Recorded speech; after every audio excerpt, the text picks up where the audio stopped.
Oh yeah, you should definitely play this game too. This one's widely considered the best of the series. It is really good. One is a little bit more... I like one story. Well, I like one just as much in anything besides like the customization limitations. That's the only beef I have with it. But this game is amazing. And if you have it's $5 or so on PSN now. So if you have a PS3 or a PS TV, it shouldn't be that hard to get. And if not, there's always the emulator option. Like, it's not hard to get a hold of this game in this day and age. Once upon a time it was, because there was only the disc version, and it was really expensive. I got my copy for like $80, and it was just like the disc in like a plain, like one of these really thin boxes. With like no cover, no booklet, nothing.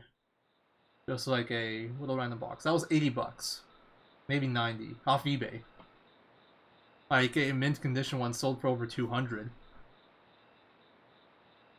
I don't think it's on PS4, sadly.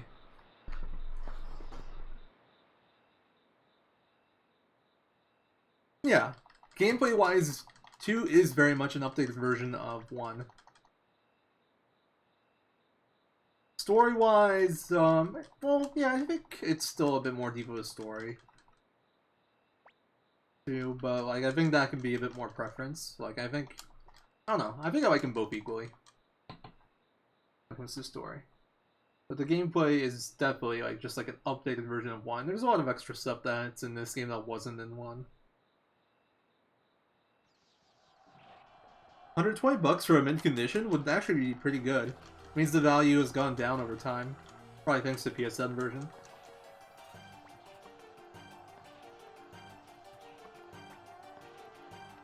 Good speed.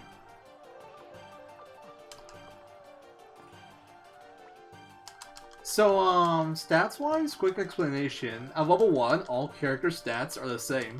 And then when a character joins your party for the first time, their stats basically, or their, like... So the game basically levels them up to whatever level they would be at naturally there, and it randomizes all the stat growths for those levels. So like the level 1 stats are always the same, but since I get Joey at level 2, there's like 1 point of variance between all stats from the 1 level up that the game does behind the scenes. And like right there, 17 speed is the max, 16 speed is the min. And I want to have a faster Joey and a slower Ryu at this point, because it helps me with the Mercenary Force soldier fights. A little bit faster. Well, it's actually notably faster though. I would say it's probably like 7 seconds per fight with flaming arrows.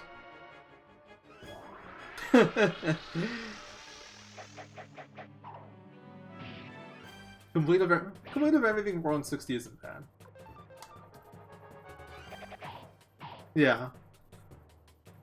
Nice, dude. Did I just have good speed on Ryu? I don't want good speed on Ryu.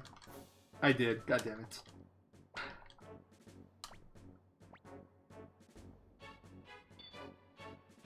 None of mine, Sanguans. None of mine, I can tell you that much. You know it's gonna be a world record when I manage to screw everything up in the run. And say, okay, that's a record. But no, honestly, this time shouldn't be hard to beat. It's just, if I can get past like the first 3 hours and like not get screwed over royally anywhere, it should be a pretty free PB. The thing that I'm most concerned about is trying to like beat my refugee split.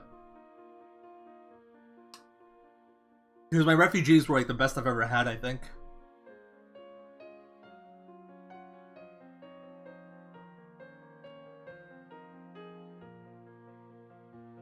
I think there was like that split, and like I think the Ronell battle was like the other one where it's like, yeah, I can improve this with a little bit of luck, but it might be hard to run against it.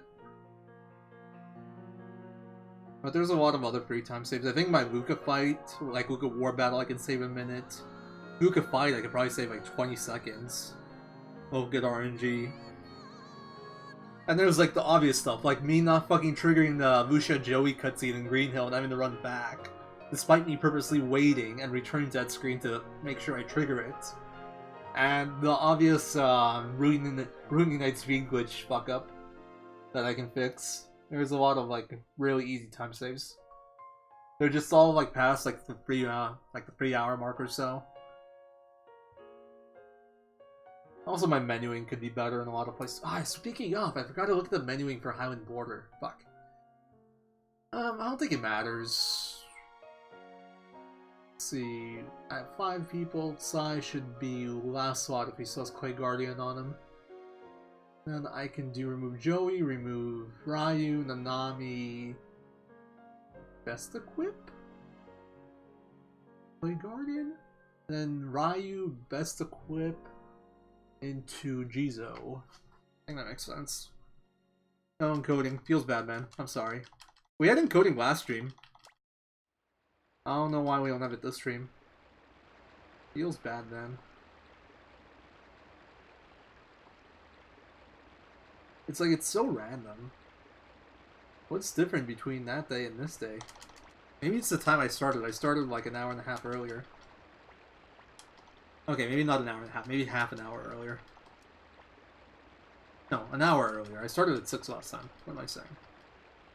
Maybe 6 p.m. is prime time for encoding. Maybe I just got lucky.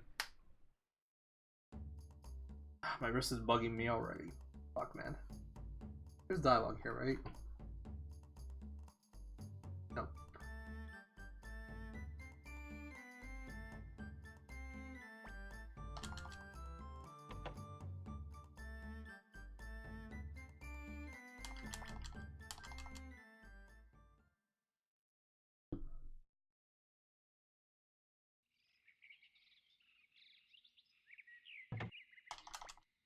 Alright, box this time. This is the hardest execution in terms of movement in the whole run. Besides maybe zombie skip. Not even joking. You actually want to be really precise with your movement here, because you want to land right between 2 boxes so you can push 2 at once. Like that. Feels good, man. And that wasn't even close.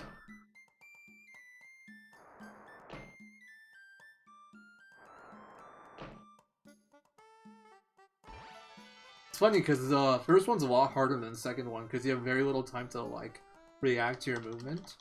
The second one is the one that should be easier, but I'm messing up the second one, not the first one. First one's it's somewhat difficult.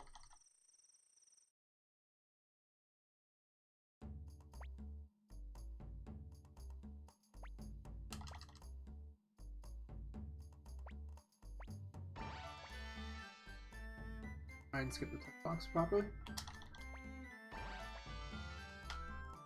I just try to like mash just right here so I don't talk to anybody more than once.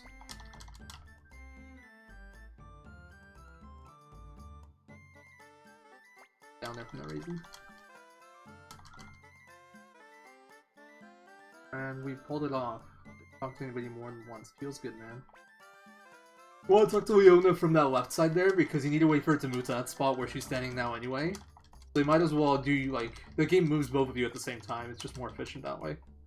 Like taking 2 less steps.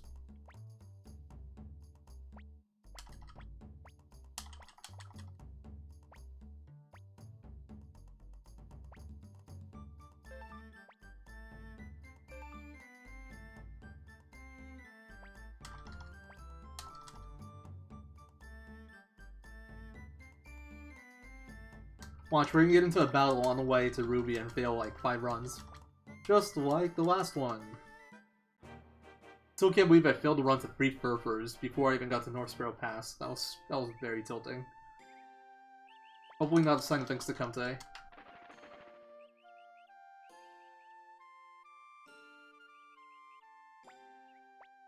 Like, I didn't even make it to North Sparrow Pass before I decided that the run was not worth going through with. If I had at least good stats, I would have continued. Assuming I didn't fail a 4th run. If I failed a 4th run, I probably would have gave up there. But, I didn't even have good stats. I had 14 Bolgan speed. I had, low Joey speed, the minimum. Like, why even bother? I got nothing going for me. I do have going for me right now is wrist pain. Flaring up.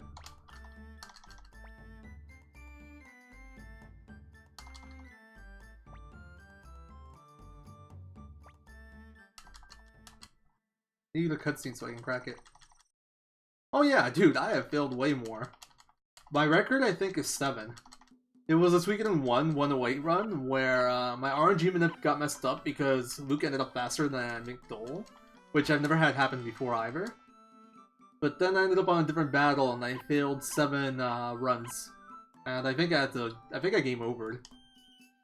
Or I didn't game over. I think I finally got away in the 8th where I bribed, I don't remember.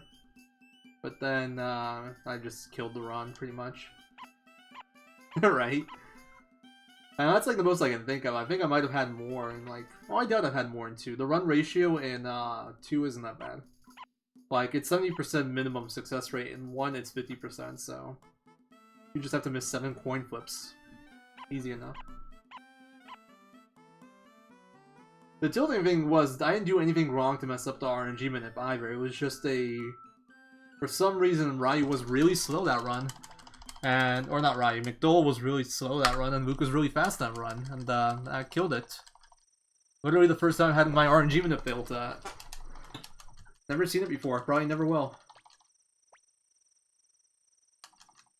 Never will again. But it's just like, it's one more failure point for the run. It's like, oh, if your Luke's too fast, GG. Okay, I got, medium speed gross there, 1 good, 1 bad. But Ryo has 1 good already and 0 bad, so that's not good for me. I really want Joey to be faster or speed tight with Ryo when we get to Fort.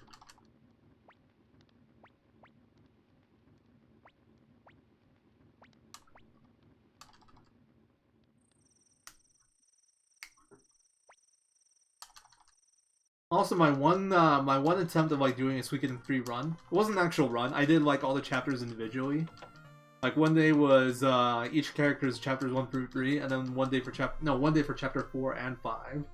My chapter 5, I died in the final dungeon. I forgot what ceremonial site that was. To like 4 failed runs against a group of 6. Game over. And I hadn't saved. It was a practice sort of thing. So that was like 4.5 hours into my 5 hours so run of chapter 4 through 5. And that's when I decided I don't want to speedrun that game.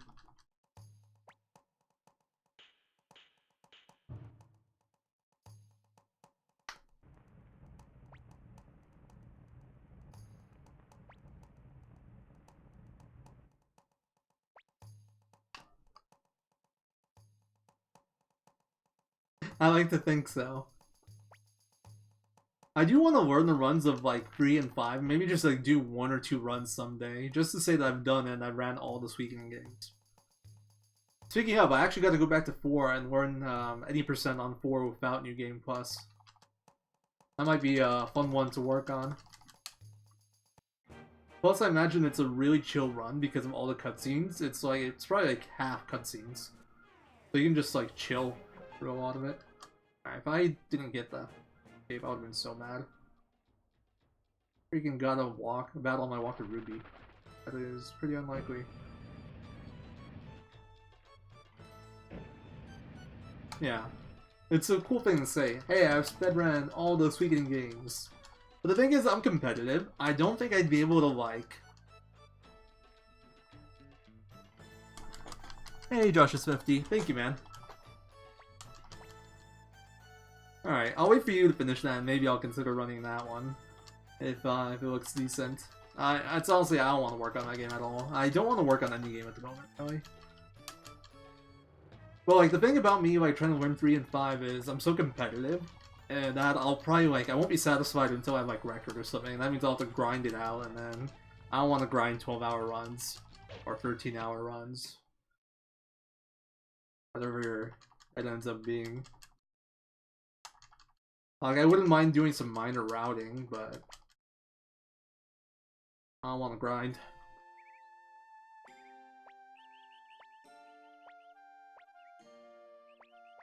Knowing me, I will end up grinding. Yeah, that sounds like me. I'm a famous car driver. Bogan speed, average.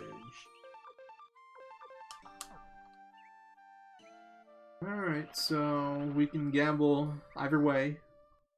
with this monster. Will we make it to North Sparrow the Task this time around? Find out in the next episode of Zero's. Just kidding. Don't have episodes here. I can't remember my movement here. I had some like nicer way of doing the movement there, but I don't remember what it was. I was like consistently lining myself up with the solo with the guards, and I think I was doing it faster. I gotta play around on the screen a little bit.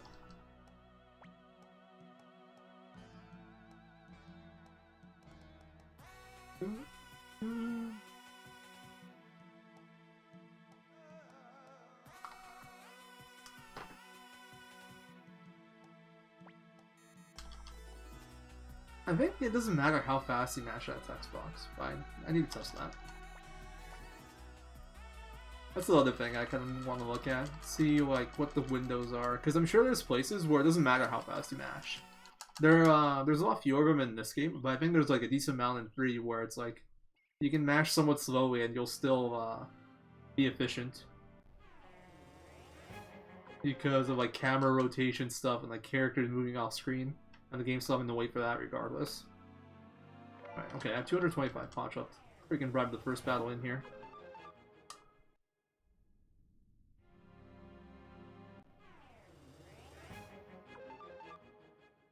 I'm getting runs. Can't complain. I'm just getting nervous with all the battles I'm getting. I feel like I'm getting a really high encounter rate. Good Bogan? Oh man, I'm gonna have to heal now. 13 damage to Ivy definitely requires. Man, I'm getting so many battles. This is a fairly short screen.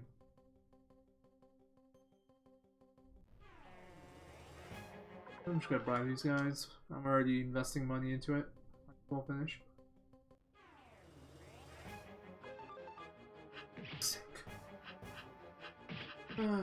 Okay, they went with fairly fast animations. It's fine. Rena also okay. Rena also didn't take damage, so person have to heal. Not the best walk, not the worst.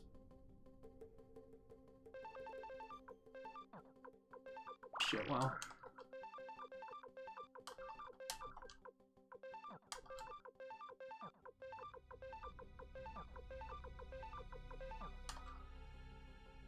Sounds okay. I messed up the using of medicine. I pressed X1 too few times before pressing down, and almost tried to equip it instead of using it on Ivy.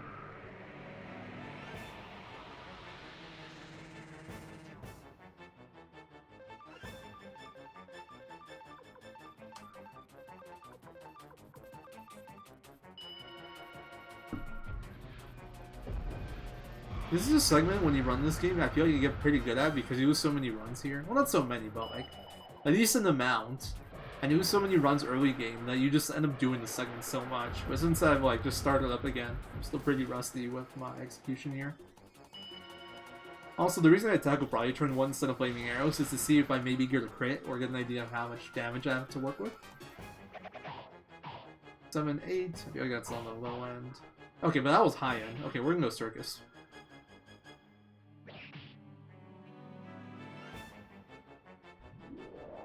Transform. Long animation, but...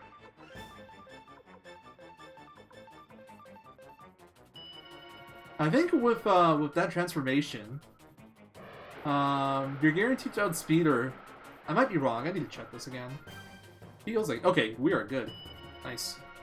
Oh yeah, the right side to having Ryu attack second turn is if you roll such high damage like that, you can actually save one Ryu attack, which is like 2.7 seconds.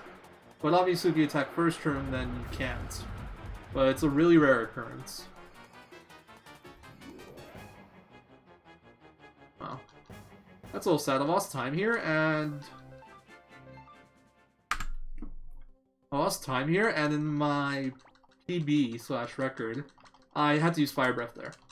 So it really was a bad walk up here. I don't think it was so much how many runs I failed as much as just like the sheer amount of battles I got. I got a lot of battles.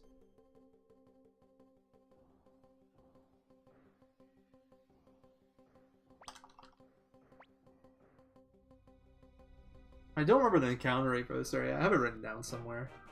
I have a sheet with like all the encounter rates. I don't think it's supposed to be that high. I should have held left there, or right there. Bounces. I kind of use that little patch of grass right there to line up my position. You want to line up like with where Ryu's standing as best as you can, horizontally. So he does less walking to that spot.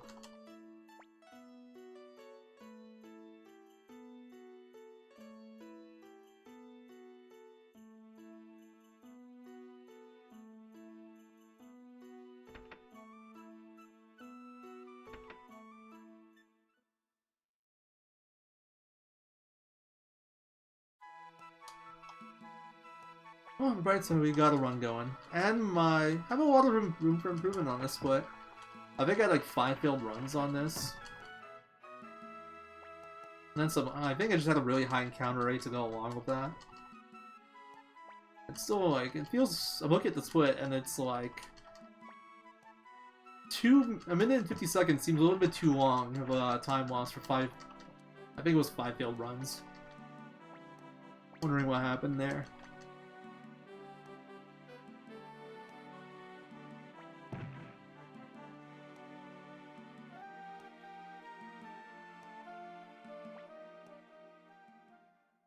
Also, one of the things that you can do if you wanna be a little bit more comfortable money-wise is you can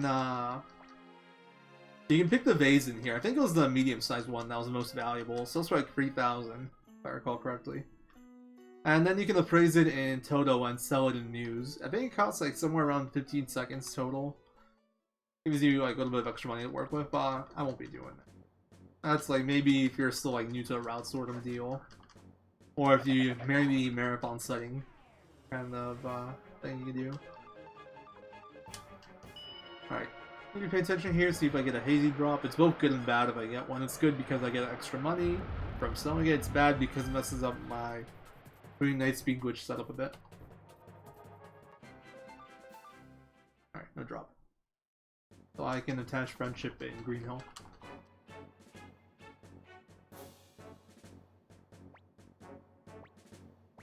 I should put a note of that. Or like the more detailed notes, pay attention to whether or not you get a hazy drop. The other ones don't matter because like every other item that I think that you can drop, I think the only thing besides like hazy is just like a medicine. And since you already have medicine in your inventory and on your party, it doesn't change the setup at all. Unless you tossed all your medicines for some reason, or you just like somehow burned through them all. Then it could matter, but typically it doesn't matter. And even then, it would probably just fill up that medicine slot. I gotta make a video at some point on the Rooney Night speed glitch. I think it'd be a... Yeah, I think that would actually be some pretty good content.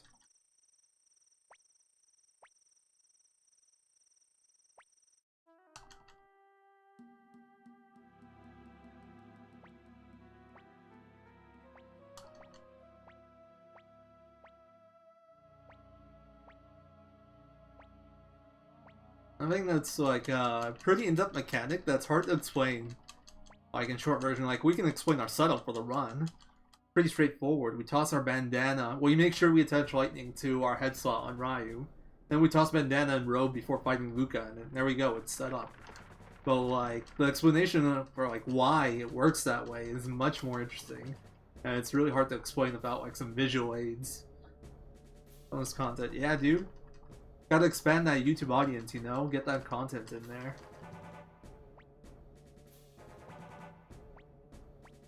Like, actually, my YouTube is like such a second-class citizen around here.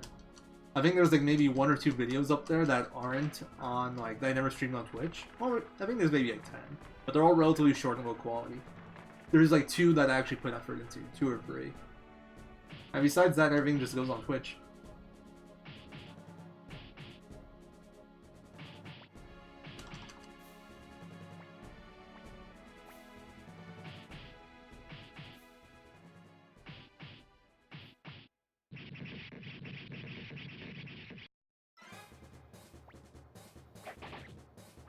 Oh, poggers.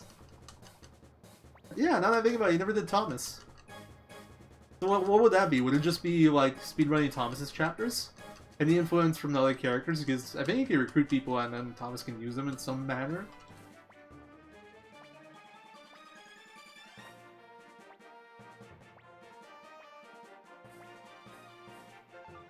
Speed's pretty bad. Magic is decent, speed's slow. The speed, no, it might make a small difference. Let's see.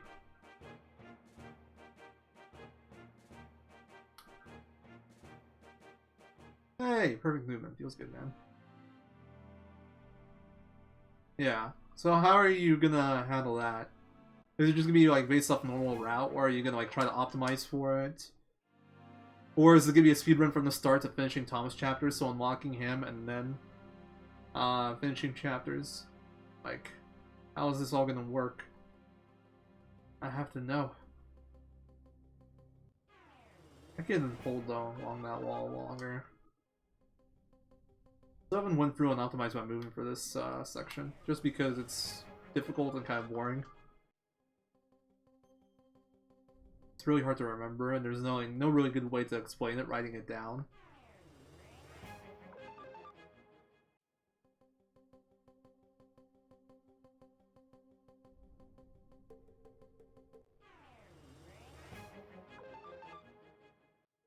Okay. That's fair.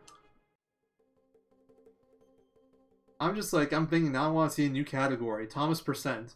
Where the goal of the speedrun is to finish Thomas Chapter 2 as fast as possible, starting from the beginning. So, like, you want to set up to, like, do Thomas as fast as possible with the other people's chapters. Which I think would basically come down to unlocking Thomas chapters as early as possible. I don't remember which character can unlock at Chapter 1. Was it Hugo? I don't remember. But I remember one character can unlock Thomas Chapter 1, one character can unlock Thomas Chapter 2, one character Chapter 3. So he'd probably just do the chapter, like, whoever unlocks in Chapters 1 speedruns first. Well, yeah. That's why I explained that properly, I guess. And then do Thomas chapters from there. That would be a nice little side category, maybe, even. Just to, like, fuck around with. If anybody ever wants to do a Suikoden 3 race that doesn't last 12 hours, just run Thomas %. Well, I don't know how the actual chapters go in terms of, like, being quality gameplay-wise. Is it just, like, a ton of RNG? Is it actually have some skill? That I got no idea on. I don't know how fun it would actually be to do. True. Oh, for fuck's sake, woodpeckers. This is the worst failed run just because of how damn long it takes. They all attack one by one. Take forever, have long animations. At least it was only 3. If you fail a run with a group of 3 birds and 3 bonbons... Oh, for fuck's sake, dude. For fuck's sake! Can we not? Woodpeckers, dude. Bane of my fucking existence. So much for saving time on the split. Alright, at least those 2 attack at the same time. And I think I have to heal now for safety. I hate woodpeckers. The only thing worse than a failed run to woodpeckers is a failed run to nightmares.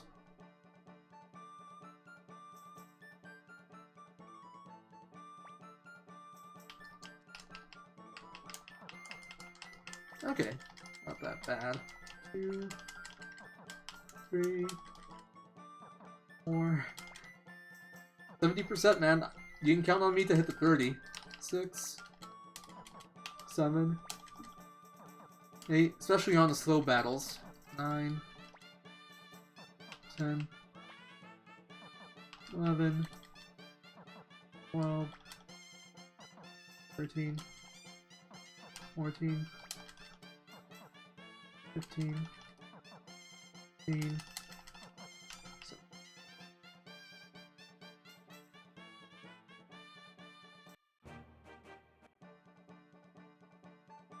so maybe the race will actually be surviving Thomas % versus finishing Thomas %. Last man standing wins. Just need a few things to go your way. I know what that feels like. It feels a lot like not failing runs to woodpeckers. Well, that's not that bad, honestly. At least, well, the woodpeckers can actually game over you, but Pretty unlikely.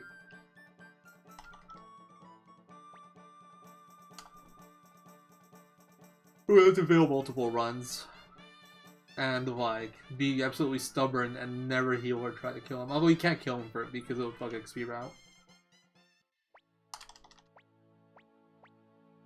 6,500 HP. Sounds like a fair fight. Finally, after all this time.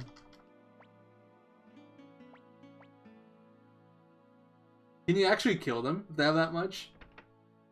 Because if so, that would be a hilarious to do. Just like pump up Thomas like crazy and win the fight. I don't even know if you can pump him up enough to really get there. But would be pretty funny.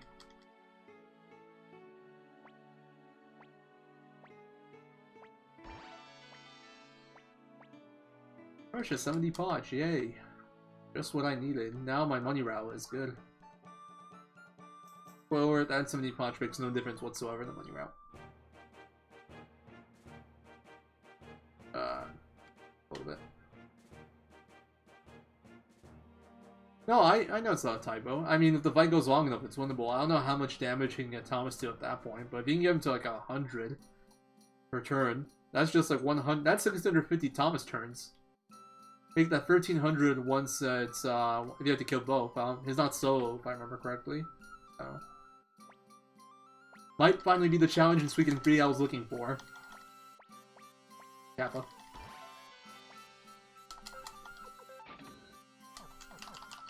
New thing I learned there, it's faster to go up through the menu than down. Also, the guy had rare finds in stock. I could actually opt into buying the Flaming Arrow Scroll here now that I think about it. What that would let me do is it would let me guarantee kills on Zexen soldiers. And then I can maybe have some extra safety for the level up fight. Or Zexen soldiers, Highland soldiers in the fort. Zexen soldiers is the wrong game. 4 of them, okay. No problem, man. Just focus one down. And it's doable. But yeah, no, if there's 4, that would take forever. I thought there was maybe 2. But 4, it was just like, Jesus Christ. That will take a long, long, long time. Oh, honestly, if you have decent recruitment options and like a decent blacksmith available, and you said you can get Peggy, it still seems doable. It would just probably not be worth your time.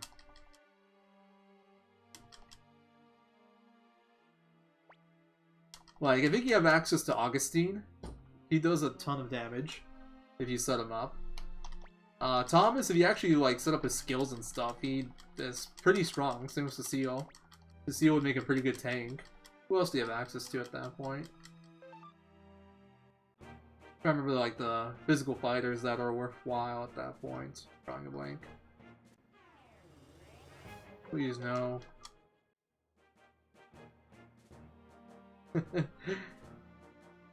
Seems like a good idea.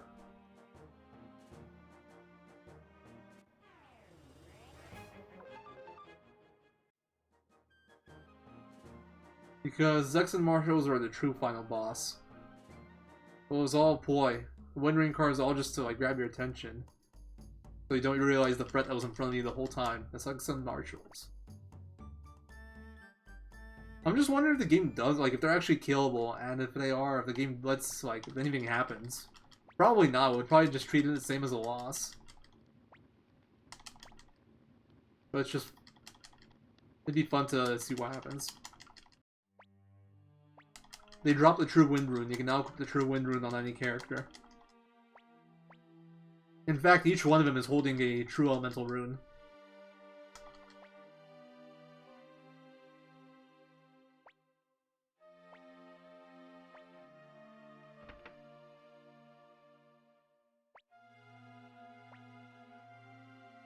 Dude, it'd be a hilarious, like, if... let's pretend for a moment that Suikoden 3 was as popular as, say, like, Pokemon. Let's, we can make it, like, the equivalent of, like, the truck in Pokemon Red Blue, where you can move it to get Mew. We'll make the Zexen soldiers drop, like, True Runes and shit. Spread that rumor around. Oh yeah, you can get the Sun Rune in Suikoden 3, you just have to kill the 4 Zexen Marshals. In Thomas chapters, and they drop a Sun Rune. And just get a bunch of people trying to, like, kill those guys forever.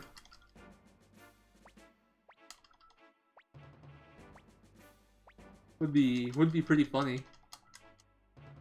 It does. Which one is that?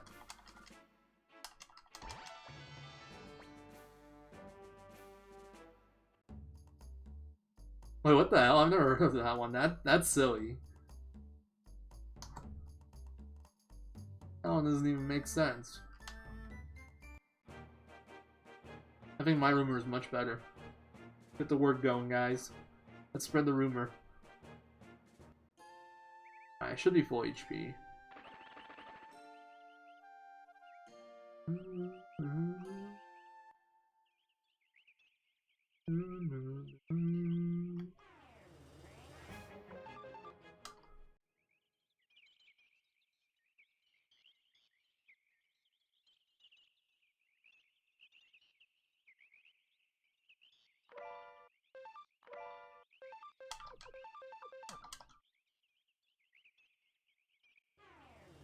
I get a good look at my armor there.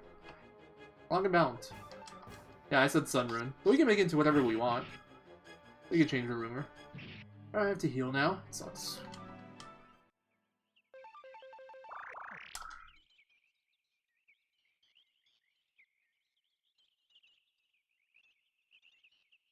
Yeah. I never said they were in the game, just the Sun Rune. And, Lim doesn't wear the Sun Rune. It's kept in the shrine. Hey, I do it for Miakus too. We call that work. Go hit Joey? Oh, fucker.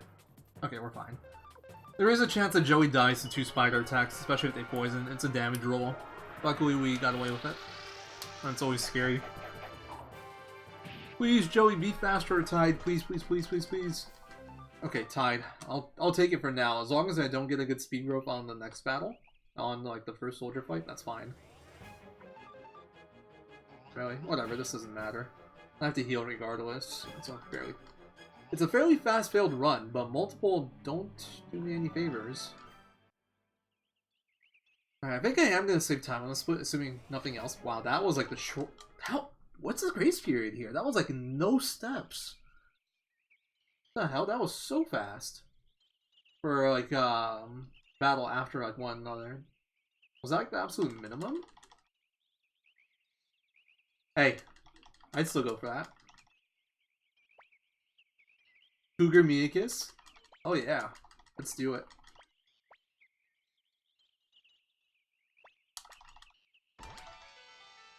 So I can go in the party. The reason we put Sai in the party is because his level 11 counts towards our let go and run stuff. Well, it's really towards let go. The run rate isn't going to change at this point, regardless of how many people you have. But he lets us let go of this group right here, which actually is big because this is the worst group to fail a run on.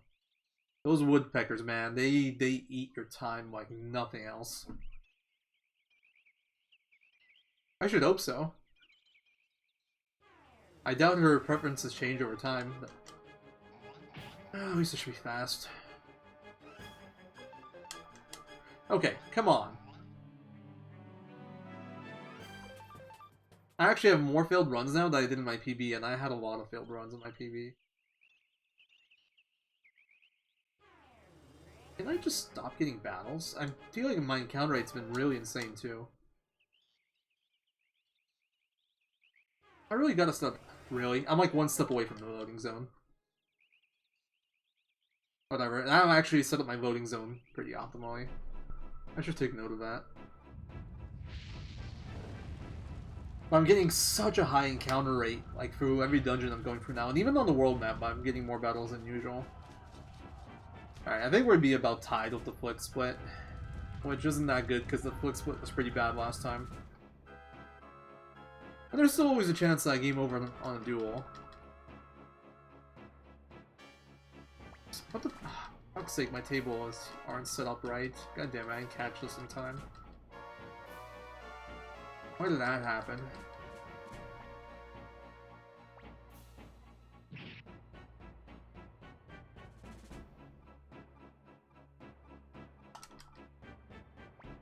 Alright, well it doesn't matter too much for here, but it's really gonna mess with me, I think. I think the low end table is gonna become unreadable.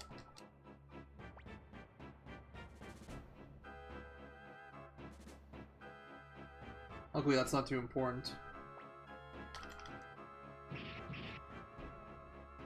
I recompiled my notes today, simply because I added one thing. And apparently I didn't catch my tables aren't set up properly. I've been like setting up a system to automate it, but I haven't really finished it yet. And it's kind of annoying catching little mistakes. Once I have it set up though, I'll have like a nice system to like just like make multiple sets of notes for like skill levels and whatnot. It's gonna be super convenient.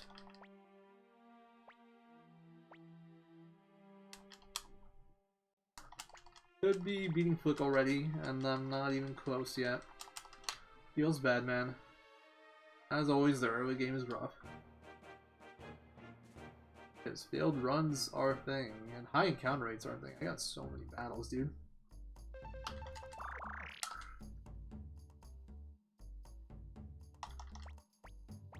Alright, I can still save time here though, I think.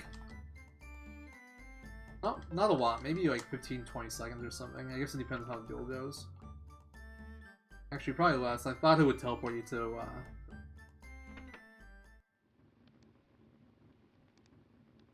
That's like earlier when you come back with Apple. There's another place where, like, see, you gotta wait for its side to get off screen anyway.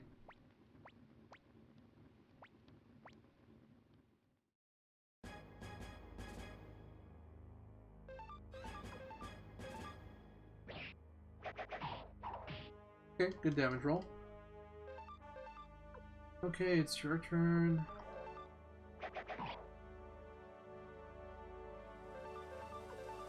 You gave me some really uncommon dialogues there, but my damage rolls were good.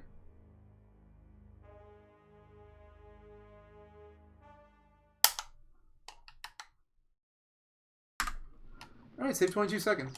Well, I'll take it, I guess. And I still have both flaming arrows and okay speed. So it's... we can save time coming up.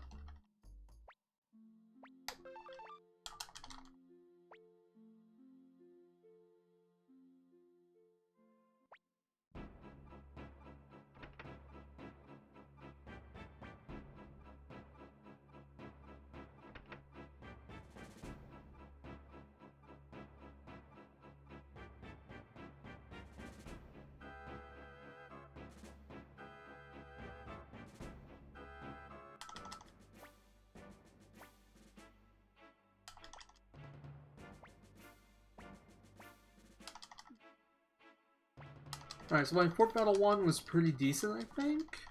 I don't remember what happened. Something happened that sped it up a little bit. I think the archer moved up to attack me physically was what it was. I think it was Colgan. That helped save a little bit of time. My second battle was also mediocre.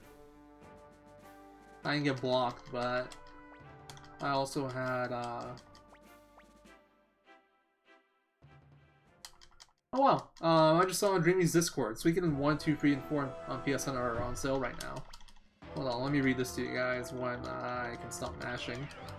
Actually, that's not gonna happen for a bit.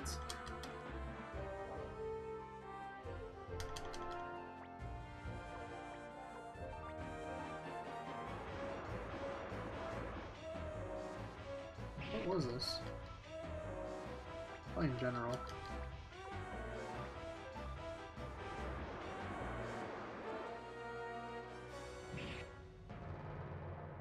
There it is. Wow, we're getting lots of damage on these guys. Cool. That would actually save a little bit of time.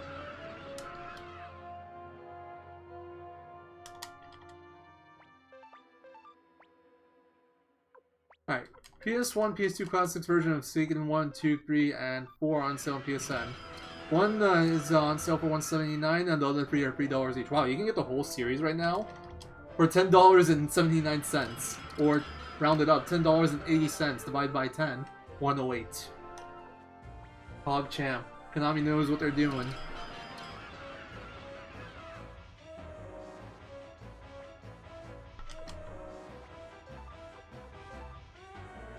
Bow attack is like 3 seconds animation wise. longer than a melee. You never want to see bow attacks in these war battles. Also, whenever they... Ooh, he fire spear. That's really good. He almost never fire spears.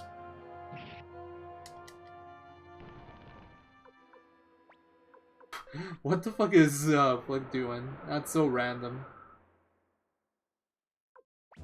Alright, that's good. We actually don't want you to die here because the animation takes longer. Hits and deaths here are... don't save me time. That doesn't help me either. Lost a little bit of time. I think I could have done. That's like just pure RNG, basically. Haha. If only, dude. I still don't know why I don't have a PS4. I guess they just can't port it easily for whatever reason. Real shame. Like, personally, I don't own a PS4, and I own like 4 PS3s or something like that. 3 working PS3s, I should say. Well, I don't care too much, but for other people that want to get into it, it kind of sucks that there isn't a PS4 version. Also, if they like improve the emulator, make it like support fast load and stuff, it might be really interesting for speedrunning too. Do it? Good. He didn't do it.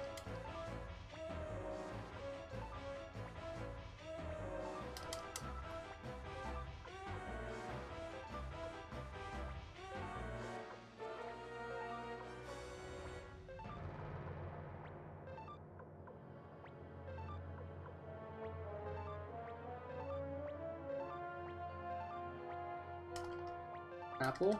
Shut up! I know what I'm doing.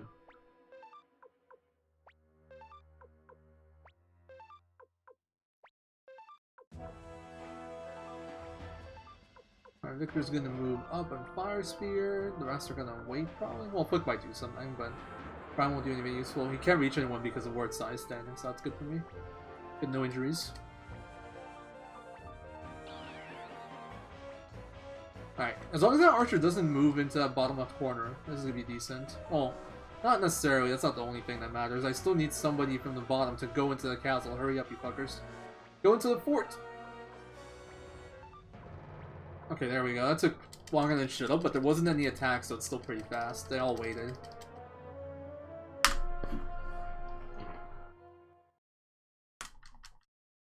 Oh, I actually love my PS3. I have a, like, custom firmware. I have so much stuff on my PS3. I actually am a big fan of the console.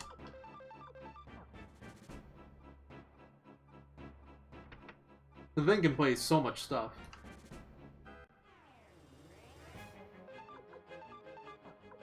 Any arrows? Attack. Any arrows is slot too.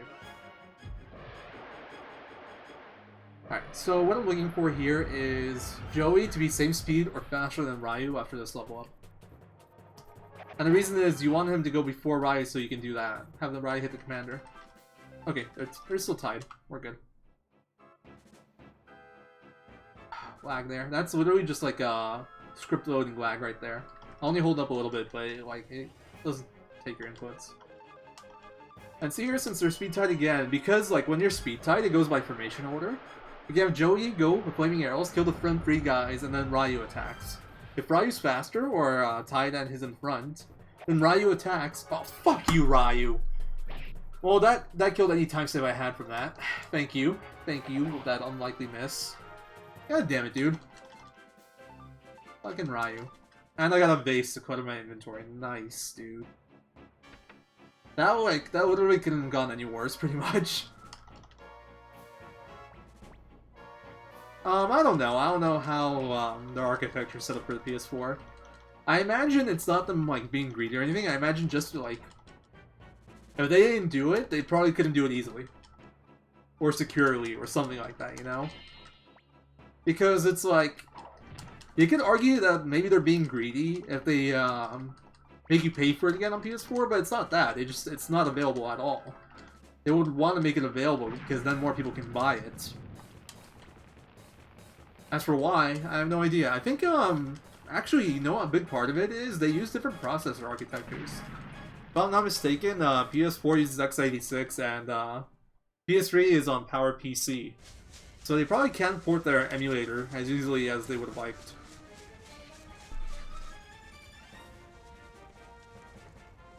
That's probably it. I feel like it still shouldn't be that hard for them. Like, it's fucking Sony, you know? It shouldn't be that hard to figure out, but...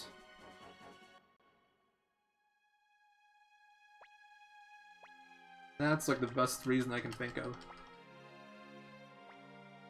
Maybe their emulator is like spaghetti and even they don't know what the hell they did. Can't recreate it.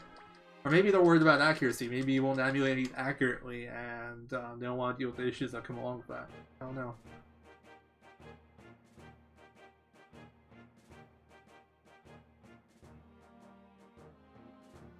But there is that architecture change between two systems that probably plays into it.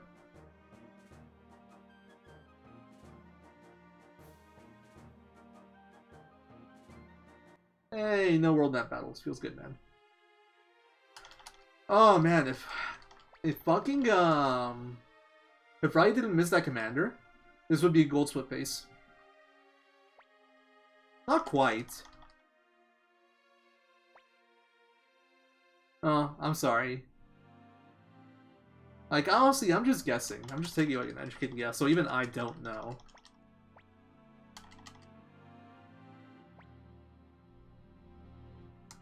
My guess is it comes down to a different processor architecture, but who knows? Alright. Fake space good.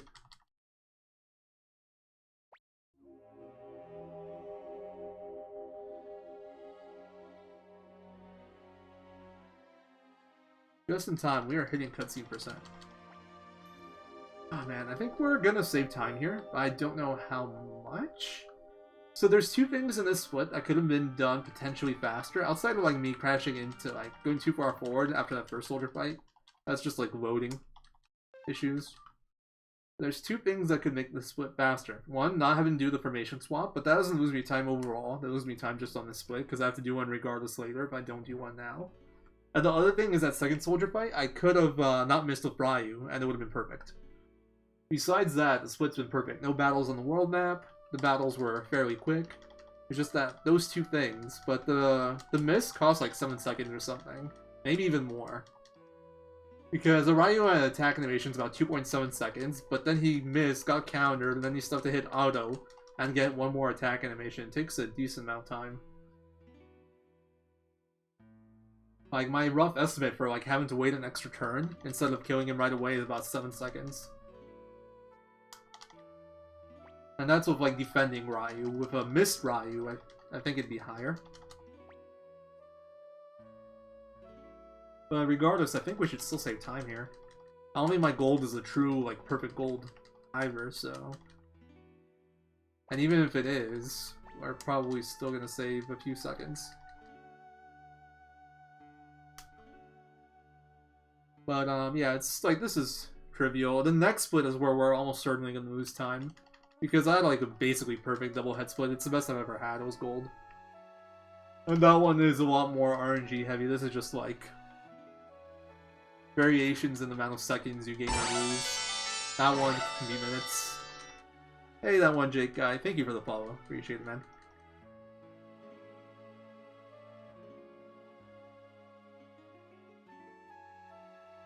So yeah, let's hope for a good double head. I think my mercenary fort was, or not mercenary fort, my East Island border was pretty bad in these splits. If I recall correctly, I failed 3 runs to 4 armadillos. It tilted the living hell out of me. So maybe with a little bit better luck there, we can gain some time too. Then Gilbert Battle was okay. A little bit mis-executed, but... besides that, it was decent. And Taiho, I had 1 loss into win. Could be improved if I won the first time, but... we'll see what happens. My level up fight could probably be like my Star Dragon Sword split. It would just be the whole split. I actually need to break that split up. It's way too long of a split with too much going on. I should probably like mark the split at leave Green Hill Forest for that one, or something like that. Because that's when you're done with your level up, and that's like where you kind of even out again. And hopefully we'll have a better level up battle this time around. I still haven't had a run of a good level up battle.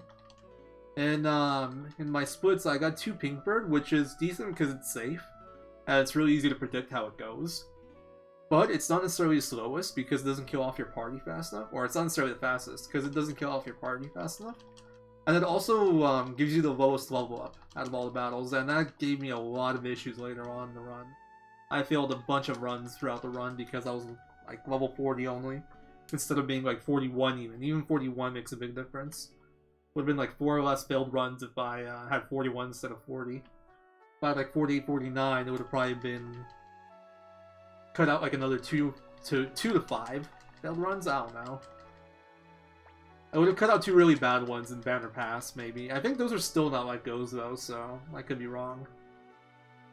The group of 6 in Banner Pass, I think even with the high level Ryu, it's not what goes simply because your party level isn't high enough as opposed to Ryu level.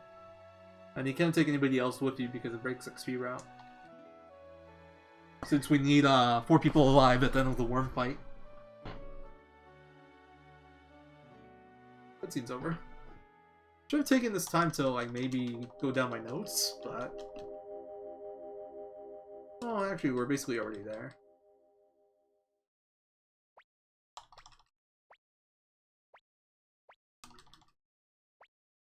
So going back to the Rudy Knight speed glitch, one of the things that's kind of cool about it is, so back in Cairo, Joey leaves our party, and we end up with, well, we don't end up with any extra empty slots there. But when we use our flaming arrows in the Cairo soldiers fight, we use up our last flaming arrow scroll, so that spot ends up being Blade, and that spot is right before bandana and robe in the inventory system. So that spot ends up being blank, and then when Joey rejoins my party, later on in that segment, his tunic fills up that slot. And then when he leaves your party here, that tunic is actually removed from that slot, temporarily, and then you get Bright Shield, and it fills that slot. So your order in slots there now goes Bright Shield into bandana and robe. I just said gloves earlier. Nice, we golded that. So it wasn't the real gold on my split. You could still save like almost 10 seconds there if it goes perfectly.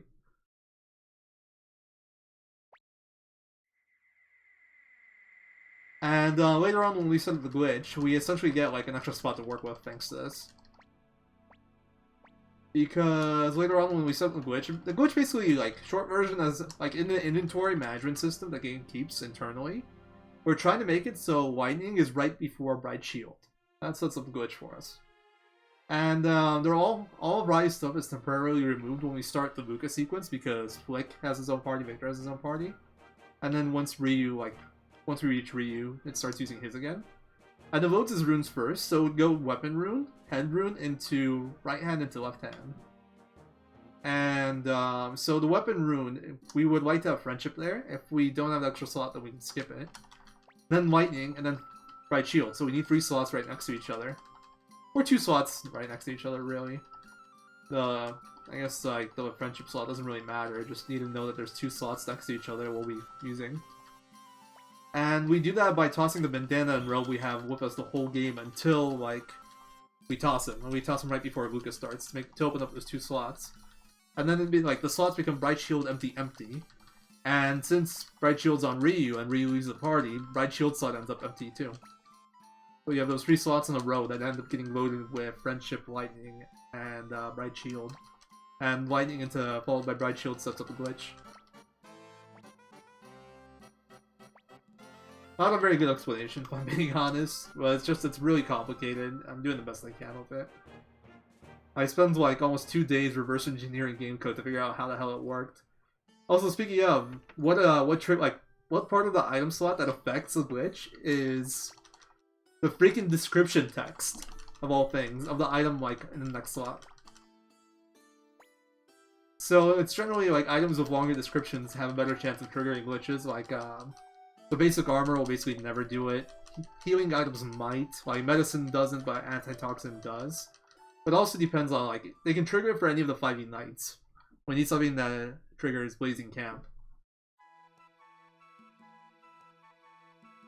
And it literally just comes down to the description text. It's the 11th through 15th bytes of the description text that affect what spells get what boosts. It's really silly. It's easiest to set it up with runes, but there are other ways. It's just like, let's say I didn't have that Bright Shield, let's pretend. Then it would, let's say I had no left-hand rune either. It would keep going. It would be like lightning, blank, blank, and then I would go to my head slot in my armor and use that to check the bytes or the description. And depending on what that was, might set up a glitch or I might not. Accessories are generally the easiest to set it up with, but then I would have to make sure that I have no armor, no head slot, and no shield equipped. So it loads like, and then the accessory that I want to set it up with would have to be in the top slot too.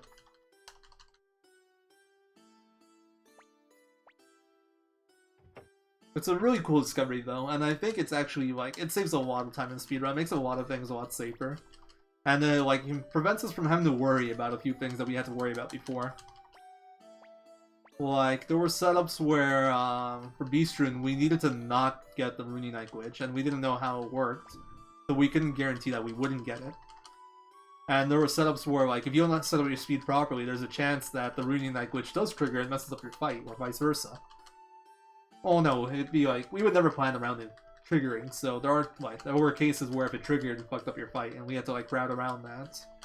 Now that we can kind of control it, we don't have to worry about that anymore. It gives us like a lot more leniency in terms of like speed stuff. So like the Rune Knight speed glitch, it's not just a glitch that helps the new route, it helps the old route too. It just hasn't been routed into the old route because, well, it's the old route. I'm not using it anymore. But there are like quite a few improvements from the finds that we've had that help the old route as well as the new route.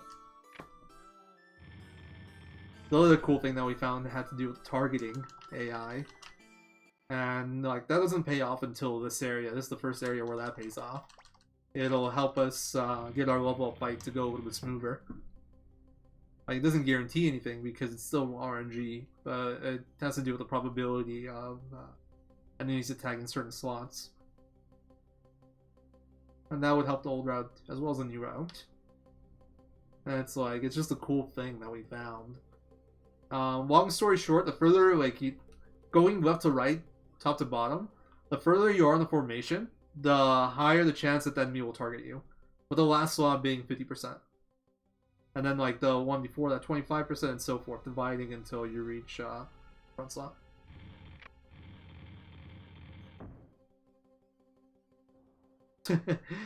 You say that like I'm gonna continue streaming if I fail Sindar Ruins. If I game over, I'm probably gonna stop. Or I'll stream something else, but I'll probably not do another run. Yeah, Sindar Ruins will do that. Sindar Ruins is one of the scariest places in the game. This area can definitely kill your run. I'm having incredible luck so far, though I haven't had one battle yet. That is super lucky. Also, the formation swap that I did in the 4th to swap Joey and Ryu, it makes it so I don't have to do a formation swap here. At least not yet. Oh no, not at all.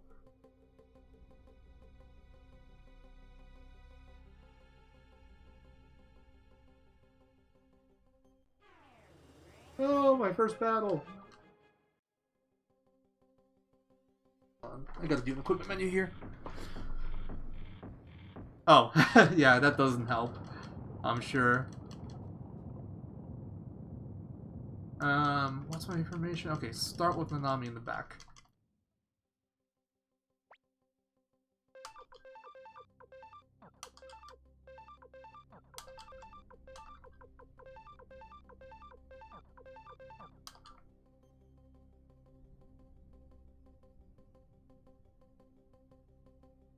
For me, it's just getting the right battle, or just, there are certain battles that you can just fail in the front and die on. That's happened before too. I've game overed here a few times, but in terms of time loss, it's getting the right battle that really can mess with me. I'm gonna bribe this. It's only 750, and that battle really sucks if you fail it. I mean, I shouldn't say only 750, that's actually a decent chunk. It might, like, affect my range for money route. I'll grind a little bit here. I did figure out stuff marker. So in this game, there's something called the grace period, which is like a certain amount of steps when you enter a screen where you can't get a battle. And the funny thing is, the step counter, it only goes from 0 to 255. And if you run over 255 steps, it overflows back to 0, and it puts you back in the grace period of the area. And you once again can't get into battles. So, after a certain point, if I go over 255 steps, I'm not really getting any value from staying on screen longer. Okay, this is gonna be hard. I'm gonna lose time here, probably. I have to grind for a battle. Pretty sure I can grind in the next sake. Yeah, we're gonna lose a lot of time here, I think. Go up to 159, oh no. Damn, that's a long Sindar Ruins. Okay, got the battle.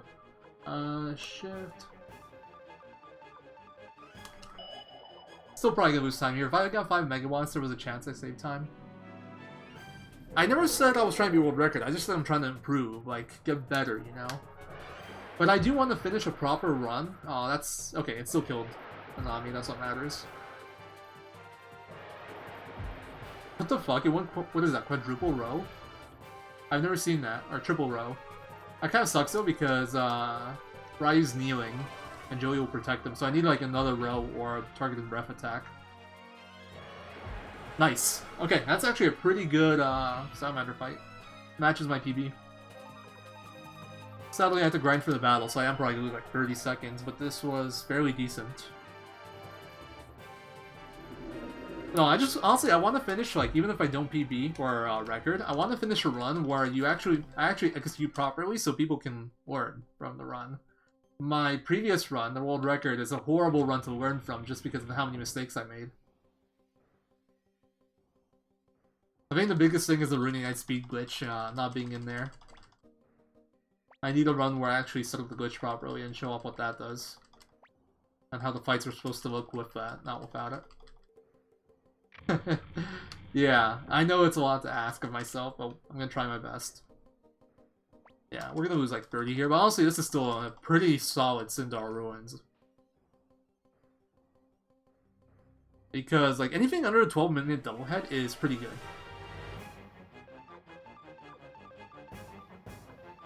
What am I doing? Haha, execute properly. Good meme. The funny thing is, I need to go back. I think I could have just... Well, actually, no, I don't know if I could have left it on attack, because I think Doublehead's pretty slow, and Ryu and Nanami might actually outspeed it.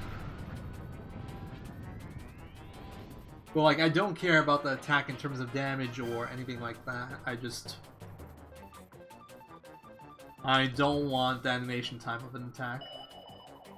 I don't think that even cost me any time, because of, like, the Doublehead animation. With its bombing its heads, like, I think I had a shorter delay between the start of my turn, or my action, and like, waiting after I ended, if that makes sense.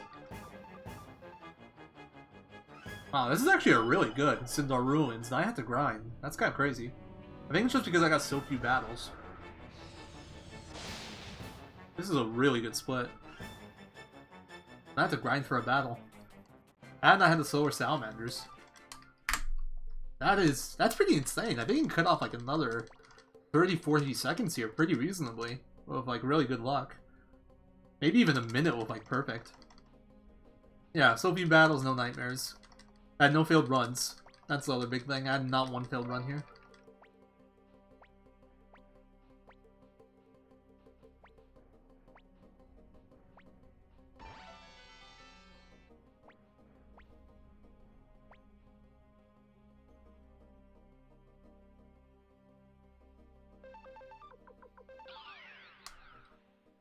My wrist, though, really is bothering me.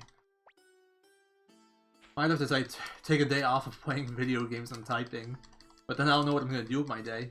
Feels bad, man.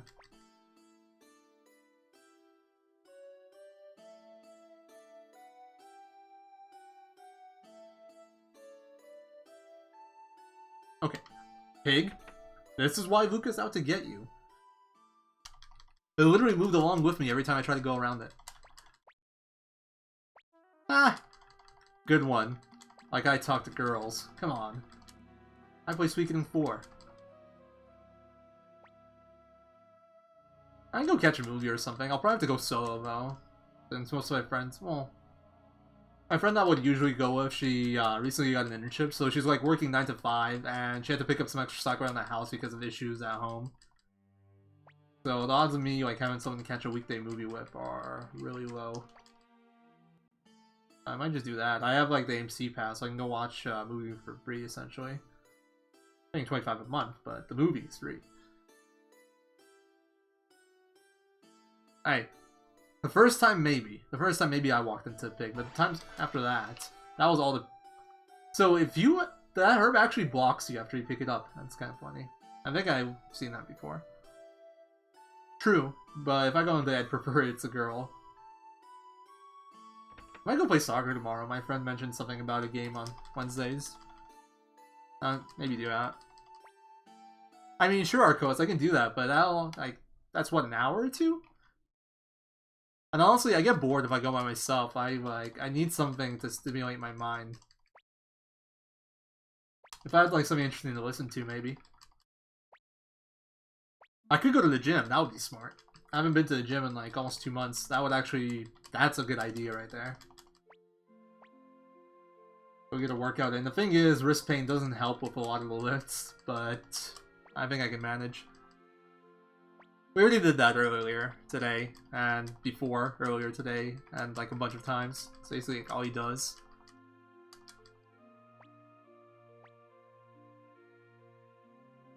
It depends what you do. It's generally not that bad on the wrist. I think as long as I avoid bench press, I shouldn't be too bad. I think overhead press I can still do with wrist pain. I don't know if I will deadlift. I can maybe deadlift. Should be able to squat. I can still do pull-ups, no problem. It's not really stressful on the wrist. It's more grip and like obviously muscles. I can still do pull-ups, chin-ups.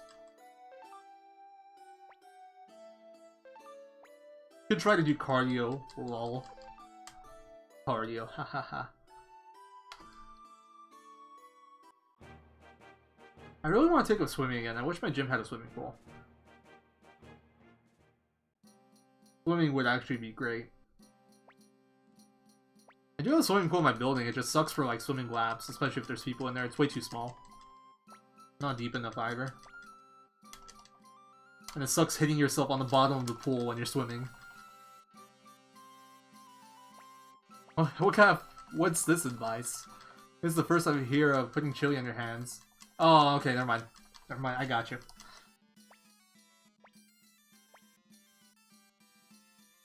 I understand what you're saying. And some sacrifices just need to be made, alright? Even through the pain.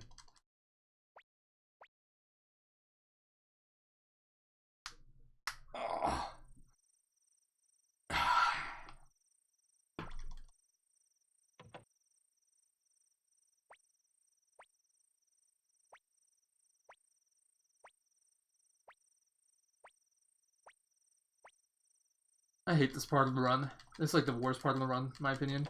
Just because there's so much mashing. Like, even Green Hill isn't that much mashing. There's a lot of nothing, but the mashing isn't that bad.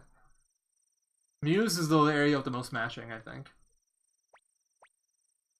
So many conversations here.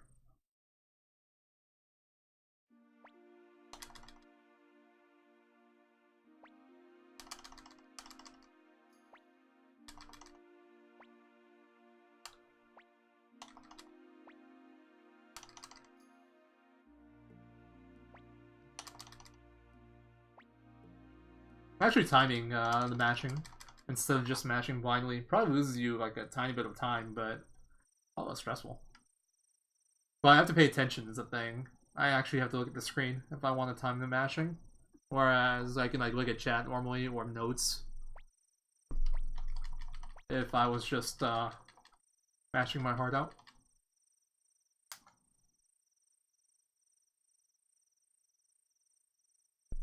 Oh, I got my new capture card. I'm using the word capture card loosely. I was messing around with it. I got it working yesterday after a lot of pain, but then I broke it again.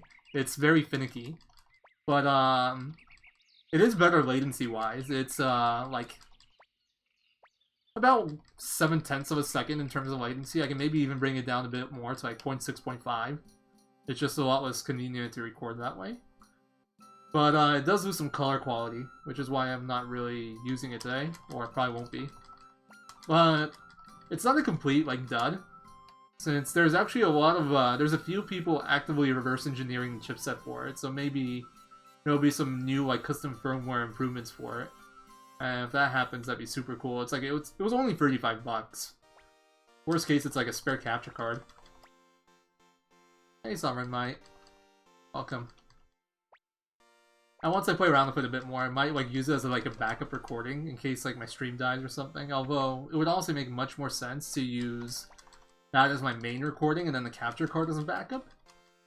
Because that one requires my network to be working, and if my stream dies, that is the most likely cause of network death. Like, if my internet goes out, it'll still work, but if, like, earlier today, a breaker went out and knocked out, like, our kitchen along with, like, the living room computer, the modem, and the router, and that would kill the recording.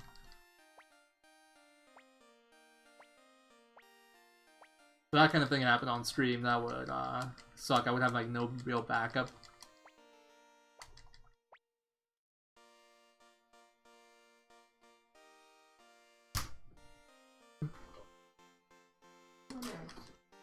Oh, no.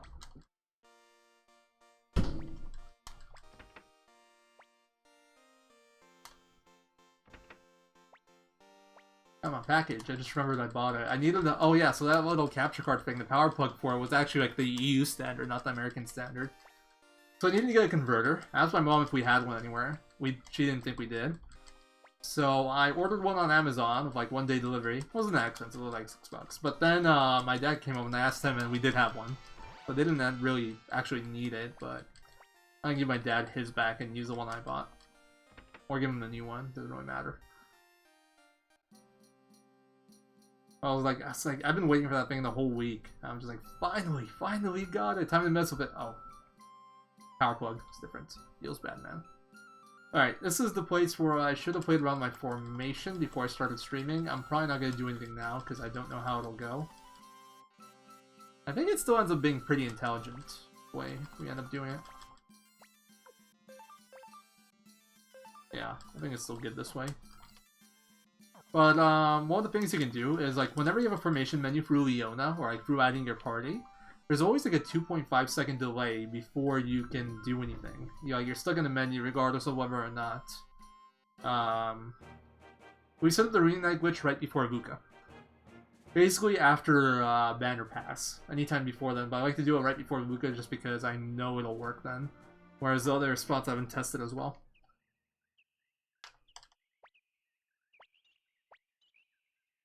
But yeah, that formation menu, it's like 2.4 seconds where you have nothing to do. So you might as well do a formation swap if it'll optimize your equipment menu, which is something that I'm doing now in Green Hill. I haven't figured it out for this area yet. But that's another thing that we can maybe do to optimize our equipment menu a little bit.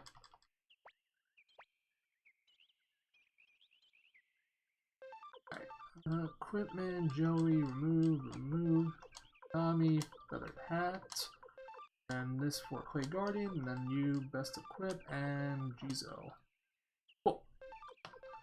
I'm just gonna do this. I think I did that in the last one too. That's something I need to be careful of. Maybe I should just go and equip Chainmail manually. Or, oh no, it's probably faster just to remove the bandana. Just I need to catch it. Maybe let go.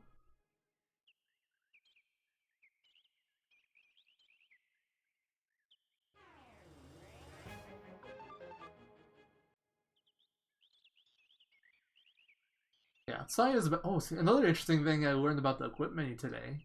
This was learned while I was testing what optimizations with the formation menu. But, so you go into equipment, right? You want to swap an accessory. So the way that works is, it puts you in the item menu. And then it lets you go, if you go left, it'll let you reach other characters' accessories, so 2 characters per page. But on the first time you press left, it'll put you on the bottom character's accessories, and every time after that, I think, it puts you on the top character's accessories. Which is really weird. I don't know why it switches like that, but we can improve the equipment menu a little bit by knowing that. There's like really 2 spots. But that's why Sai was good in the last spot there, because he'll be in the bottom right accessory slot, or bottom right character slot, and it would start right on him. Makes the equipment menu faster. And I think Clay Guardian is slot 1, so it's actually a super easy menu. You just press left X. Select Nanami accessory, left X, and you swap Clay Guardian. That's it. Super quick. But like, that's what That's like one of those little things they don't really see in this run, and in the routing, but that's like really there. Those little optimizations to speed up equipment menus and stuff, like those really do pay off when you combine them all together. Like the Green Hill one is relatively small, but it might save me like a few seconds. And all I need to do for that one is swap Nanami and Luke, I think. Hey, Fire is Wet. Thank you for the follow.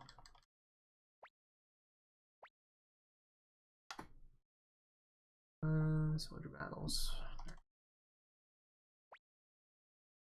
I think I worry about most with that equipment menu though is just forgetting something, like forgetting to give Ryu a Jizo.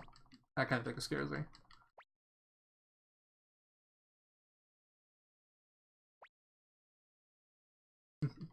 Hello.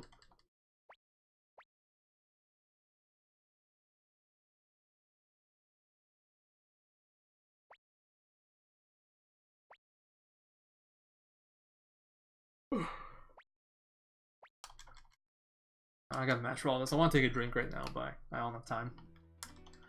Feels bad, man. I really should just work on timing my mashing more. Just so I don't stress my hands out as much. Just look at the screen and wait until I actually have to mash. And I feel like it's one of those things where if I actually start paying attention, I'll get better at it over time because I'll be paying attention to like when I need to mash and when I don't.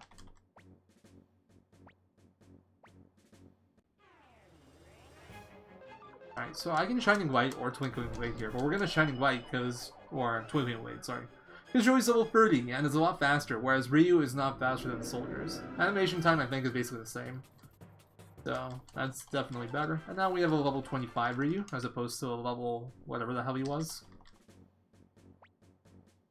Well, the options here matter. You can say whatever you want, Joey says the same thing.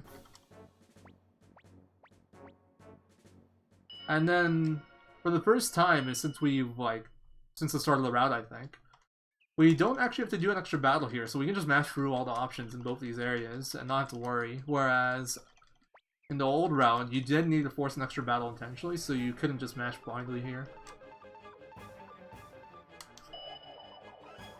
Oh yeah, I love it. I think the XP system for this game is super cool.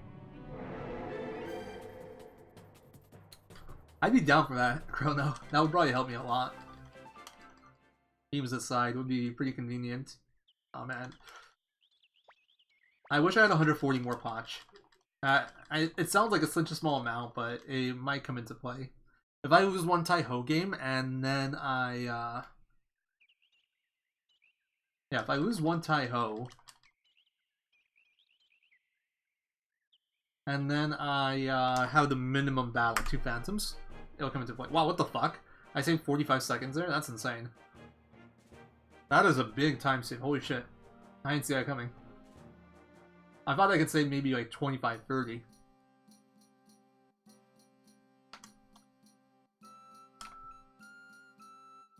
Yeah, the bits values on the fights is exact. It's basically well, each enemy has their own set amount that they drop.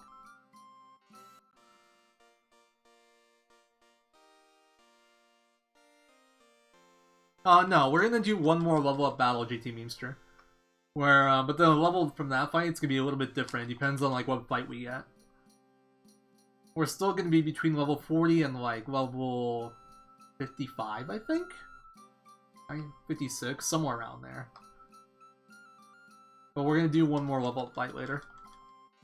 Yeah, they trolled me super hard. I failed 3 runs there, but that was like the only big difference. 3 failed runs doesn't make up 45 seconds. I thought it would make up like maybe 30. I failed 3 runs to 4 armadillos. But yeah, the XP system in this game I think is super cool. I wish more games had it. It's really well designed. It doesn't let you over level, but it keeps your party well balanced, that people catch up really fast. It's super cool. Really wish more RPGs had a system similar to this. But it can be abused, at least in the first 2 games. In the later games, they I think they capped it to 10 levels per level up. So it's not as abusable there. But in the first 2 games, it is. You can really take advantage of the system.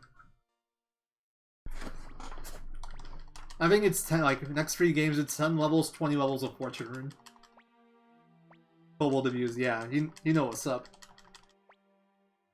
Although even that would still work with the newer games too, and you'd still get like, you get like 10 levels from that fight. In Suikoden 1, there aren't any like major leveling tricks. There are casually, but in the speedrun we get no value out of them. Like, a level 36 character with Fortune Rune and Moravia can get you to level 96. But it's just like, there's no point in ever going for that kind of thing in a speedrun. You don't get any value off the levels. In this game, we do get value off the levels since it's a bigger jump early on. Hey man, I only got into speedrunning it because I played through it casually so much. Maybe you'll get to the point one day where you played it casually so much it actually gets kind of boring, and then you need something new to do it, like new to keep it entertaining for yourself. You'll start speedrunning it. That's literally what happened to me. I wanted to play Suikoden 2 again, but I wanted to find a way to keep it interesting. So like, oh, how about a speedrun? And then I ended up routing 108 star for Suikoden 2. I had like an 8-hour run at that point. Although I think by the time I finished, I got like a 729. And then I switched categories. I thought that was good back then. It really wasn't.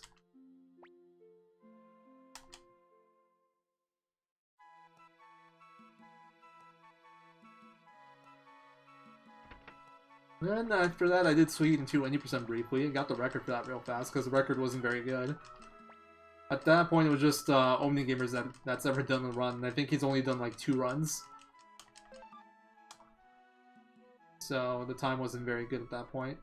Or I think he only did like 1 run of the new route was what it was. And then I built up, I think I pretty much copied his route. I don't remember if I added or changed anything there. I might have. No, I think I did do different stuff. I think I did Kindness early. And some other stuff. It's been a long time. But then after that, I'm like, okay, let's move on to Suikoden 1, and then the rest is history. Suikoden 1 ended up being an awesome speed game. Besides, like, before RNG manip when we had to deal with Wheel. That was bullshit. But everything else was really cool. Oh yeah, current 108 world record sucks.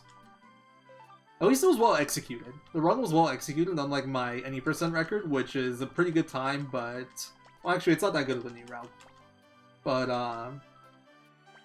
the 108 record is actually pretty well executed. The issue wasn't that. The issue was just pure RNG. I got really fucked over by random stuff. Like, I was literally 7 minutes behind at the 4-hour mark. And that was, like, that was against a bad early game, too. So I was realistically probably over 10 minutes behind versus a good run.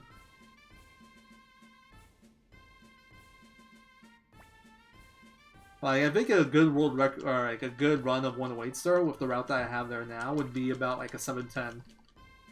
Or 712 maybe, if we're being reasonable. Like, you can get that, I think, fairly quickly. With the new stuff, though, the new finds, I'm sure that can be improved even more. I haven't routed any new stuff for 108. It'd be like its own project, I think, but... Just throw in Sierra Skip, that's a 3:35 seconds. And you don't have to change anything for that.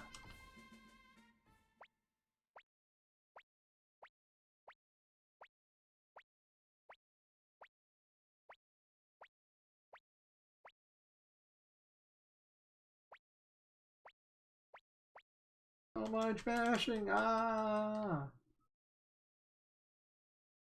You wait to sub 7, yeah, you'll probably be waiting a long, long time. Unless we find even more new stuff that we can take advantage of for the route. Doubt that's gonna happen. Ever, really. Well, I shouldn't say that. I think if you, if we can, like, update the route to cut off a few minutes, and then if somebody's willing to really grind it out, you can maybe get sub 7. But it would take, like, every single luck segment going well, and probably then some. And probably some optimization on top of that. So, I wouldn't hold your breath.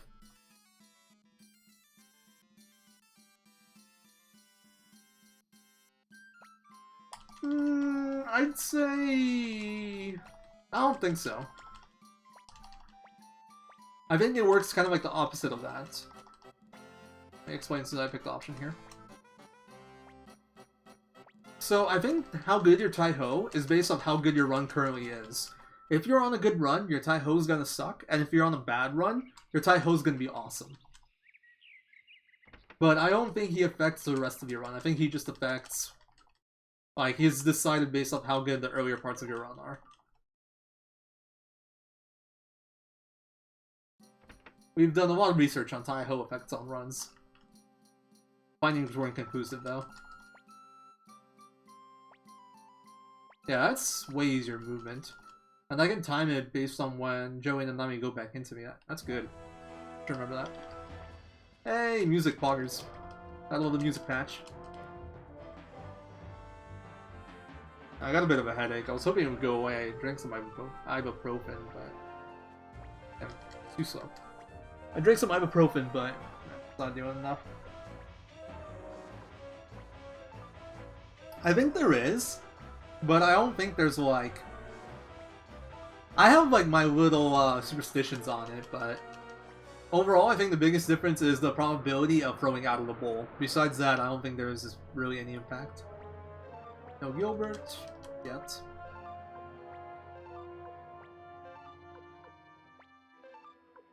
Yeah, there's the quote about it.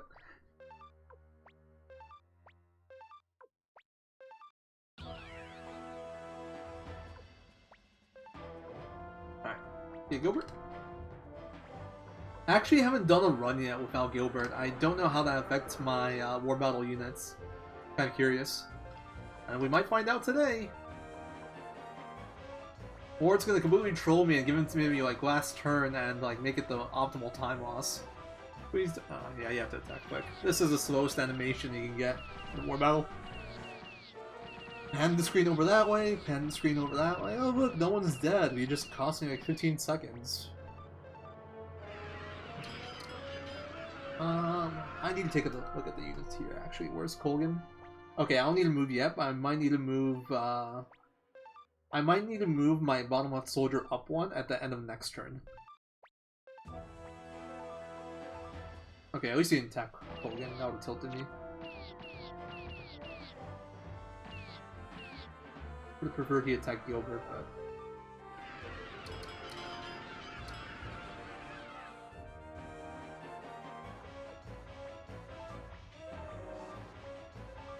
Alright, well... Okay, the archer's gonna attack Nicholas on. That kind of sucks. Okay, Colgan went melee. That's good.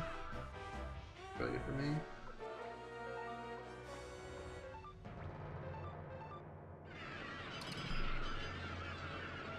Injure that soldier. I mean, if we kill him next turn, that's decent. Oh, not really. It's like blocking off the rest. Oh, Flick took damage. That's actually kind of good. If Flick dies, I think that saves me time. I do want to move my soldier up this turn. The reason I want to do that is I want to make it so no units can reach the spot to the left of Victor. Because Victor won't attack anybody unless there's somebody next to him, but if there's someone next to him, then Victor starts attacking. So I want to block off that spot if somebody's in range of reaching it. Although at the same time, that's maybe one more seed attack if I do that. You know what? I'm not gonna do it. I think it's a risk either way. Basically it depends on what the AI does, but I think it might pay off to not do it.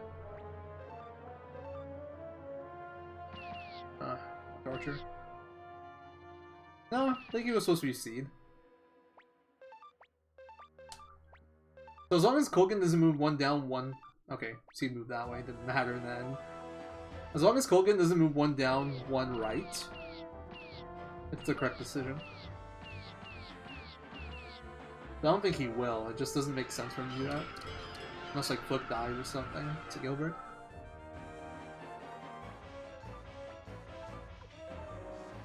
Stop going archers! Jerks! No, the knights are fighting way too much and no one's dying. That's kind of bad for me. Oh, Mikotop took damage. That doesn't really help me unless he dies. Oh, he fucking did it! The asshole fucking did it. He moved exactly where I didn't want to move. Oh yeah, I love it, yes. And of course he still went for the bow attack on the only unit that you're in range of do bow. Fucking Flick, man. I don't think so. Could be done, but I don't think anyone's done it. There's like no real reason to, besides like wanting to kill yourself. See, Victor's attacking now because Hogan's in the spot. What happens if Victor dies? Does anything happen? Well, we might find out today. I've never actually seen him go down here. I think we don't lose because, even though he's leader, the objective is to not let him into into Muse.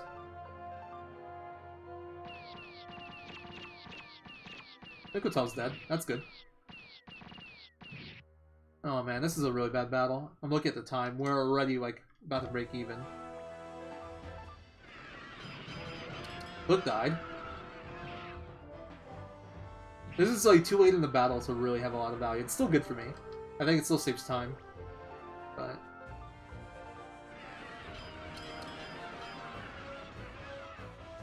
oh my god, this Gilbert battle's so bad. I don't care if we don't get Gilbert. I actually kind of wanted to test that. Okay, that's good for me. That saved me a lot of time, I think. Well, like, at least 10 seconds. Okay, battle's over.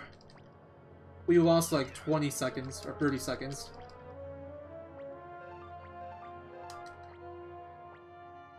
It's not the worst, I guess. Could have been better.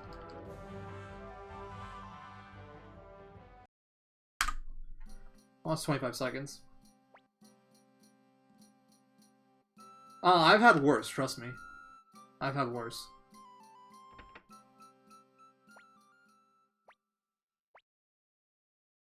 At least this battle isn't that bad in this category. It really sucks in 108 star because you need to get Gilbert. It can get so stupid. I've lost more runs than I should have to not getting Gilbert. It should be about a 90% chance to get him. Like, just off the 2 Fire Spears, it's a 75% chance to get him right there. But then, like, with all the flick attacks, when I'm fighting flick so much, it's an extra, like, 15% or so. And then you still don't get him. And then sometimes, even when you do get him, he just gets murdered and permadies, and you still lose the run. It's such a stupid, like, war battle for 108. It's like, it should be heavily in your favor, but somehow it never quite goes that way. Oh, okay. Yeah. Well, there's only 3 to choose from on my side. I guess 4 if you count Gilbert. Getting it all down there.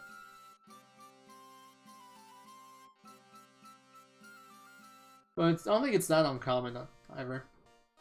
Especially keep in mind, since it's 90%, none of my units have extra, like, extra people on them. Like, I don't have Hannah on Flick, for example. So, they are a bit more prone. They have, like, worse stats, essentially. I'm doing safe strats for Kiba. Unless I'm, like, 3 minutes behind or something. Then I might just go YOLO. We'll see. But, if it's, like, if we're on decent pace, I'll be doing safe. Give up that minute.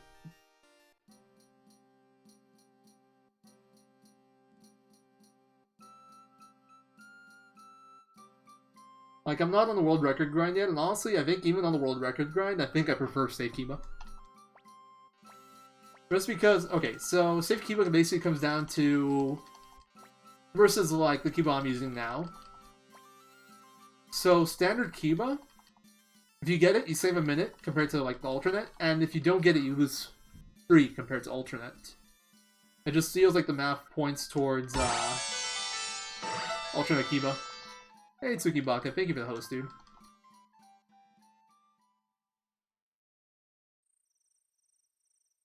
I don't think anyone's looked into it, but I doubt it.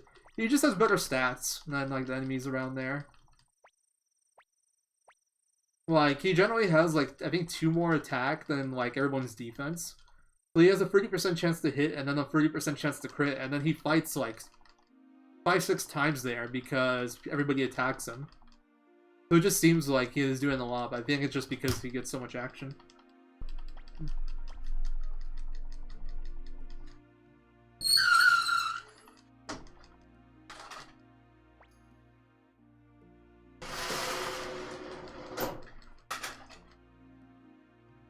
Thanks, Tsukibaka.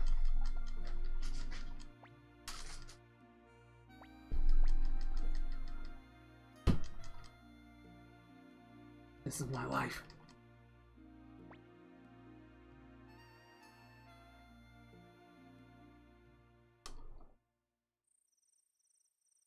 Why can't you use your tease emote? Is this like a sub emote or is it like a Frank Face emote?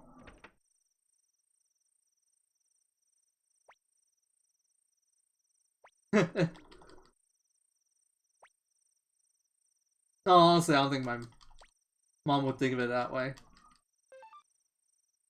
Benefits of non-primarily English-speaking parents, they'll miss the innuendos. At least more often than primarily English-speaking parents.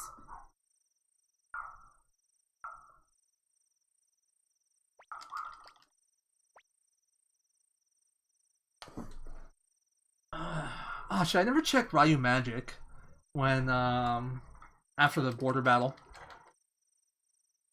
Hey! Fuck you, Chrono. Mean.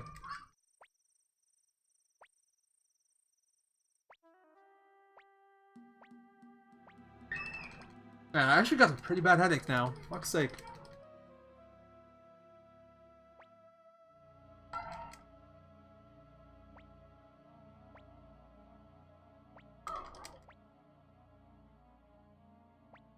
How much longer do we have? Oh, just another 4 hours or so. We can probably manage, right?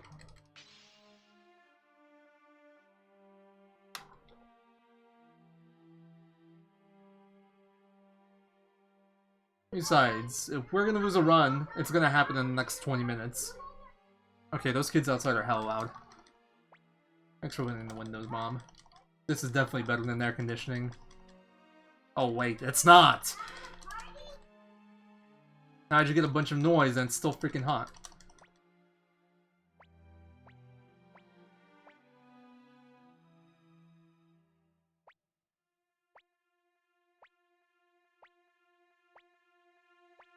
Did I fill runs here in my... No, I think it was a one battle walk, actually. I got the battle with 3 soldiers and a commander, but I didn't fail it. True. But that would require me not being lazy and actually stepping out of the house. And paying money for food. And I actually have a lot of freaking junk food at home. Got like a lot of leftover pizza, whatnot. If anything, if I go out to eat, I'll probably need to get a salad or something because there's like nothing but junk food at home.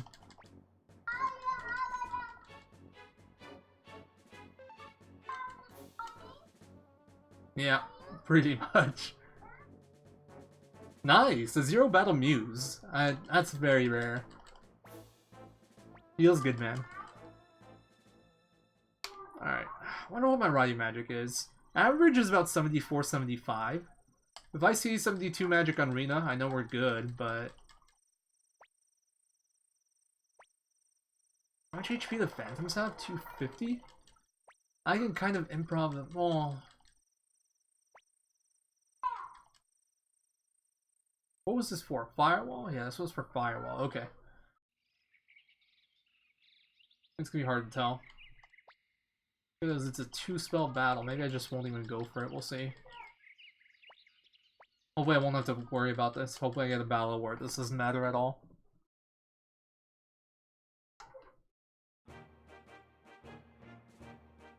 I probably won't have to worry about it, because we'll probably die into Tai-Ho.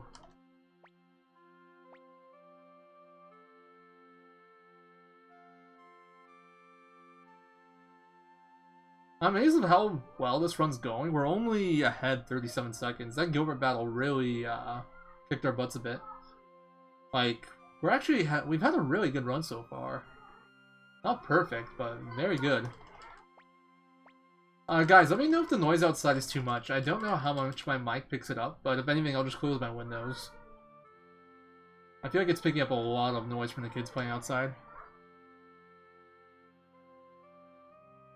It might just be when I talk. I don't know. I took a bad path here.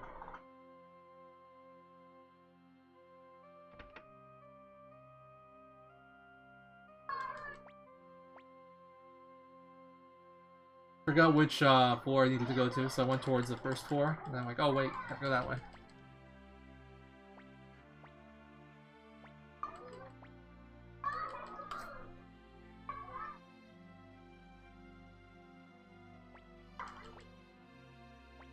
Pretty much. Rikimaru in Cornet's actually really bugged out. So first off, if you recruit him, he doesn't cost you any money. But if you do this recruitment sequence, I think after you go to the dock, but before you get Rena, like before you do this cutscene, you can actually soft lock the game where you're trapped inside that floor of the inn we were just in. Wow, that guy, I went around him and he moved to the right. The one time I remembered, he moved out of the way. God damn it, dude. These NPCs are messing with me. But you can actually soft lock your game. It's like the Tinto glitch where you can't exit Gustev's house. Same thing here with the first floor of the inn there. Should have soft locked. Maybe next time. Don't worry, there's still plenty of time for that. Alright, well, with some luck, we can actually maybe even gold this. We are ahead on the split because we didn't get a Muse battle, I think. Although my movement, I think, was pretty bad, so maybe not. Yeah, he froze up 1, 2, 3 right here. This is a gold. Okay, not anymore. It took too long. Oh, he rolled a 5. GG. Goodbye, my money. Never mind. Hello, my money. Fuck yeah. And I can sharpen my weapon bit. I go to Tai-Ho! Fuck yeah, let's go. Alright, time to die to fucking level up battle, I think. There's no way I get away with this. That was really fast, too. That was 2 roll Tai-Ho. That's basically perfect.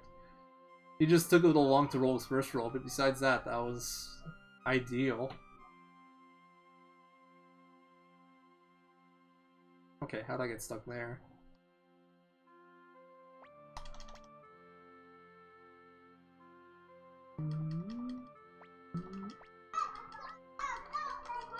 I gotta pay attention to arena magic here. Hopefully it's like 73-ish. 73, okay. Most likely I'm good there. I would need to have 72 magic on Ryu. Which is really unlikely. That's like way below average.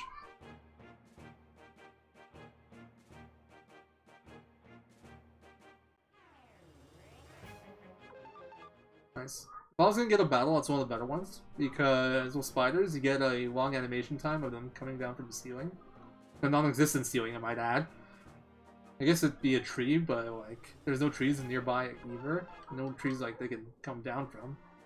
So, I don't know how the hell they're pulling that off, but... Sickles are faster because you don't get that long animation. Alright, and this is where the run comes to die. This is the last really scary part of the run. Did I just reset my pushing? I don't think I did. I might have. I went left a little bit too early, got distracted.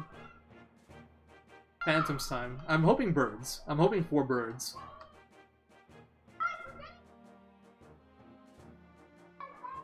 Three birds if I want to be safe. I don't want 2 birds though, you just don't get enough XP off 2 birds. 2 phantoms. Okay, defend. Firewall. Okay, attack and medicine. I don't know. My brain was off. Okay, just don't hit Rena. Good. That attack doesn't do anything.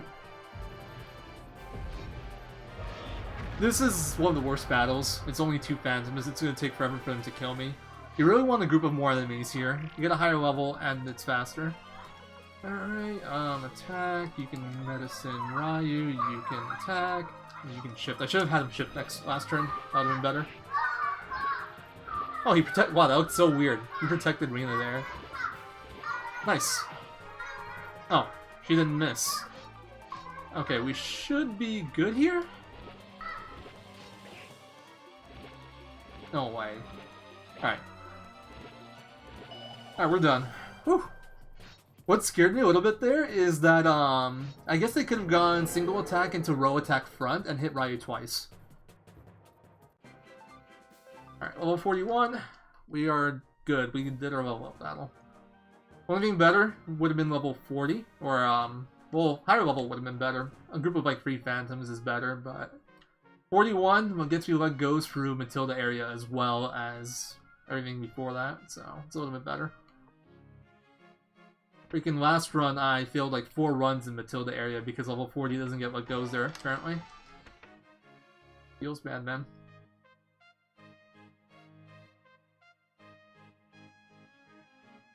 But we're pretty much safe now. I probably lost a little bit of time on that battle. I felt like I did it pretty slowly, but I don't know. Well, honestly, the battle itself went well. I just felt like I took too long to think. I don't know if I actually did. I just felt that way. Because I wasn't sure what to do in a few spots. Because looking at notes is hard. Please no. That's like the only battle in here that isn't a let go. And it's also the one that takes the longest, so... Don't really want to see that. Unless, like, you don't do... Really? Alright, still got it. By the way, my run rate is over 70% now because it's based off luck stat. It's like every 4 luck over 100, you get an extra 1% chance. Capping at 95%, 200 luck. If I recall correctly. Yeah, that's right. Not just that, there's other things, but... I'm concerned about runs in a few areas still. That still worries me. Should I bounce off to the right there? Maybe. I still haven't learned the best path for coming down. I feel like what I just did is decent, but... Okay, we're just gonna bribe this. That's not a let go, but it only costs 90 poch to bribe. So... Ragged ones only drop 5. I don't think I did that optimally. Ragged ones only cost, they only drop 5 bits when they, or 5 poch when they die. And since bribe is 3 times the dropped amount, it's 15 per ragged one, which means 90 for a group of 6. Oh, this split? Yeah, probably. My split here was, decent. I don't know. This one I still don't have, like, very good metrics for. I'm probably gonna break it up into 2 separate splits. I still feel like I don't really know like how to tell how good the split is here. I haven't done enough runs with this route to really tell. Well, it probably should be broken up into 2 different ones. My head hurts, dude. Ouch. Nice. I got the instant kindness. Sometimes there's a delay there. I don't know why.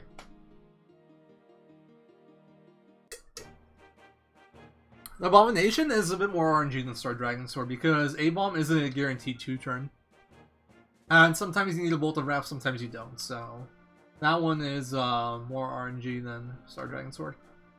I need to be careful here and cutscene skip properly.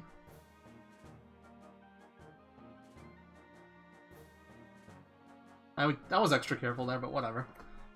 I'd rather just make sure I get it, because if you don't, you lose like 45 seconds. And in case you're wondering what we just skipped, we skipped the whole sequence of like talking to Tai-Ho, getting on the boat, Sheena chasing after you. Skipped all of that. It's not that the level's better, Bucks the Hut, it's just that the setup is better. Because getting the levels in Border takes about 2 minutes or so. Whereas that battle takes about like a minute, a little bit over a minute. But the other thing we get during that battle is that we kill off Ailey and we get her to 1 HP, which is why this one's better. And we also kill Nanami one more time. We need to do all those things for later on. Alright, let me keep track of my money here. Bad kindness. I think I can sharpen to freaking 6 even. 4.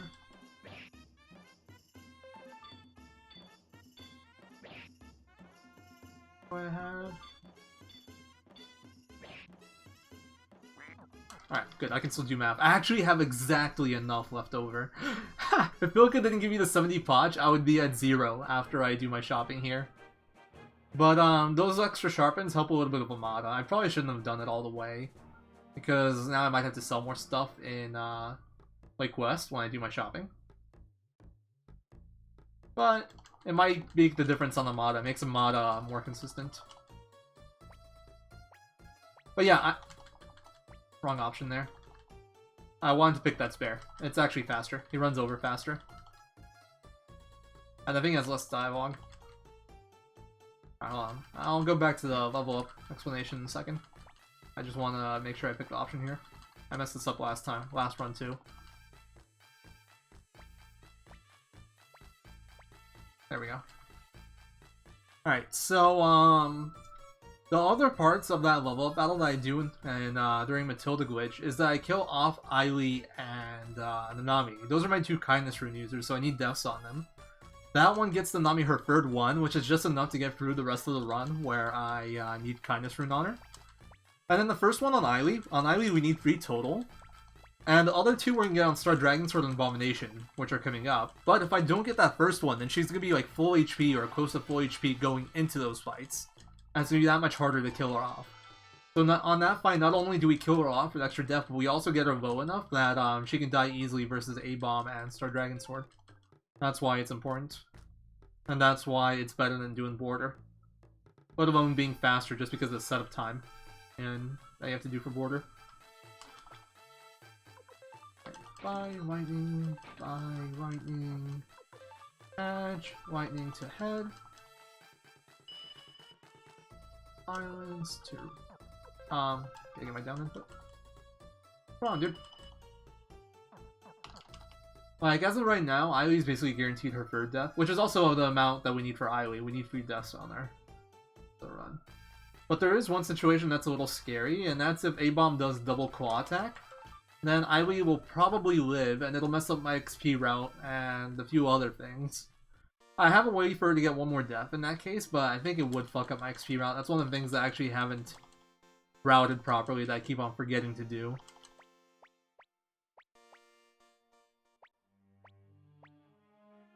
That's like my one concern there.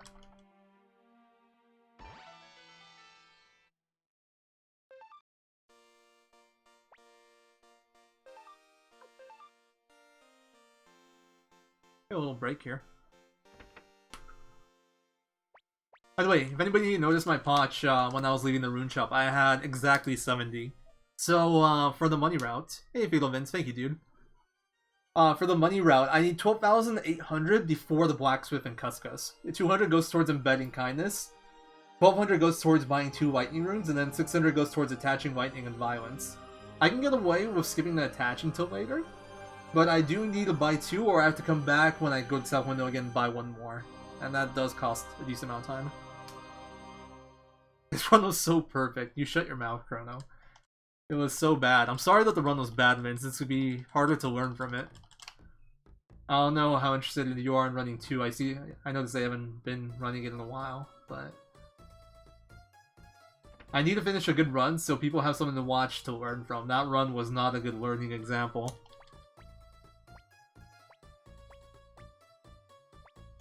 It was really bad. It was really poorly executed towards like the mid-end game. Like 3 hours in, it starts to get really shitty.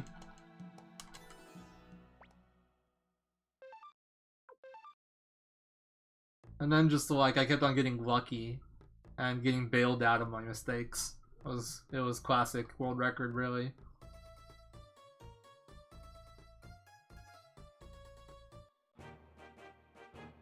Oh, okay. Gotcha, dude. Hey, happens. And real life stuff is good too. Underrated around here, but good. My movement was not optimal there, but it's fine. X. I did not do that properly. Oh well. Pretty much, yeah. First 3 hours, what to do. Next 3 hours, what not to do. I mean, you could interpret it that way. Also, ignore the gold here. The gold was with the old route, and since we do that whole trip around Matilda, we obviously lose time here. We gain it back throughout the run, but we do lose time during this split. This split is about as long as it can be in terms of routing.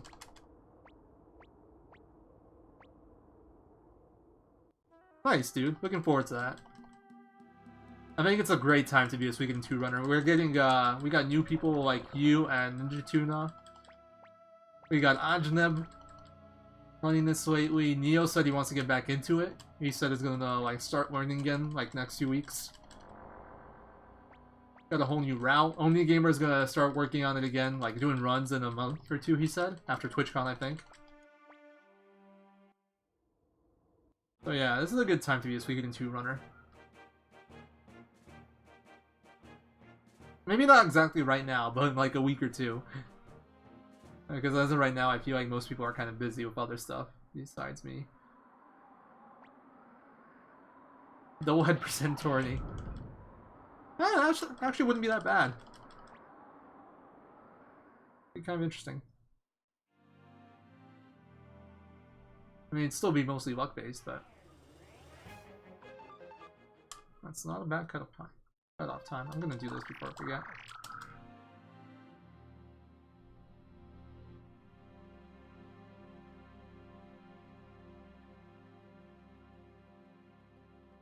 Because I feel like after Doublehead, it gets really boring for a good while, and then there's a lot of RNG with Taiho and whatnot. It's a little bit weird because there's only 2 boss fights, and the first one can kill you even, so it's like, feels a little weird.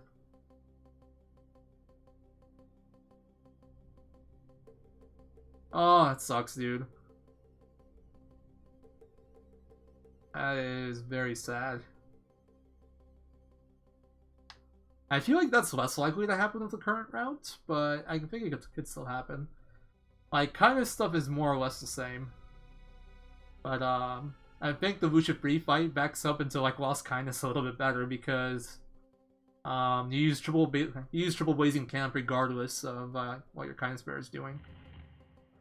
So you only need 600 more damage on the next turn.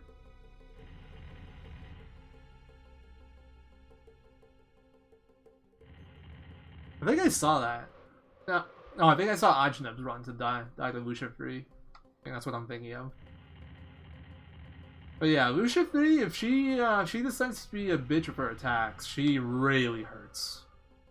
It can be a very scary fight, and she was actually one of the hardest fights to route properly in this new route. Simply because of her really high tech. Aili only has like a 70% chance to hit her when we reach that part.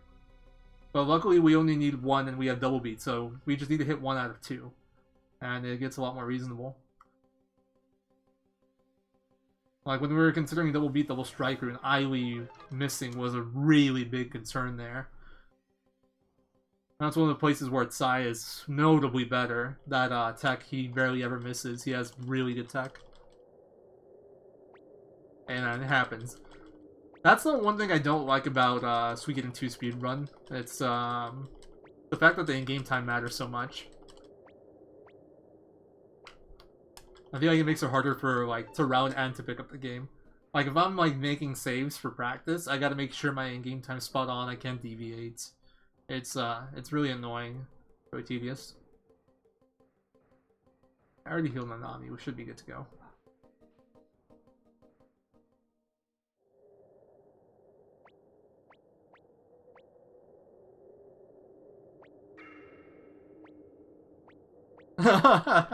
Oh yeah, that cracked me up.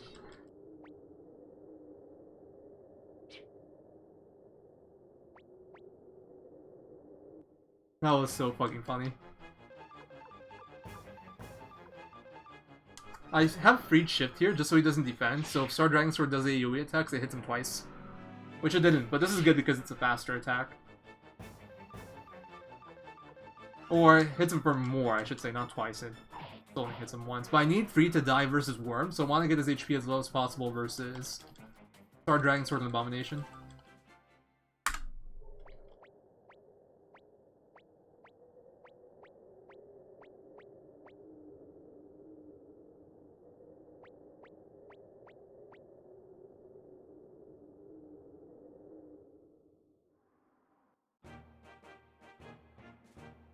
Maybe that's off the other part of that wall.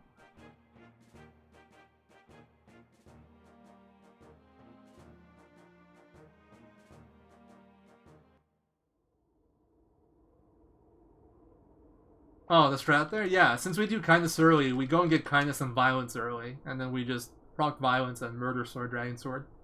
Same with A-Bomb. Speaking of, when should I do my menu? Do it right now. I'm just trying to find it in my notes, see if there's a smarter way to do it. What am I doing? My movement's all over the place. Alright, next screen, I'm gonna do it. Blue ribbon behind that hidden one, by the way. We actually considered using that too for Luca. And an earlier version of it. Oh, fuck's sake. I don't get why the game even lets you do that. Why it lets you push it over. So stupid. Okay, after the candle room, I'll do my menu. I gotta heal Nanami and I gotta give her Ryu's Jizo. Okay, I'm struggling here. And then... Wait, I didn't heal Nanami, I healed Ryu. Nanami, medicine for Jizo. Not the cleanest menu. Yeah, we go to Rock X early and pick it up. It costs about 40 seconds, but then it lets you skip the rune shop to equip it onto Ailey, so it saves like 10, ends up costing about 30. And then the rest of the time it saves in the fights.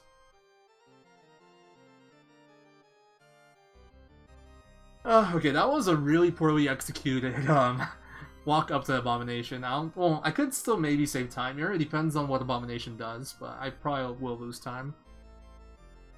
I should gain time overall, though, because we are ahead. I think I actually saved maybe a minute or so on Star Dragon Sword.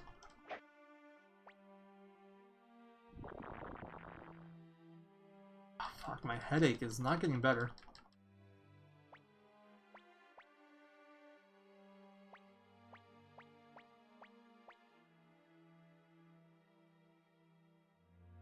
Yeah.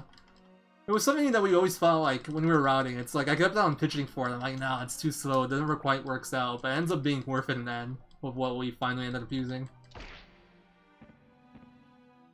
Along with Late Adlai, the other thing I was pitching for this whole time. Although one of the main benefits of Late Adlai we don't end up using. Yeah, it always takes 2 turns because you gotta proc Violence. But yeah, we save a lot of cast time and whatnot. And bosses are fairly quick with Kindness Rune, even without violence. Defend, attack, defend, shift, defend, defend. There's also the chance of, like, Nanami missing someone. 1% chance that Nanami misses. Like, well, not Nanami, anyone misses in this game.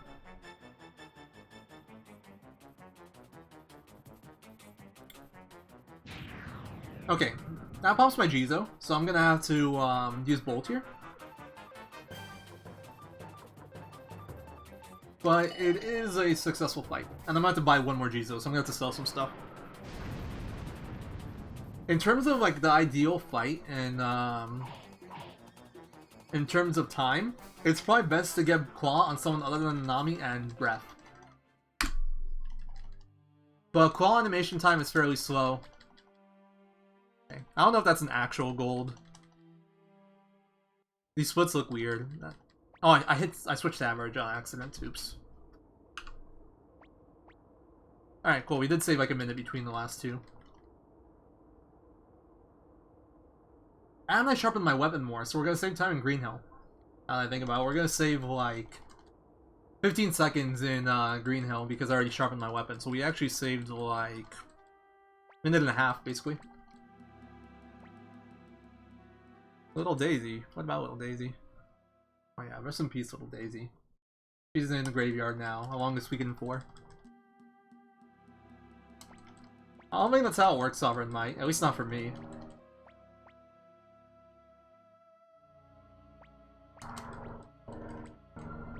Also, another thing with that fight is if Ailey, or if A-Bomb doesn't do an AoE attack and you do proc Violence on Nanami, you're gonna end up having to take Ailey with you here to get her an extra death. Or just you'd have to kill her off versus like some random battle. Yep. I know. Yeah. Well, it's not coincidence, it's routed in. And you have to keep Ailey there regardless, she's forced into your party, but that's kind of a big part of why this route works, is because we can do both there. She just happens to be with us, we can get her 2 deaths without, like, any extra time cost. So I don't know what you want to call it, if you want to call it coincidence or not. It's like, the reason we're doing this route is because it works out this way. And that gets her all the deaths that she needs for the run, right there. We need 3 total deaths on her, assuming we have a somewhat accurate game time. So like, a decent run. Like anything remotely decent, won't have issues there. Actually, if your run's kind of bad, you might even be good with 2. I'm not sure. It really depends. Because the third one is gotten... I should have taken the sand path. Oops. A little bit faster, I think. Or easier, at least.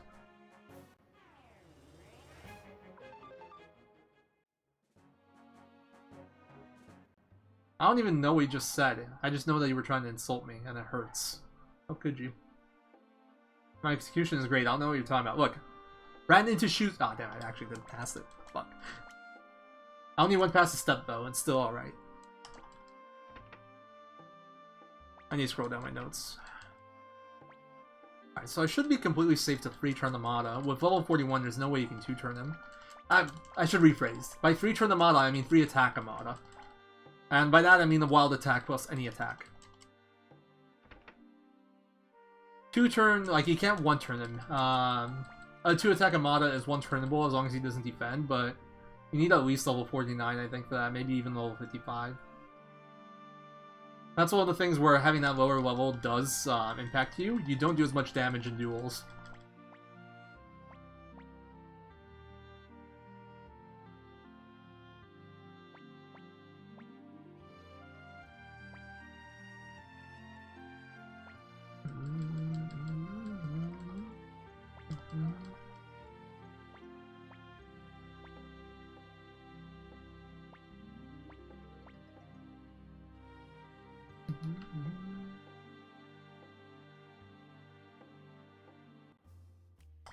Didn't do that movement optimally, but it's fine. Better than fumbling around forever, which I haven't done before. Goodbye, my 1500 potch. I feel like I don't get the value out of that I should.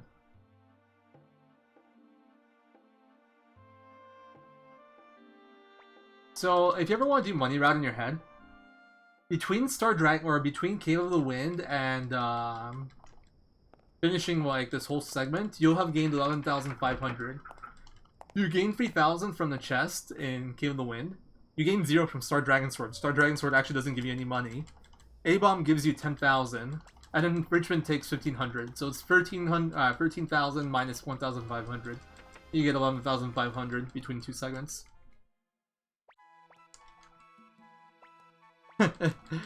Oh yeah, I think this route is actually super cool.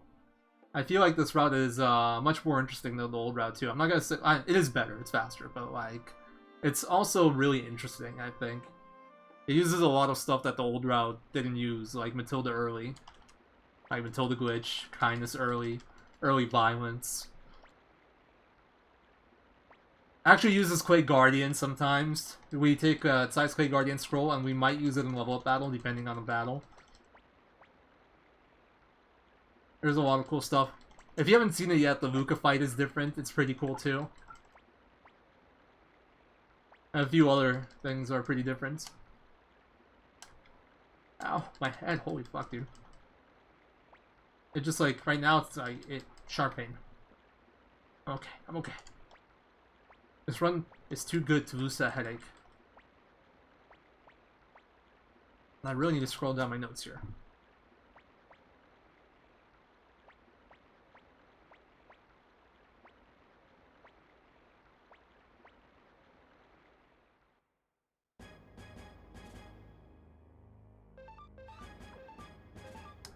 Okay, I wasn't sure what that one was.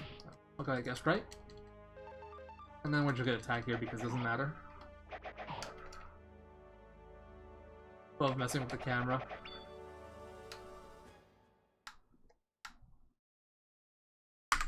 Oh, what am I doing? I don't have a split there. I have to fix that.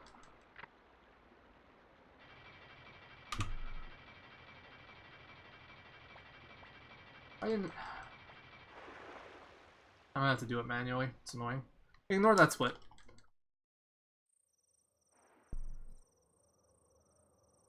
That gold, though. Yeah, that one was a little bit inaccurate.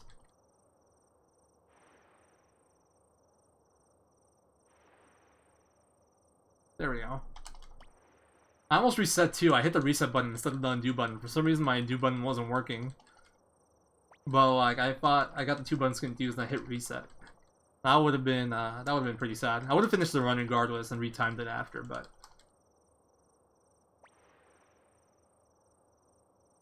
that would have been silly. Also, underrated feature of Light Split. Even though like visually the timer stops going when it's like when it gives you a prompt for like resetting or whatever, the timer does keep going internally. So me hitting reset there and the timer stopping does not actually affect the timer. It's really nice that it handles it that way.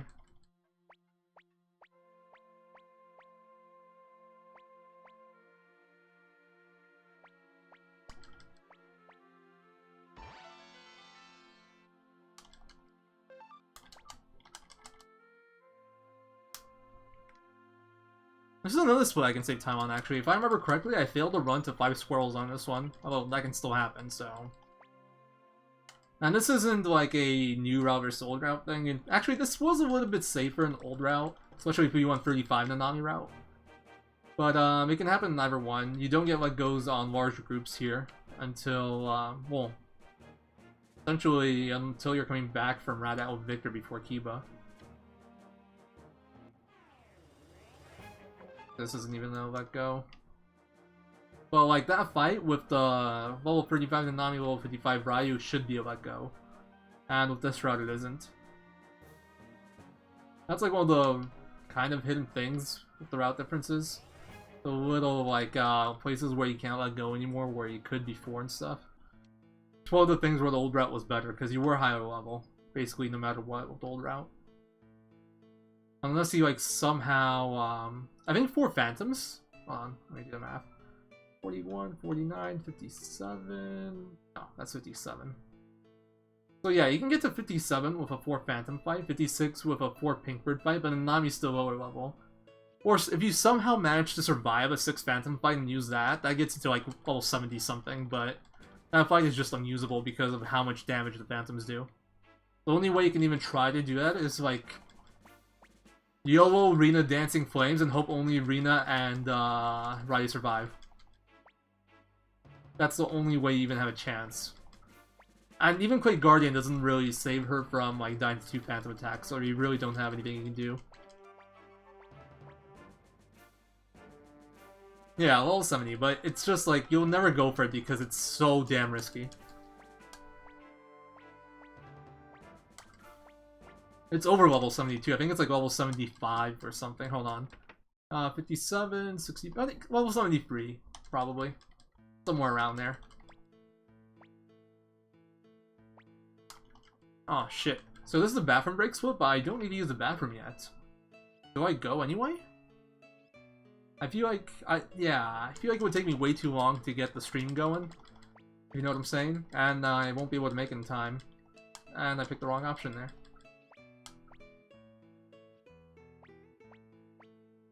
You mean, like, the run or the 6 Phantom fight? Because they're not gonna make it out of that 6 Phantom fight alive. Hey, look, no Gilbert. Save time here. Do we go for the bathroom break? I have even less time because I don't have Gilbert. But this is gonna be my only chance for, like, the next 4 hours. Fuck, dude. What do I do? Alright, I'm gonna try to go.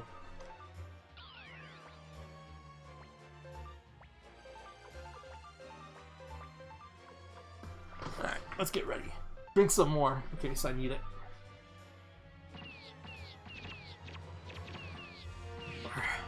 Get the stream going is what I meant to say. Okay, that's good. I was like wondering who was attacking. No one should be in range. I forgot about that.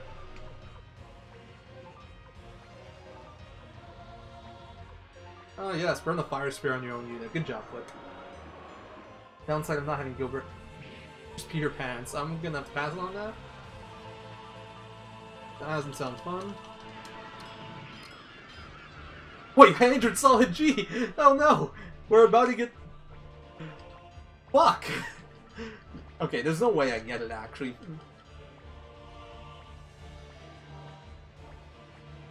Alright, fuck it, we're staying. I don't need to go that badly. And, if you enter Solid G again... I regret it. I feel like as soon as I sat down, I feel like I gotta go again. God damn it. So if Solid G attacks that soldier and kills himself, we have the fastest... Like, we save like 2 minutes or something. It's incredibly unlikely, though. It's 5% chance times 2, essentially. Aww. Would've been so hype. Would've, like, if the rest of the run went good after that, would've made the run essentially unbeatable. Oh, that's not true, but... Oh, and Freed died. Okay, it's a good thing I stayed, because this dialogue prompt would've gotten stuck. And I would've had to been here to advance that. I guess I made the right call, because Freed's a Punk. Alright, that unit died, that's good. I guess it's good I stayed.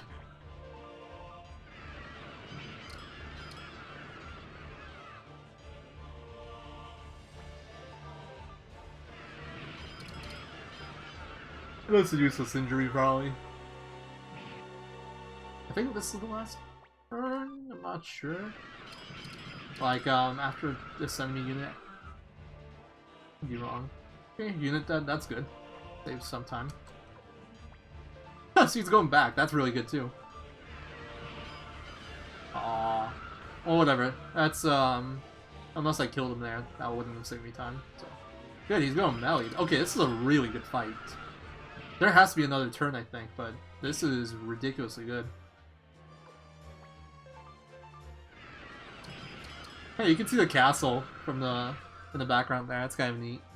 I think that's a useless unit depth too. Oh no, there's still one more turn. Okay.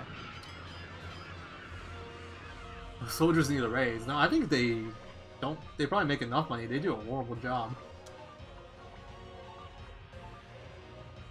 Okay, I'm gonna need that State Army soldier next to Solon G to probably die, because this is in range of Seed now. Point bow, that sucks. That's a waste of time. Oh, cool, he waited. Kill Solon G? Okay, he died now, it doesn't matter anymore.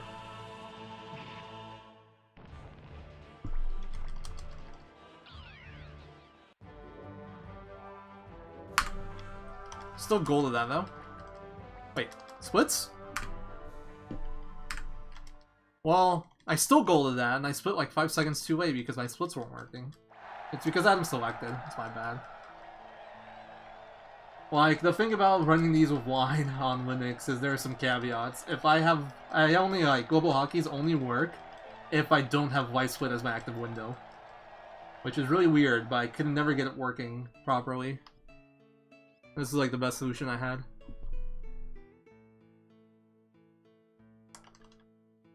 Alright, so I golded that, and I split like 5 seconds late.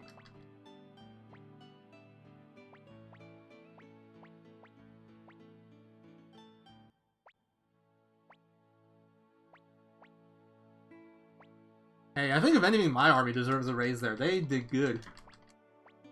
It's not common. It's not often I get to say that, but my army did really well there. If only we actually killed Solon G, though, that would have been insane. That's the closest I've ever come to killing Solon G. It's not very close, I only hit him once, but it's about as close as you can get without killing him, so...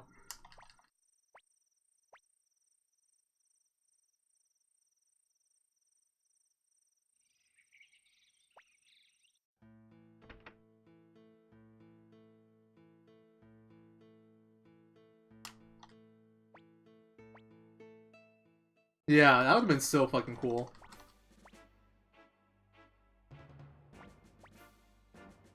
What I'm worried about now is that I have, like, literally no bathroom breaks until, for, like, another 3 hours.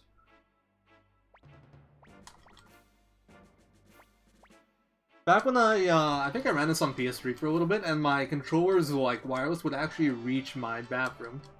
Like, I take the controller, whip it to the bathroom, and just mash one hand or something, but that's not an option on PSTV.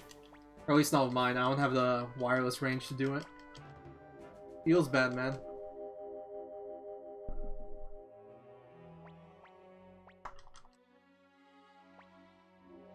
And the sad thing is, if you're like one soldier dies, the one that attacks Solon G, you literally could just mash X. And like you won't ever actually have to do anything else in that fight. But if that one soldier that attacks Solon G lives, then that's no longer true. Because you need to go and have him wait separately.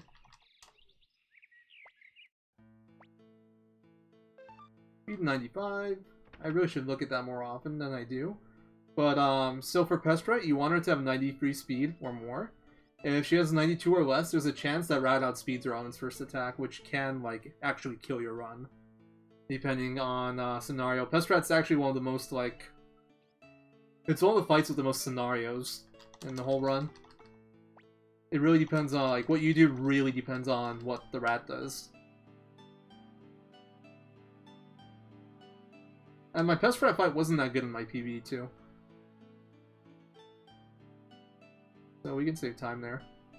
I can't save as I can't gold it, I think, because in the gold I forgot to shop and I did my shop later on.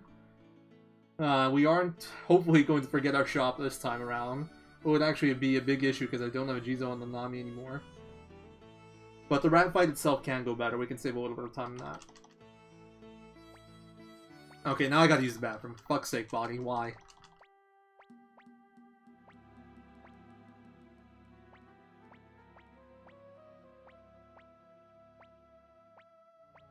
Wrong option. I wasn't paying attention. How long was I standing there for no reason?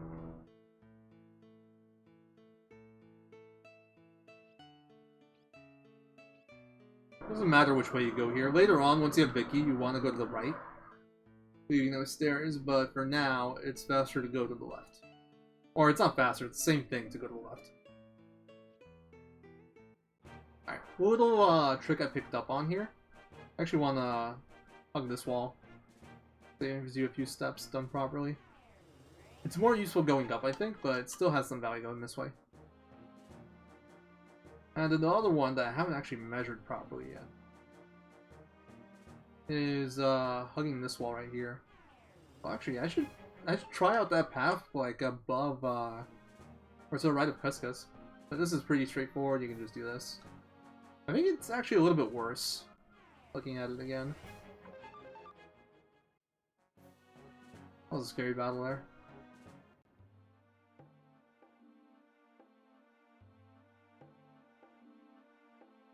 I literally forgot what I had to do here for a little bit. I'm like, wait, do I need to get Richmond? Like, what? Where am I going in? Well, we gotta get Amada. I literally had to, like, concentrate and think about it.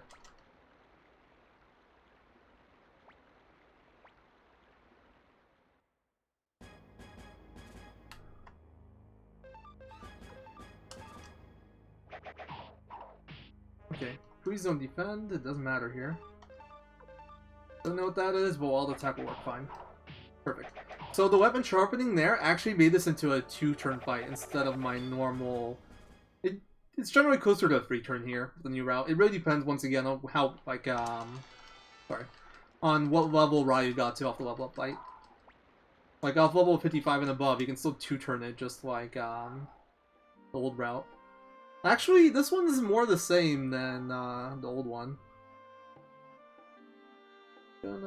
I still haven't timed this out. I don't know if it's faster to go down or left here. Because we now want to go here instead of South Window. So we don't automatically want to go down. And down is the shortest path to the world map. Okay, mess that up.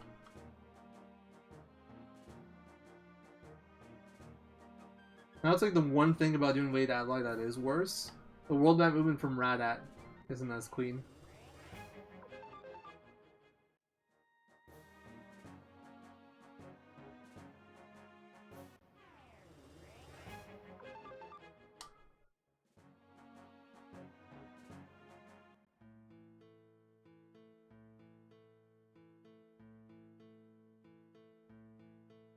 I think with that like little world map tidbit,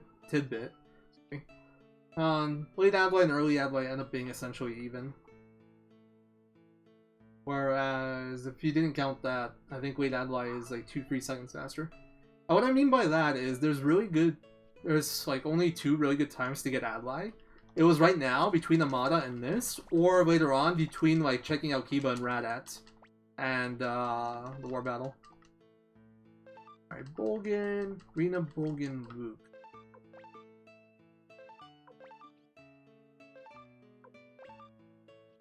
Formation, Nanami, and Rina. Actually, I have trouble finding my notes here. I gotta scroll down. I'll do that when we get on the boat, though. I gotta look at my shop notes, too, although I think I know what to do there. I should only have 300 potch after I'm done shopping, or I think it's a bit more than 300. But it's basically whatever boots sell for plus 70. That's how much money I'm gonna have.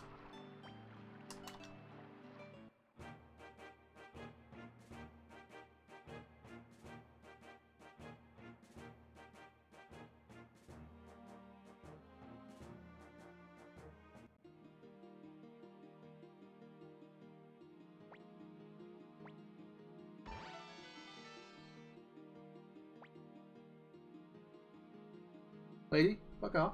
Get off me. Alright, so...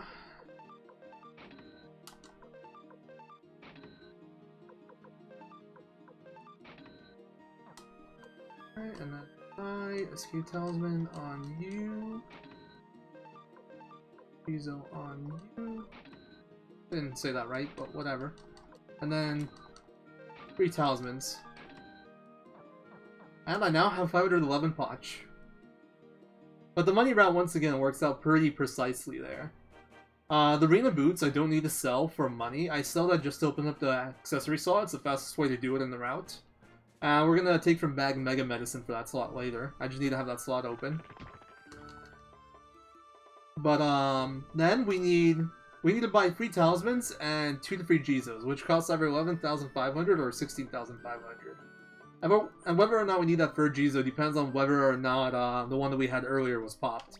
And we lost ours versus A-Bomb. So, 2 Jizos. Oh, actually, let me focus here. Kid, out of the way. 1, 2, 3. I should have read my notes for this. I'm actually not sure if I did this right. I think... No, I got it right. Doing it that way is like 2 seconds faster. Assuming I didn't get stuck on that NPC, which I did twice. So, I don't know how much actually saved me, but... Also got distracted by my cat meowing outside the door.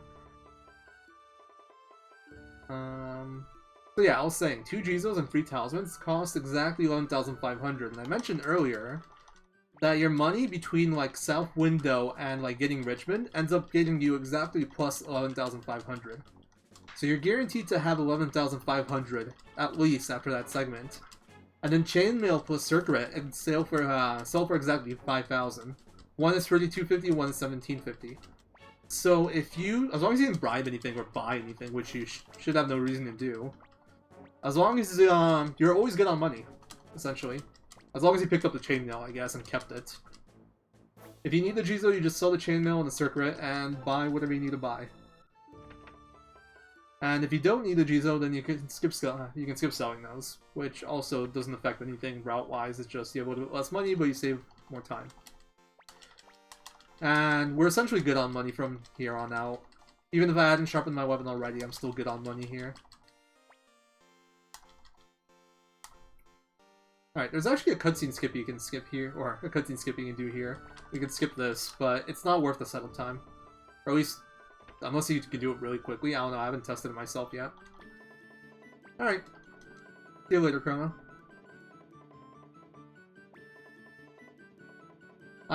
I hope I don't. We're past, like, all the most dangerous stuff. I think the riskiest thing I have left is the Luca War Battle. And, Eiley critting Luca in the fight. I think those are the only 2 things left that can really kill it. Or, like, you know, me soft-locking the game or something. That can happen too, I guess.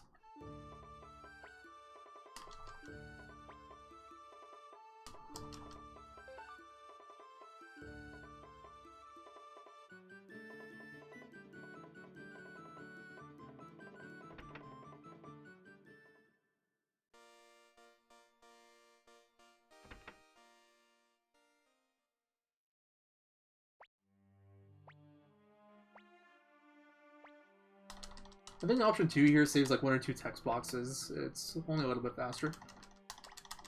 This one you do have to pick. I actually don't know how to do the picture cutscene skip that I mentioned earlier. I haven't tried that one yet. I know it's not that hard to line up, but like, you do have to walk a bit and like line up just right, and the setup for it just takes longer than the cutscene, I think. Just not worth the trouble. Not worth the mental effort, really. Might save maybe a second or something, but it's like...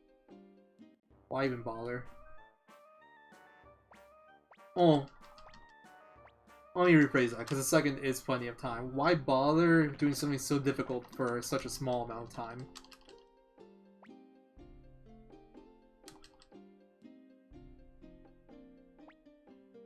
Well, we'll probably learn how to do it later and time it, see if I can clean that up a bit. Maybe it will be useful.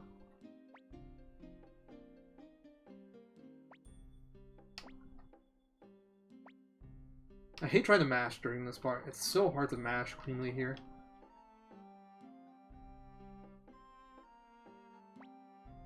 Because you gotta hold run, and then you gotta mash, like, X. It just, I don't know, it just feels really bad there. I can never do it fast.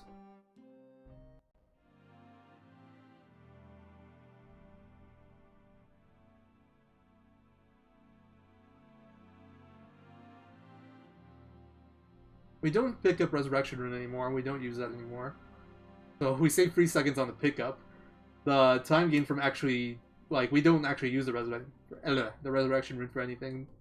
But we do save 3 seconds from the pickup now. Not a big deal. I think the bigger impact is not using Res anymore, because it's not the fastest animation-wise. Shredding's like 2.7 seconds faster than Charm Arrow, which is what we'll be using primarily. L2 is the run button that you're thinking of. R2 and R1 are only used in war battles as far as I know. And like dancing. Karen. But what I do there is I hold circle to... Oh, please no. That is not a guaranteed run, and it would have been pretty long. So L2 is run, but L2 also can be used for mashings, and circle is run, but it can't be used for mashing. So you want to hold circle, mash L1, L2X, I think. I think that's the best way to do it.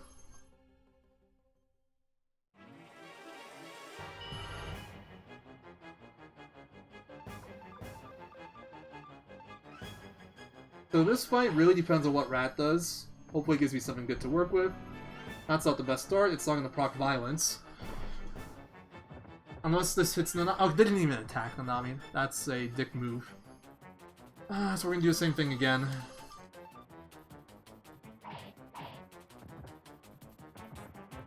Okay, this is going to be a really bad fight, unless it hits Nanami with physical right now. What? Dude, he's actually trolling.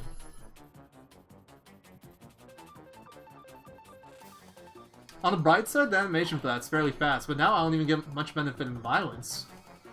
Okay, if it doesn't proc violence here, I'm just gonna do family attack plus shredding. Or I'll do bolt, I think it's a little bit faster. And more damage.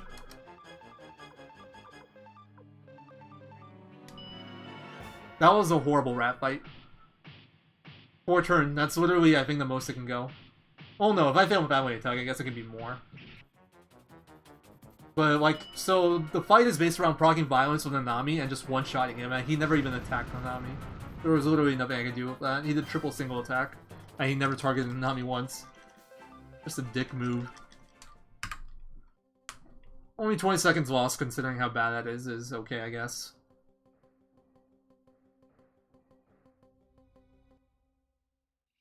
So for that fight, you really just need Nanami to get hit with either physical, which is an issue because it's low accuracy. Also, by the way, the probability on Nanami getting hit with a physical there is double anybody else in the front row, because she's in the top right slot.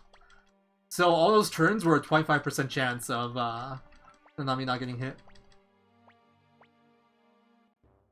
But then she also has a high evade rate, and that presents an issue, because we do need her to get hit. I should put that back up in my notes, actually. I think that was the best way to back it up with what happened. I might have been able to go for the door shot sooner, I'm not sure. I just didn't want to risk it, but I could have maybe went family attack turn 3 and then door shot turn 4, maybe door shot turn 2 and then family attack turn 3. It doesn't make sense to go for that because you don't know what's going to happen turn 2. And you might not need any of that at all, but maybe it's worth it, I don't know. I gotta do some timing on that, I guess. Let's just do damage-wise. 20, 18, 28. Yeah, the thing is, that doesn't do enough damage. I think. So you'd have 2,800 damage, a little bit over 28. I think like a little under 3,000. That's 5,200 HP. And then you still gotta hit family attack. I think family attack does like around 2,100. I wasn't paying attention there. I don't think it does over 2,100. So I think you're still short on damage unless you have Ryu attack turn 1, but that's just wasteful most of the time. So I don't like doing that, and even then I'm not sure it's enough. The other thing I can do is just use a second spell, but it's like, it doesn't seem worth. Like, committing 2 spells turn 2 just in case, it seems pretty bad. Yeah, that was about as bad as that could have went. Well, that's not true. The worst case is that Nami actually gets murdered, and I basically lose the run. I lose minutes trying to like basically solo kill with Ryu and Luke. But besides that, that's about as bad as it can go. Besides like the Nami dying.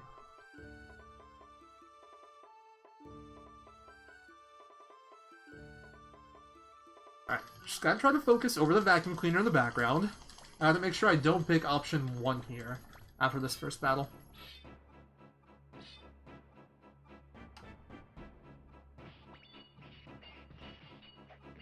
Arg.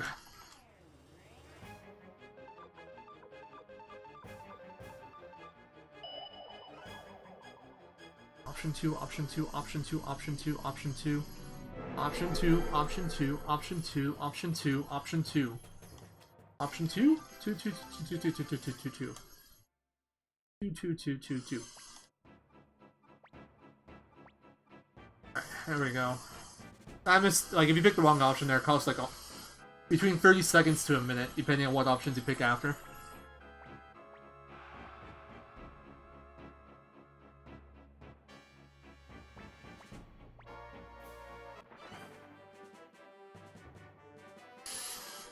That vacuum cleaner is definitely not annoying.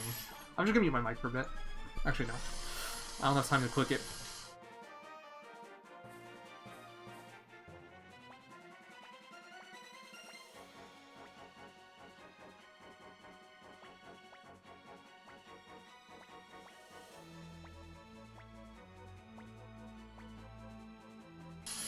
For fuck's sake.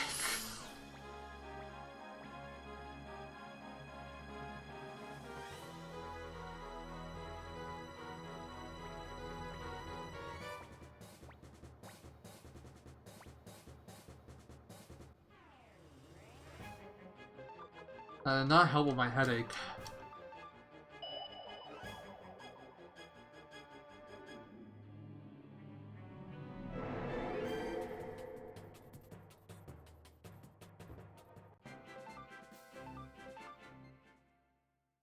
So I've already sharpened my weapon a little bit.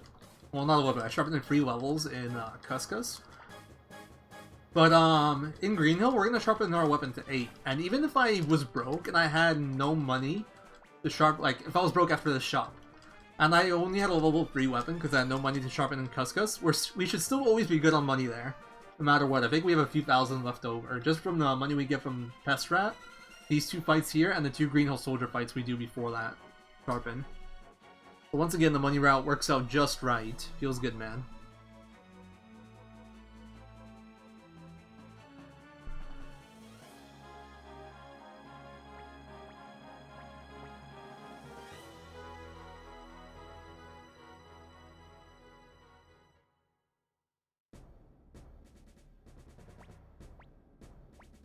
Alright. My equipment menu I can do as soon as I pick my party for Green Hill. Alright, hey Mr. Eviltastic. Have a good night, man. Thanks for popping in. I was saying, my party, or my equipment menu, I'm gonna do one equipment menu really soon. And I can do it as soon as I pick my party for Green Hill. But I'm gonna wait until we get into Green Hill and before Flick leaves your party, so I can keep my splits accurate, because I did it in Green Hill in my splits, and I want to keep that consistent.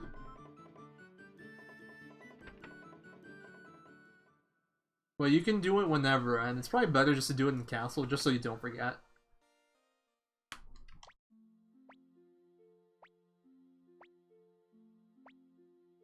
Nice, dude. I don't know, man. Pick who you like. Personally, when I want to do like a casual playthrough, and that's not gonna be like a super hard and central use bad characters playthrough, I think my short list of characters I want to try is Ronnie Bell. That's a big one, but she's really strong, so that might not be fun because she's OP. Sylvina is one of my other characters that I want to like play around with. Mina is interesting. The generals, like, not necessarily the generals, but like Kasim, Warren. You never really see those used. Although Kasim might be a stretch into that party because you already have Flick and Victor stuck in there. Yeah, I end up using very similar people all the time too. Sonya you can use for the final dungeon too. I think Sonya is like one of the coolest characters in the game, but she's only available for the final dungeon, so. But she does not make things harder. She is very strong. And like, I guess one for me, I'm always trying to make it more challenging for myself. Crash into a wall there. Feels bad, man.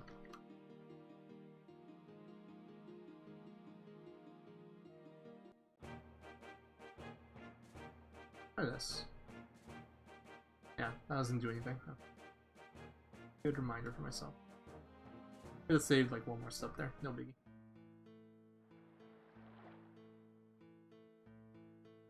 I remember who else is fairly interesting. Ruby is like basically Cleo. I don't think there's anything too special about Ruby, but that might be someone you're interested in. Who else? Morgan. That's the character that you never see. Morgan can equip Borun too.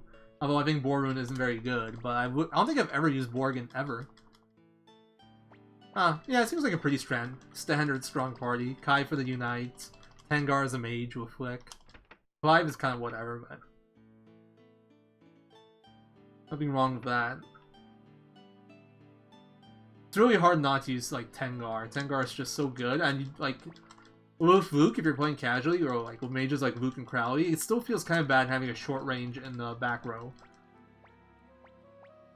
So like, sometimes you won't do that just because you don't want a short range in the back row, but then you can just throw in Tengar or Cleo, and they're perfectly capable mages. Ruby.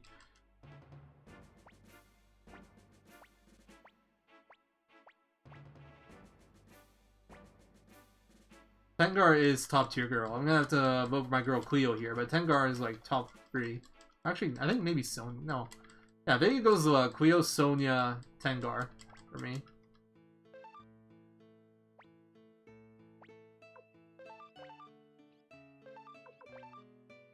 Swap the Nami and not you. Okay, that did cost me time because I picked Flick on accident. The idea with that formation menu is you don't actually need it for battles or anything, but you can make your equipment menu a little bit faster if you do a formation swap there, since the formation swap is essentially free, and just like the way the menuing goes ends up being a little better. But if I mess up the menu and try to swap Flick instead of Nami, then it does not make it faster. Kirkus is whatever. I've never been a huge fan. I feel like he's a subpar mage, but he doesn't have like amazing physical either. I think the only reason I'd use Kirkus is for Wild Arrow. Right? And once you reach like a mid-late game, that's very underpowered. I think it's like only really useful in Cave of the Wind. Unless you use it with something else as well. If you combine it with something else, then it's probably pretty decent. No, I didn't do that right. Whatever. Alright, so I'm doing the menu in Green Hill before people are kicked out. So before we reach Nina, probably. Scroll down to my notes and make sure I have that ready. My bandana might get equipped again. I need to keep an eye out on that. Still don't have any better headgear. Or I can 200 IQ it.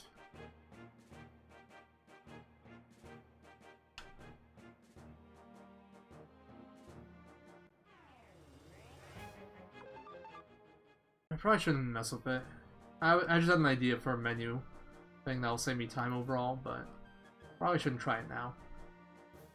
Oh, fuck's sake. Messed up my split there. I hit reset and split at the same time. By accident. I messed up 2 splits this run so far. Feels bad.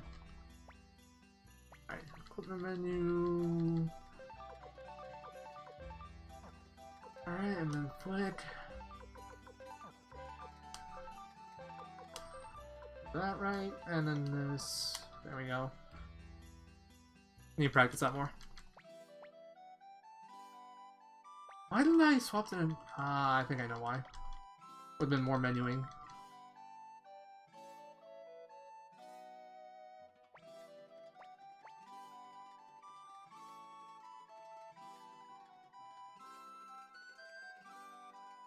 I gotta review some of my equipment menus. I think I can make them all a little bit better. They're a bit sloppy at the moment.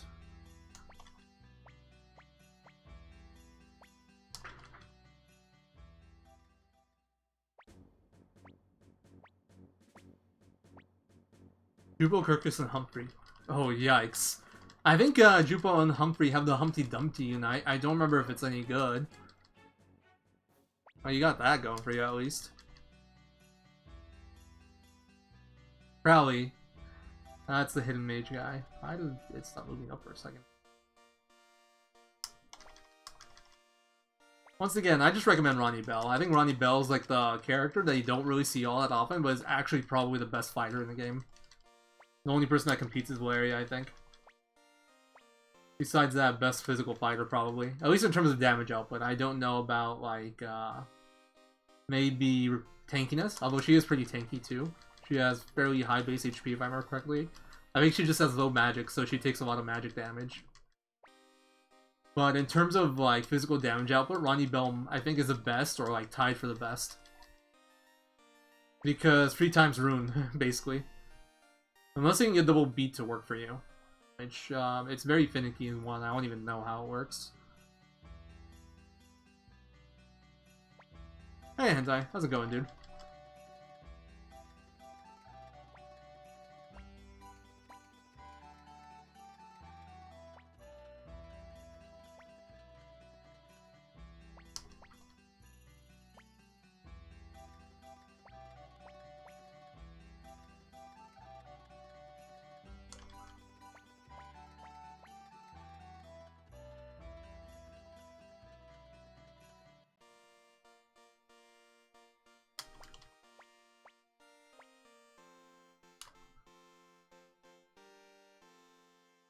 Need 2 more? Why? It's your final party, you said. You have Victor and Flick stuck in there, don't you? Ronnie, Jupo, Humphrey. Oh, what am I doing? Wasn't looking. Damn. I stood a few seconds there. Feels bad, man. Anyway, this is Green Hill. Most boring part of the run. Literally just text matching for 25 minutes or so. With some menuing thrown in here and there, and a few battles that are unimpactful.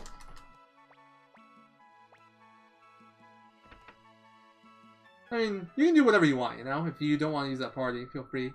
But that's a fun little recommendation, I think.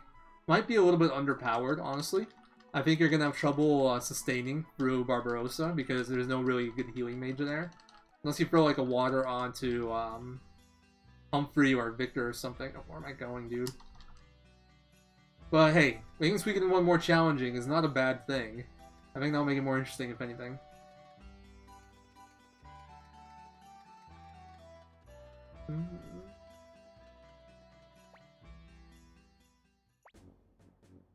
Hey, LCC. No, he has the Trick Rune permanently... Well, actually, I don't remember. Does he have Trick Rune stuck on him in 1? But, I don't think his mage is any good. His magic's any good either way. If I remember correctly, he has Trick Rune stuck on him, and I think Trick Rune was pretty garbage in 1. I don't know if it even gave you double damage. It's been a long time. Actually, I don't think I've ever liked the Trick Rune.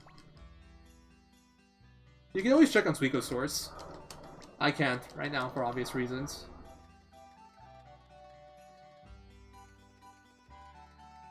But yeah, Jupo is pretty bad. Don't have any expectations out of that guy. He will only disappoint you.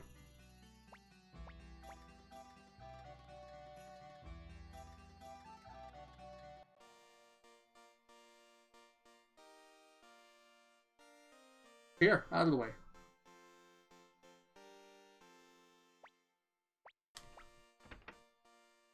Man, I really wish I took that. Well, I couldn't, like, the way it worked out, if I took the bathroom break, I would have lost time. Because Fried got killed. Or he didn't get killed, but his unit died. So, it's a good thing that I didn't take the bathroom break during the Sol and G battle, but I really need it now. And the only chance I'll have at one is maybe a really bad refugee fight. And, like, if that happens, I'm losing, like, a minute or 2. So I don't want that either.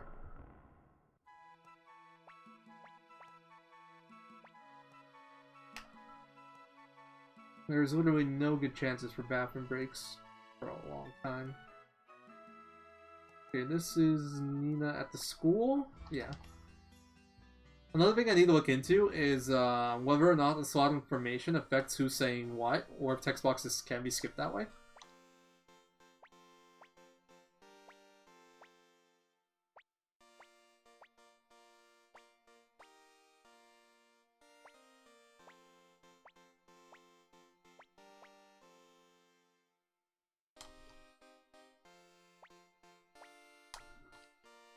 You don't get a text box there if you only have the required people.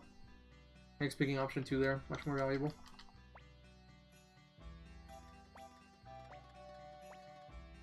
Is this day free already? Oh yeah, I guess it is. Went by really quick. Oh. I go to the right of her on time for once and she moves to the right. Oh, that sucks, dude. Good luck to you, man. And thank you. Have a good night. Hope you sleep well.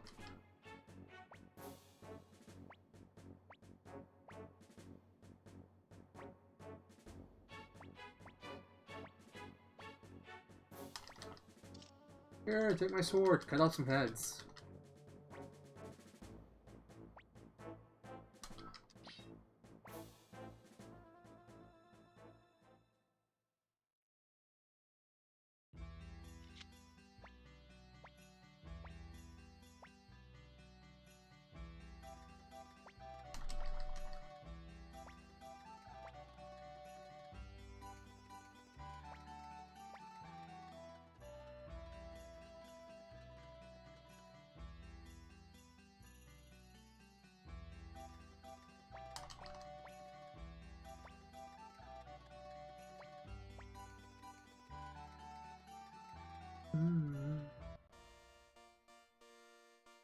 I was about to say we're finally getting to the action parts, but not quite yet. Still plenty of text, chasing around Ghost Flick. Then waking up the next day, going outside, seeing Joey, and then finally we get to do some battles. And even then, it's nothing that interesting.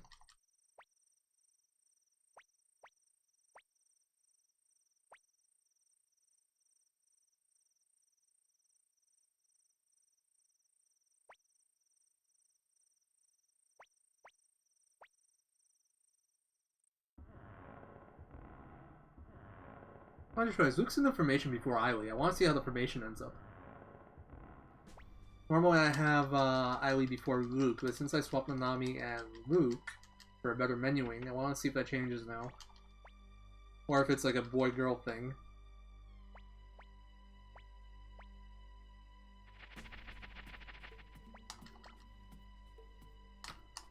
There's just few spots in the game where like your character swaps spots even though you never actually swapped their spots or anything. I'm just like kind of keeping an eye during those segments, seeing if I can catch anything that gives me any information on why or how it works. It's not ultimately too... Well, there are places where it makes a difference. This isn't one of them.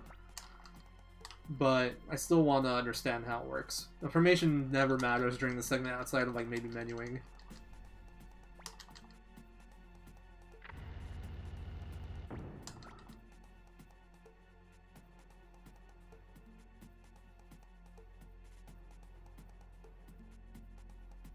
For these hidden corridors, you just always want to hold right when you enter the next screen. It'll never go wrong if you just hold right. All those paths, you gotta go to the right at some point.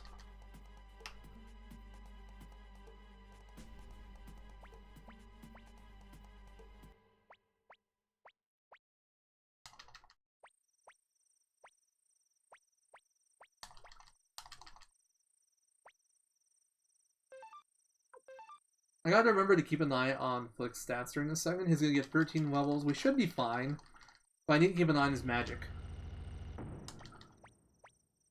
I'm more worried about his speed than I am his magic, but I need him to have 100 magic by the end of this segment, or I have to take him with me to Rock Axe to get him another level or two. Because I need him to have a Thor shot for Luca. I could probably make do without it, to be honest, but it would cost me time at the very least.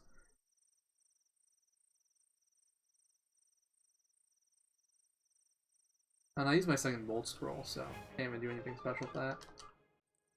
was thinking maybe I can get creative and do triple bolt. Kasumi, Aili, and Flick, but that wouldn't work either. You want to be as high as possible with like that tree line there before you go left. Just save some walking.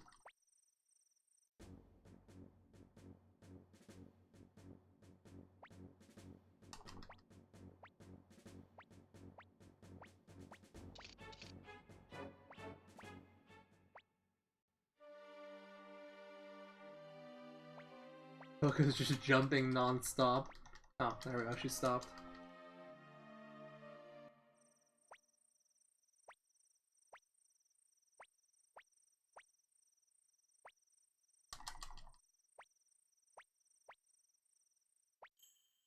Ah, there's always that one text box there that I'm not ready for.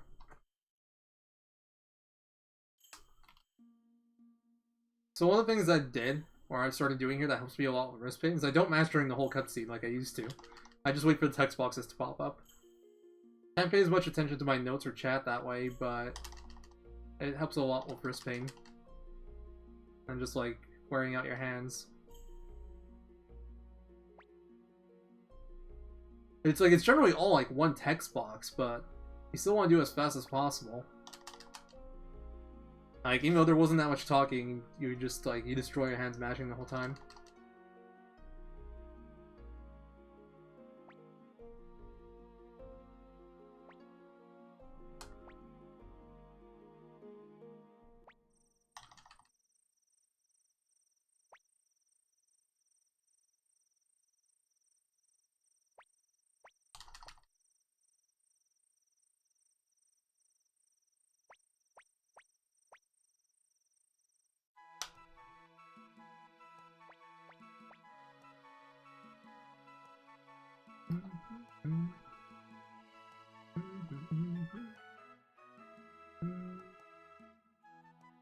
I never do that right.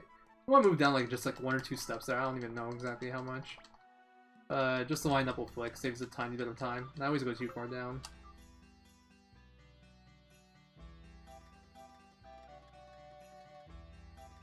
Alright, finally we get to do some battles.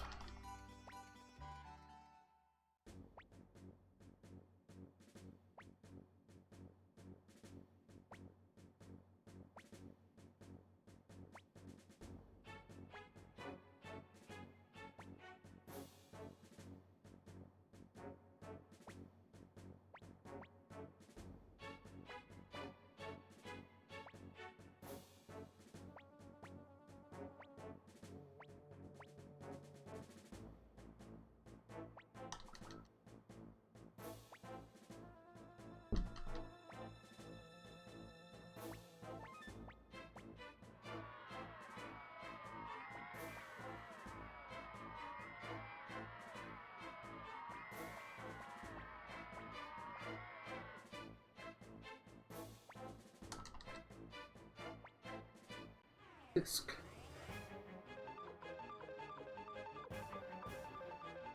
Yeah, formation is the same even though Luke was ahead of Aili. He still ended up in that second slot, Aili in the first. So I think it is a boys-girls thing. The game separates the boys and girls when you go to sleep, and Aili ends up behind Luke for that reason. Because Luke stays in your party and Aili does not. Medicine drop, okay. That's literally just inventory clutter. And time loss because I do have to click through that little dialogue.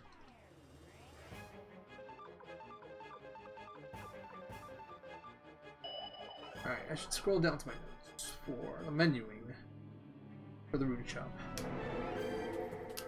Luke is slot 2, Nanami is slot 4. Okay, Flick's magic's good already. That's a good sign. I don't have to worry about that anymore.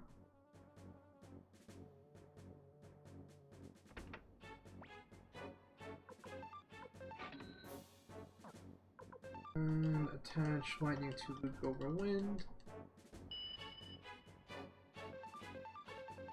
I have my notes in order now, so this is a lot easier for me than before. Gate. Tie to Aili. Spark to Nanami Violence. She doesn't actually need the spark, this is just the fastest way to remove violence. Then violence to Aili. Up 10. Perfect. Good. That was like a perfect menu. Feels good, man. Bad poison. I couldn't find my notes for this in time. Friendship next. And kindness on Eileen. And I'm gonna save time here because I sharpened my weapon to 6 already instead of 3. So we just have to sharpen it 2 times instead of 5.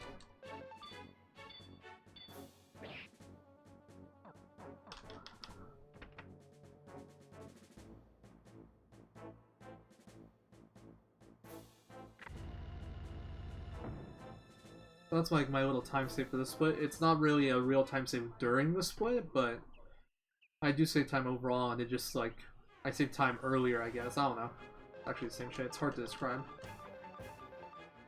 And this is where Kite Rune starts to pay off. So Kite Rune is about 3 seconds faster than the old strat of autoing here, as long as you can get the one-turn auto. One-turn auto would have been faster, but it was super rare. And it's about 5 seconds faster than all the shining lights that we use. And we, those are like, we do a fair amount of those. We do 2 shining lights after we get Kite. So that's 10 seconds. 3 seconds per the auto battle, there's 4 ones, so that's 22 seconds. Kite Rune purchase costs about 17 seconds. Attaching, I think, I don't remember if attaching was counted in that, I think it was. So it already pays for itself and then some, and this is why Eily is the new kindness bear, because she can use Kite Rune, and because it's really easy to get deaths onto her. And she also has a 2x Unite, just like Nanami does, which we use plenty in that old route, so that still has a lot of value, and you'll see where. That right there is why Eily is the new kindness rune bear. That, and we can also get our deaths fairly early without like any cost. If we go for kindness early and weaken her in our level up battle, and then just kill her off easy, Star Dragon Sword A-Bomb. Works out very nicely. There is an issue with Kite Rune though. Kite Rune has the same accuracy as your normal attack, and even if your tech stat's way higher than enemies, there's always a 1% chance that an attack will miss. It caps at 99% accuracy. So, and with groups of like 5 and 6, it's like 1% for each one, and since you gotta hit all 6, it actually ends up being like 95.5 hit rate for groups of 6 to hit all 6, and like, or 95.5 for groups of 5 to hit all 5, and like 94.3 to hit all 6 in a group of 6. So there is a small chance that we miss an attack with Kite Rune, but if we do, we just auto next turn pretty much, and it ends up being still very fast. It just, like, you lose like 7 seconds there, it ends up being about the same speed as a shredding instead of like a shining light, for example. Speaking of shredding, it's about 7.5 seconds faster than doing a shredding. So it's a notable difference there, and it's like 9 seconds faster than doing a charm arrow. Actually, I think it's like 10 seconds faster than doing a charm arrow, which seems way too high, but I think that's right. I think charm arrow is like 2.7. Okay, I think I'm misremembering shredding time animation. Shredding is 2.7 seconds faster than charm arrow, probably like 1 second faster than shining light, so it saves like 6 seconds for shining light, or for shredding. I think I got the numbers mixed up. Also, right there where we have the option to savor or to something else, you always gotta pick option 1. If you pick the second option, you actually, like, the game actually crashes somewhere around here. I think when we're going back into the school. Like, it's at Potomac game we're doing a run before, you got a literal boost screen of death. Luckily, actually, I think I made a mistake in routing before, because I want to see, like, how fast each option was. Maybe I actually soft reset before I picked it, I don't know. Or before it would have lagged. Yeah, before it would have crashed. But you can actually kill your game by picking option 2 there. No idea why.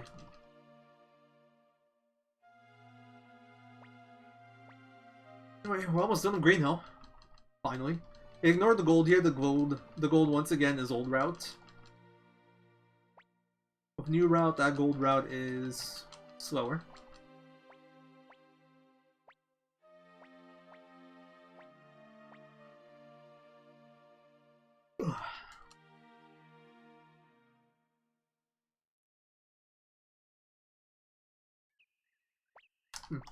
So those fur cape drops are really annoying because they kind of mess with some best equip menus, but luckily we only have like one equipment menu left with a best equip. I don't think either fur cape overrides speed ring or wing boots, so we should be good there. And I think I can actually use one for extra defense on Eiley for Bone Dragon. If I choose to do the extra menuing to get it out of my inventory. So, that's some options there. Not bad.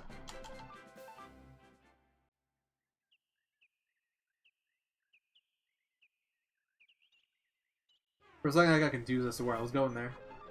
I thought I was like past the cottage already for a second. I'm like, wait, what? Why is there a fork here? I'm confused. Luckily, muscle memory took the wheel, and I realized where I was.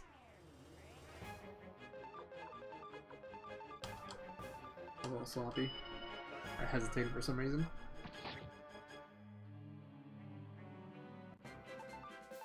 I need 3 speed. I got a firewall scroll. That's like so pointless. I don't think it messes with anything. I'm just like, all these extra drops, they take a little bit of time, and they clutter my inventory. And if I fill my inventory, then that will be an issue. Like, I have to overcap, essentially, which is, I think, fairly uncommon, but it can happen if I get drops from, like, every single fight like I'm getting now. I'm gonna have to take time to discard extra stuff.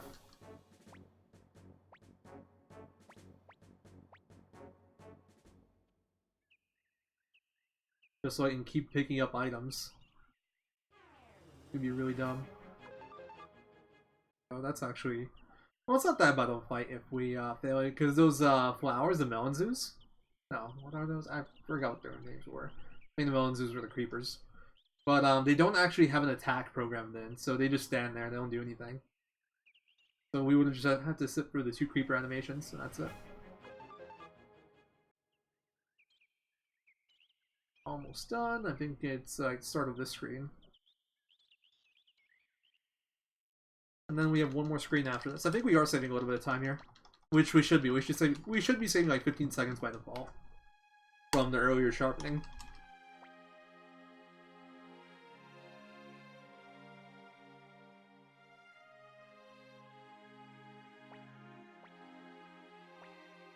Excuse me.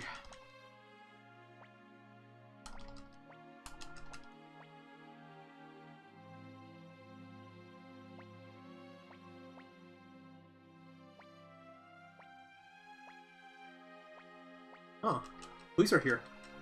Not like at my place, but like I just heard police department yelled.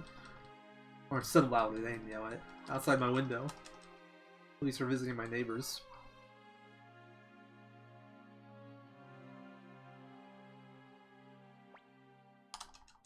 Now I hear dogs barking.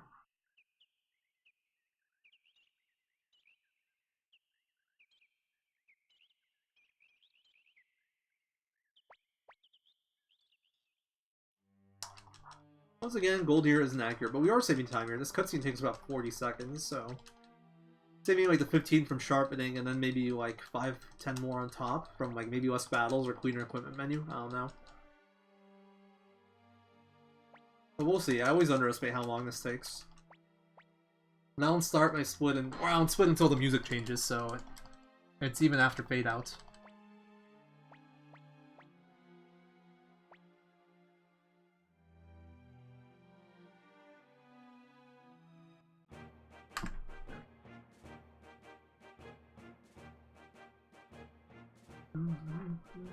I think we saved some time there. I didn't really look. That was not a good path to take. Actually, no, it's fine. Wasn't optimal, probably, but... What the hell? It didn't split again. What is going on? Why is it not splitting? Like, half the time now. I think we saved like 20 seconds there. I didn't get the best look.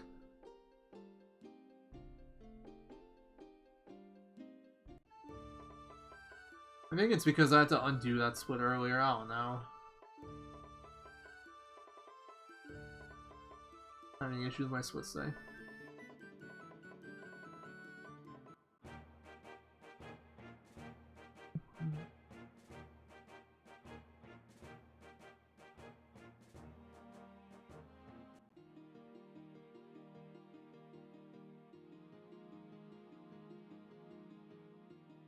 Come on. Move. Move, please. Alright, so this point is where I'm like guaranteed to lose time pretty much, unless I get really lucky again, because my refugee battle was about as close as you can have to a perfect refugee battle without actually being perfect. And anybody that's watched my streams knows that I generally lose a lot of time to refugees, so this is probably one of the biggest segments to lose time during the run, so if I only lose like a minute or something here, I'll be very happy. Refugees have kicked my ass plenty of times before, and I'm sure they'll continue to do so today. If they're bad enough though, I might be able to sneak in a bathroom break. I just like, it's hard to tell, so I'm wasting like bathroom break time while I'm waiting to see if I can take a bathroom break.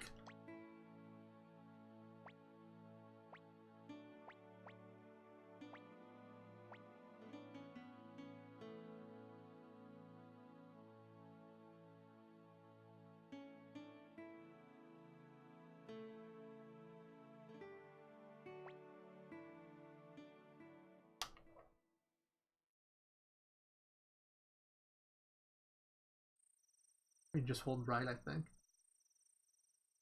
My notes are good. Go back to bed. So I just...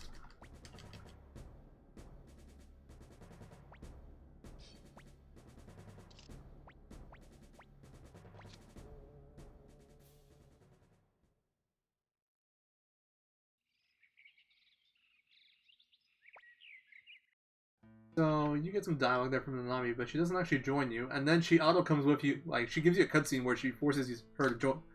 She forces you to take her with you. Would have been better if she just joined me there.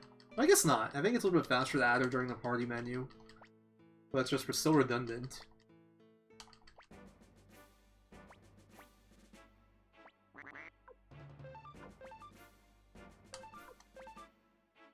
The quacking, ultimate sign of shame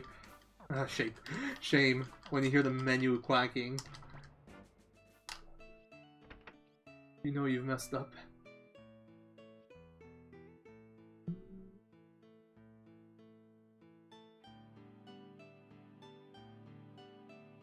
So there are a few scary battles I can get along the way, but for the most part we should have mostly let goes. This is like where the level difference between 40 and 40... Well, actually, this is the split where... Not necessarily the split, but this is the areas where the difference between 40 and 41 kicks in, but also the level difference between like 41 and 49 or 48. You'll be able to let go of less battles than you would be able to with a higher level Ryu. Although I think the difference isn't that big. I think the biggest difference is being level 41 and above. Because if you're only level 40, regardless of how many people you have in your party, assuming they're all also under level 41, you will not get let goes versus Phantoms or Time Knights. And in my PB, it's like, the field runs are on a split after refugees, but I failed like 4 runs there. So, yeah, that was unpleasant. And the source of time save for this run, potentially.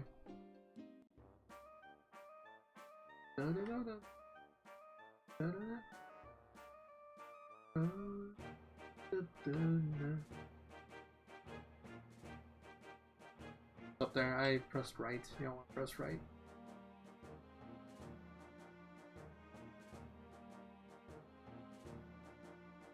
I gotta review my movement for this whole area. I feel like I am not doing it optimally. That definitely wasn't optimal, but that wasn't intentional.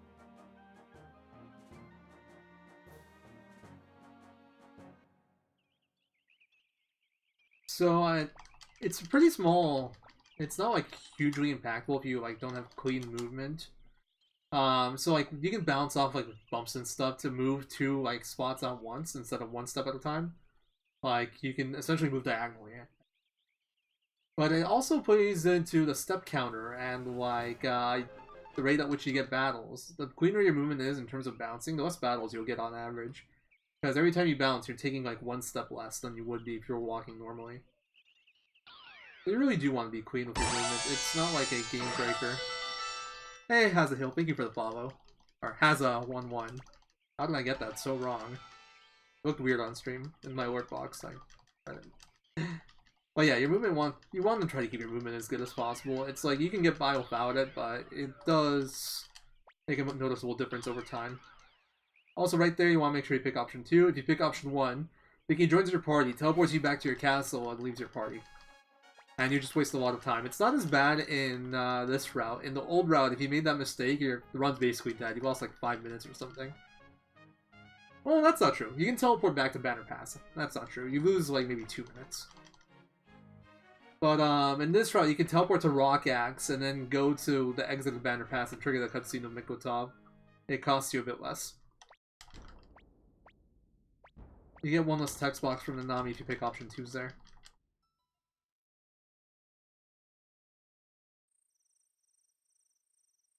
Oh, I just remembered another time save that we have. That's really silly. It's gonna be on Worm, I think?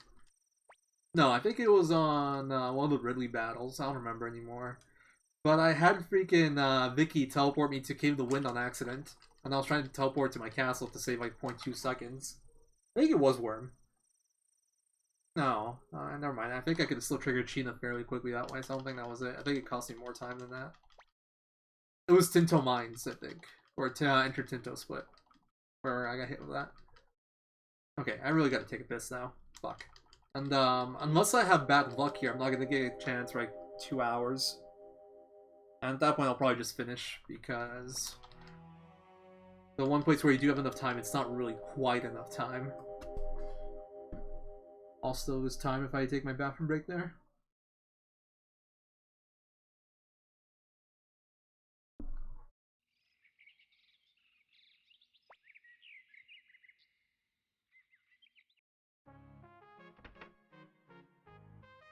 Run into the wall.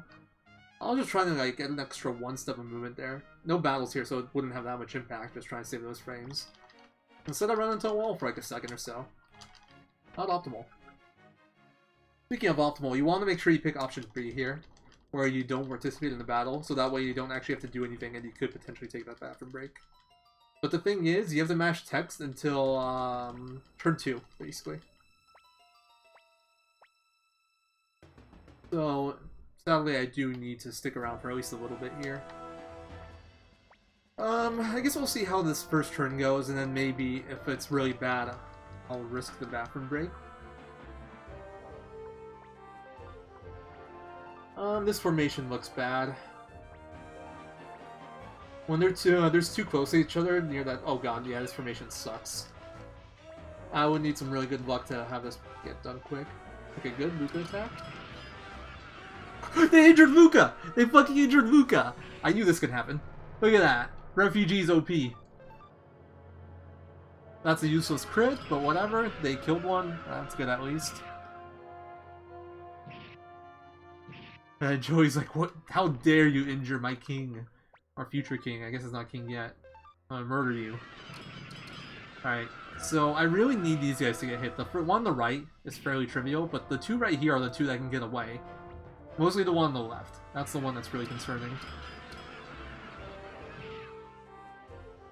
This is looking decent. If he attacked, he was like the least likely one to injure someone, as he proves there. Thanks, Kiba. Okay, that one on the left scares me. He can get away pretty hard.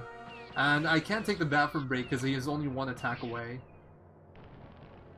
But like, nobody... I can get 2... They can get 3 units in range of him next turn. If they move optimally, which they don't always do, and they like to wait a lot, and then sometimes it just doesn't damage them, so...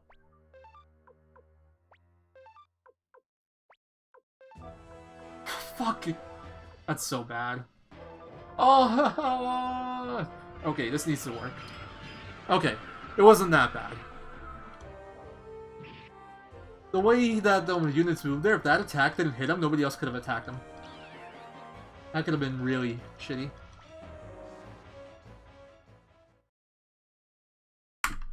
Well, no bathroom break for me, but that's a really good split. I basically like broke even. I think I only lost like 5-10 seconds compared to my PB, and my PB had an insane refugees fight.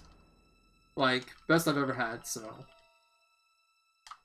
Or best that I can remember, at least. Okay, I gotta remember the soldier fight. Take from bag, mega medicine for Rena. Speaking of, I should check the menuing for that. Oh, I don't know how the menuing goes. I guess it really depends on item drops and stuff now that I think about it. That was a mistake I made in my PB. Luckily, it didn't bite me in the ass, but there was a chance that Vuka killed my run because I forgot to do that. Because I couldn't heal Bolgan. But luckily, Vuka actually gave me the best pattern possible. It was not an issue. Feels good, man.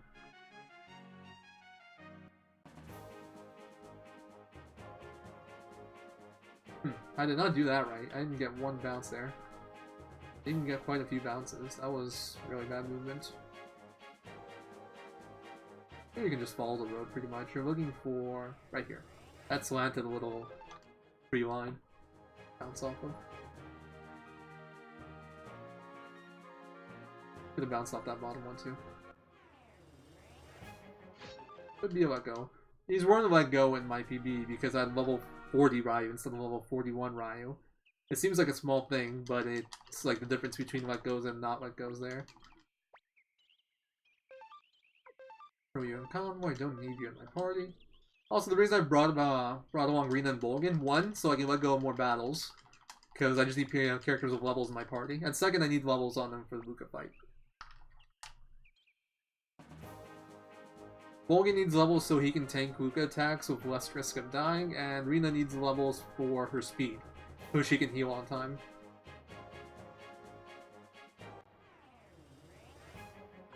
Yeah, these were not a let go in my PB, and I failed, I think, 2 runs against those guys, and one of them they did double slow animation attacks. Getting a lot of battles now. Were those the white tigers that drop double beats? I know some enemies here can drop double beat, but I think it's like during the Muse Peace Conference and not yet. Alright, this is a 50-second break here, but not long enough for a bathroom break. Alright, 122 magic required to kill, approximately level 49. I don't have that, for sure. So Ryu's gonna have to use a shredding. And, Rina, I need to remember to take from bag. Really important that I remember that. If I forget it, but I remember while Rina's still in my party, I could just equip it through my menu. But if I forget about it after that, I don't have any more good opportunities to fix it, so it becomes a real issue.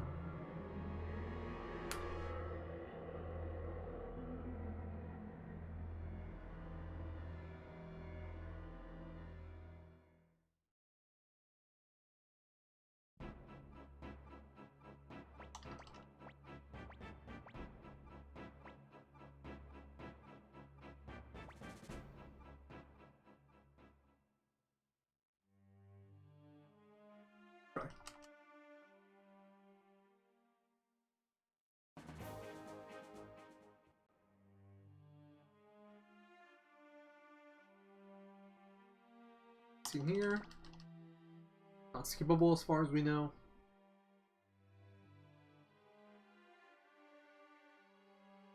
What's the left? 2 far to the left. If I can move up onto the steps a bit and then go left, I can time that a little bit better. Take from bag. Where is Mega Medicine? I only had 2 medicines in my turn. Okay, it's not that far down. That's what I really need to pay attention to.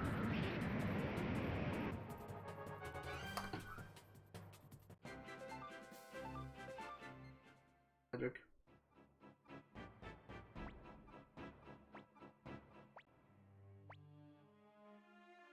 So for this battle, you can use Shining Light, but only if Ryu's magic is good. And by good, I mean 122 magic. That's how much you need to kill it. And Shining Light is faster animation-wise. So if possible, you do want to do that. But once again, only if it'll actually kill them.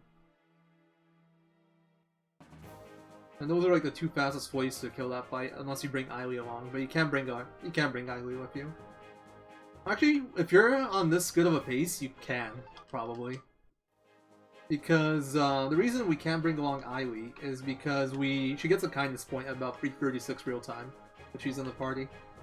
And our characters leave the party when it turns night, essentially, in our castle.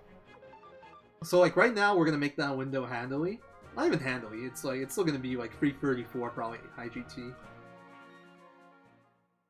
There's still plenty of cutscenes before we get there. But on a slower run, like this run's really good right now. If the run was worse, then we would not make that window. And Kite Rune saves 5 seconds only, plus it would mess up her XP route. We would have to come up with something different for that.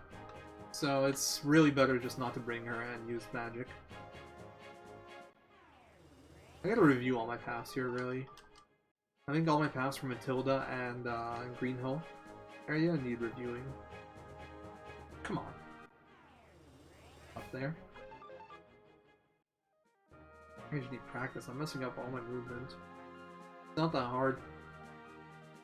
Promise. Okay, that one, I think that one, mental mistake, not executional mistake.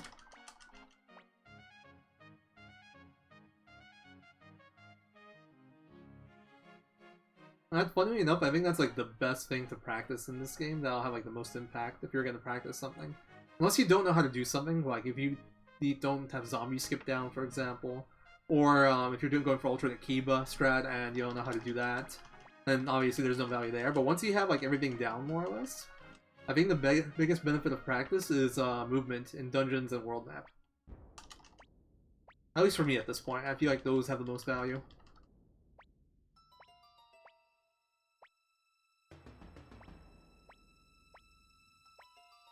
I gotta remember, go to South Window. Now, I made that mistake, oh my god.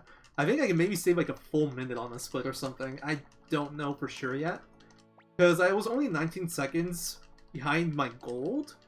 And I went the wrong way for a bit. I had 4 failed runs.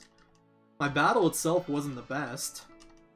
Oh, the battle was like, maybe you have to move 1 extra unit at most. Ooh, that won't be an issue anymore either, since I don't have Gilbert anymore. I won't have to move him. That's nice. At worst case, I'll have to move Teresa 1 more. Also, my war units are going to be all wonky. This is where that'll start to make a difference. I might have people in reserves that I need to have in my main party. This might be weird. Well, we'll see what happens. I don't need to worry about that yet.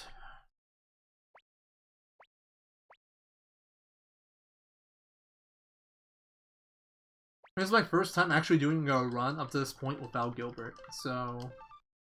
Even with the new route, I should say. With the old route, I think I've only had like 1 or 2, so I don't have as much experience with like the menuing and whatnot. Or like how the war battle plays out. But generally, no Gilbert, I think, saves you time in most battles. I think the only notable one where not having Gilbert sucked before was the Luca war battle. And I think we have a... well... we don't use him there anymore anyway. We replaced him with Kasumi for that role since we do our menus differently. Hey, Stuffle1504, thank you for the follow. I just I've seen you here before. Sorry, my word still scares the hell out of me every single time. Speaking of, I gotta put my speaker volume down. Because I was watching my PB VOD and I noticed that the alerts were getting picked up by my mic. So yeah, I would have definitely made the Eiley window. Well, I could have done that with Eiley and I would have gotten the kindness point. That's good to know. Once again, I'm on really good pace, but probably that too. I remember I thought I had seen your name before. You've done a run on Suikoden II before, right? I think I've seen you from that.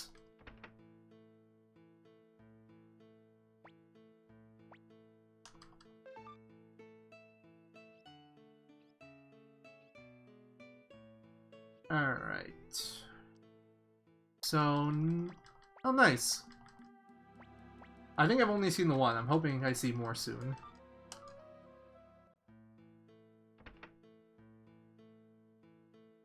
Okay, so I don't have elevator yet.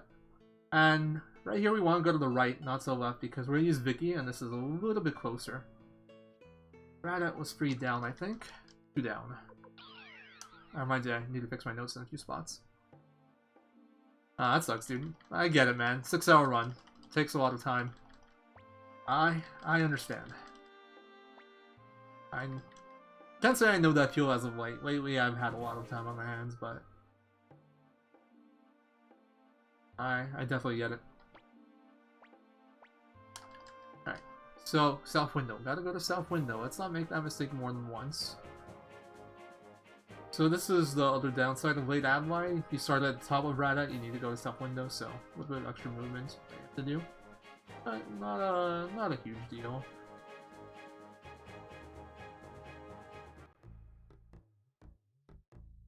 Hey man, you'll get there. You just gotta do more runs. Gotta learn, improve, and you'll be doing 6-hour runs in no time.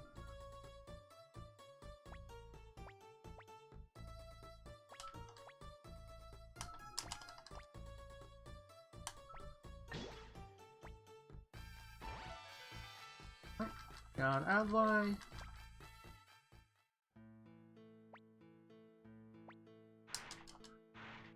Okay, so I'm gonna try to focus here because I want to spot where some of my units are placed. And since I don't have Gilbert, it's gonna be even wonkier. So I'm gonna have to be careful of this.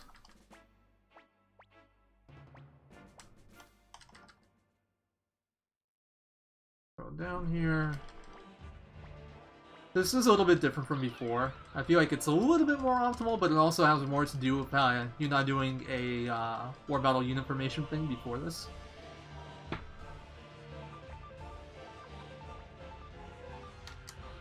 Wait.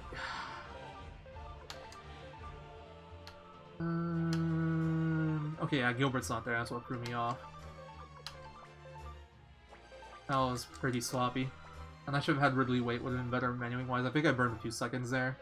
I haven't practiced this in a bit. But the first turn's probably the hardest one. I wasn't paying attention to where people were. Fuck. I'll get better at this over time. 1 up, 2 up, 2 up.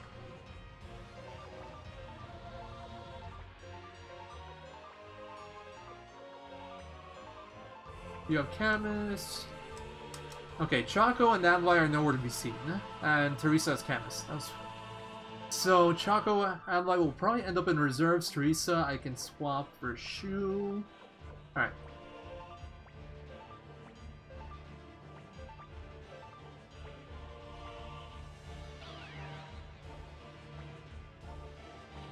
And these 2 turns are just then turned. I don't have to pay attention anymore.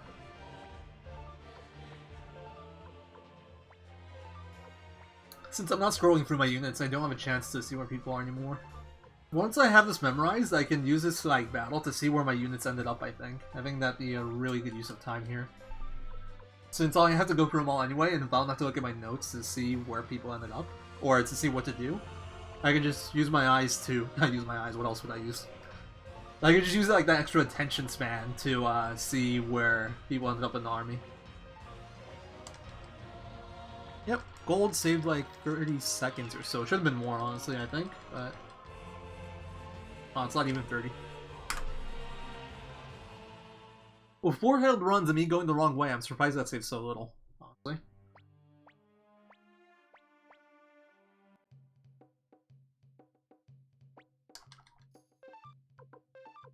Apple, where is Camus? Okay, you have that. Yeah, they both ended up in reserves of all fucking places. Where does Adlai go? Victor, and then Chaco goes here. I really don't want to keep Shu in reserves. I'm gonna throw you on Flick.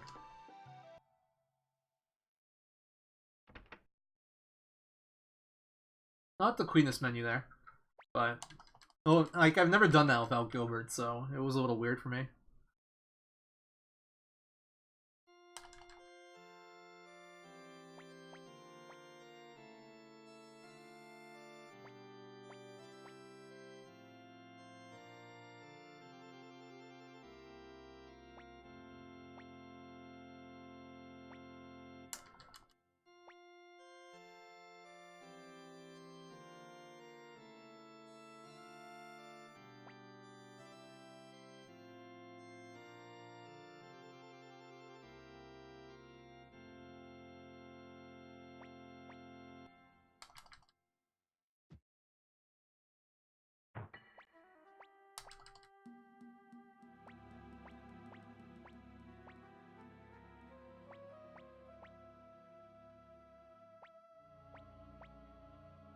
So this split right here, the goal to do is with the standard Kilo strat, like the old one we used to use.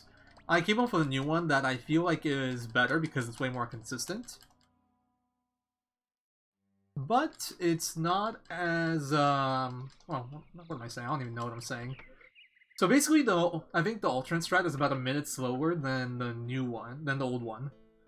And the splits kind of reflect that. Plus, there's a war battle menu split done during the split, so it's even less time lost on the actual war battle.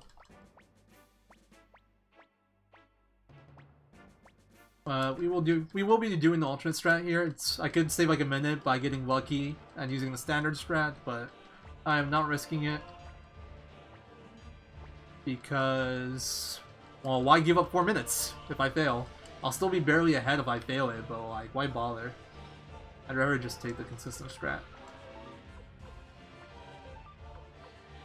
Note that there is RNG with this one too. It really depends on like what the enemy army does, how often they want to attack, but generally it's like a minute fast, or a minute slower than standard.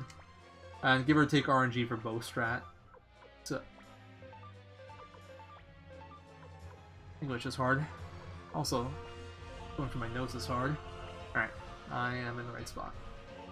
I don't like that mage's position. He's gonna, yeah, I don't like that spot for him.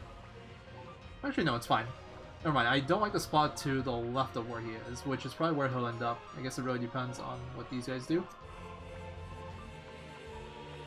Ah, Kiba's position sucks. This is actually really scary looking. Oh, that was good. He went to the right. I never see him go to the right. This guy will go into the forest, mage will go to the right. And then I just pull him some more this way. That archer's gonna attack me. I should have maybe only went 2 to the right. Yeah.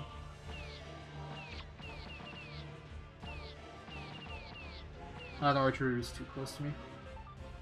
Kind of unlucky. But no big deal.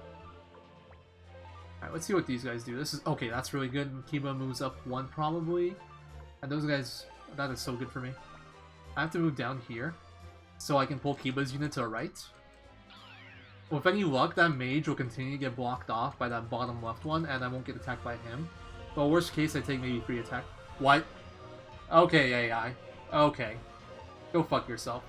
I have no idea why he went left there. I've never seen that before. That was fucking random. Okay, this is probably gonna be one of the slower versions of the fight. It's not gonna be like horrible, but I now have to move all my units away constantly over here. That's gonna cost me time. It's really weird that Kiba went that way, and then it's gonna fight my kobolds when they get there. On the bright side, these units I can continue pulling them to the right without any cost, so it'll probably just be Kiba versus kobolds the whole time. And this one archer hit right here probably. It's still not gonna be that bad. Oh cool, archer waited too. Extra benefit.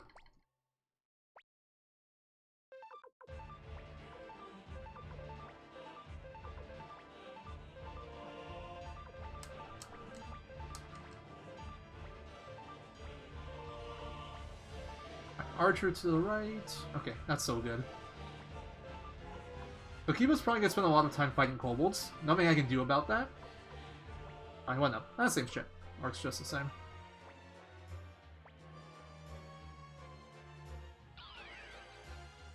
Do I move that kobold into... If I actually want to move him down... Ah. To the left. Okay, that's a good spot for you. And, this is kind of awkward. I don't have anywhere to move you. Fuck it. Kiba's gonna attack someone. Nothing I can do about it. Yeah, that kobold movement was a mistake. Kiba being there is really throwing me off of like what I normally do here, but this is still perfectly fine. And Kiba waited. Nice. So now all I have to do is keep moving the kobolds here. I'm not going to bother moving that guy because it's already in range of him. I won't be able to get away from him either way. That was probably my biggest mistake of this segment. Same with Kiba. I'm not going to get anybody further away from him, so I'm just going to leave him. That way they're not moving more to reach me. And it's going to be a time loss on this split. Maybe like 20-30 seconds. Plus the war battle menu I think was fairly slow because of how awkward it was. 3 turns left. Okay, yeah, I have to keep moving, guys. That archer in the bottom left is going to attack, which I don't like. But I think it's just the best thing I can do is move away.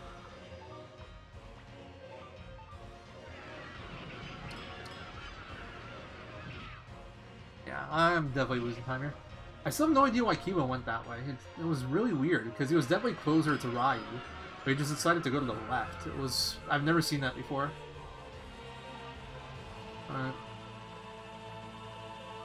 Oh, nice. That guy waited. That's really good for me.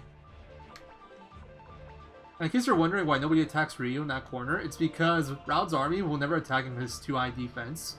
Archers generally won't attack him because his right next to him and his 2i defense. But that one's a bit random. Everyone else, that bottom left guy is blocked off. And this one, I can't prevent. Okay, there's maybe one more attack left. That archer right there, but he'll go melee. Oh, cool, he waited. Nice. Now we're done. That was not a good fight.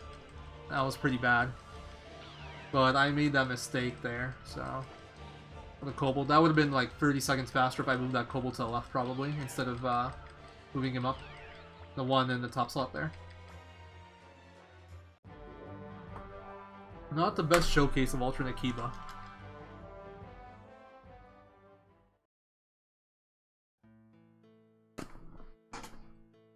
But once again, there was like a few things that really messed with me there, not having Gil. I wonder if that was it. It shouldn't make a difference, but maybe it's because I didn't have Gilbert? I don't see how that would make an impact, but that's like the only thing that's really different that could have maybe messed with his AI. I don't know. That's probably just RNG. I'm just really confused as to why that happened. Hey, Chrome TV. Hey man, that's a pretty common sentiment around here. Like, I've already done everything, which is why I can speedrun it. I've played this game so many times.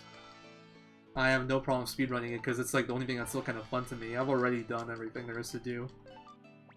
At least I think I have. I've actually been kind of mentally brainstorming a 100% run. Nobody get your hopes up. I don't think I'm going to do anything like that anytime soon, but I've been thinking about it a bit. Yeah, I think elevator was fast. Alright, actually not. I would normally teleport with Vicky to my castle there to trigger this cutscene.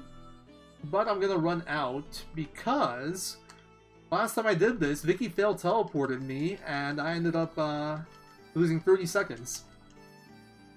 This way I don't have that risk, and it only saves you like a second or two to teleport.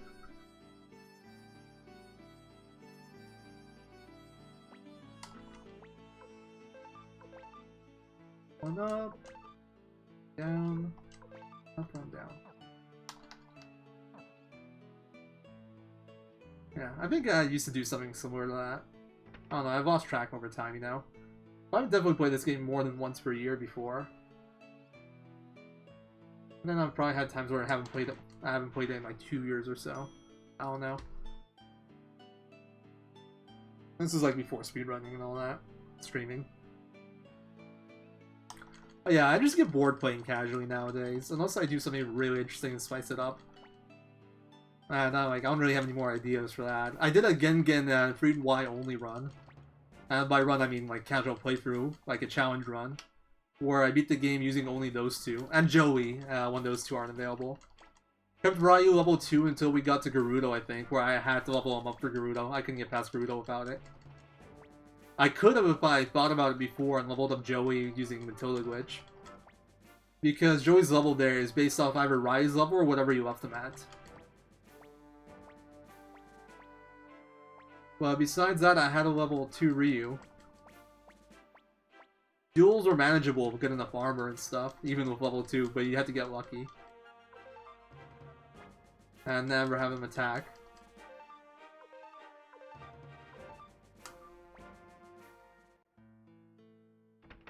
Yeah, that was fun. And I have VODs of that if you're interested in that. I think I have them on my YouTube and even in Twitch highlights. I did actually go back and solo Seed and Colgan and Beastron with just Gengen, because it was too easy with both Freed and Gengen. Needed to make it even more challenging. It really wasn't that hard, actually. I think the hardest boss was Lucia 3. That was like the hardest one, even with 2 people. And like once upon a time, I didn't stream it, but I tried to do a Gengen and Gambocha only run. And that's where that one ended. I got stuck on Lucia 3. I could not get past her of those two. Although I think if I go back and try it again, I could probably do it. Probably just use Fire Sealing or something. Stack Jizos. I don't know.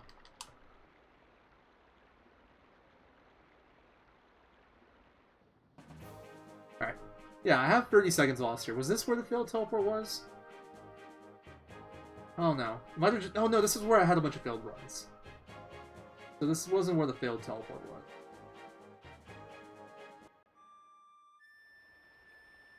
Where's the alert rune? In that barrel, by the way. Top right one, I think. Actually, I don't remember which one it was. I think it might have been the one by the shop there. It's been a while. But we don't get any value out of that in this run. As good as status runes are in this game, alert rune takes way too long to kick in. It's actually a really good status if you're playing casually, maybe. Like, well, casually... No, I think casually most battles are done in 4 turns too. Like a challenge run, it might be very useful. Because alert status is like, I think double magic spell damage after 4 turns. Wow.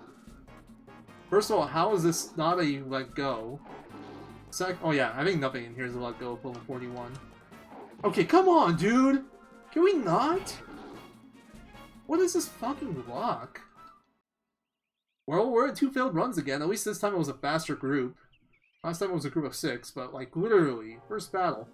Failed runs. Yeah.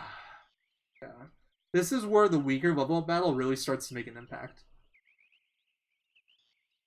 First area where that makes a difference. Even then, like some battles, even from better level up battle, aren't let goes, but this is where you feel it the most. Tinto is generally okay because Luca gives you a massive level up. Green Hill, unless you got like 4 Phantoms with only Ryu surviving, that's gonna be not let goes either way. How'd I know? How'd I know that was gonna fail? The best part is these guys have a billion fucking attacks. I have to wait through so much. They attack 10 times or something. Well, they attack twice each. Like, they basically have double beat on them. One of the slowest failed runs, besides, like, unless, like, the Rinran group goes into, like, an animated attack. The Samurai guys are fairly fast. Also depends on what they do. Okay, I have about, like, I think I have about an 80%, 85% run rate here. I'm not sure exactly.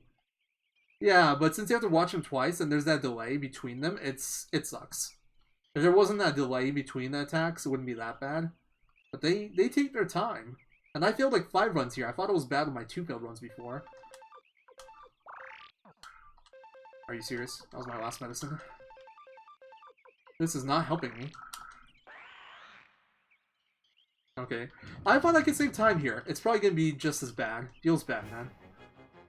Feels really bad. You can shift. Defend, defend, defend. I don't need... Freed's gonna die to anything anyway, so I can just have him defend. Got the slower battle. And attack. Need to have her attack just so she takes full damage.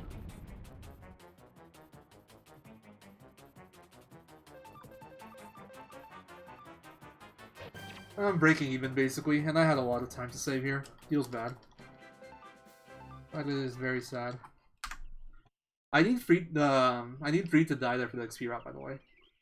But that's why we purposely shift during A-bomb, so he can take max damage there.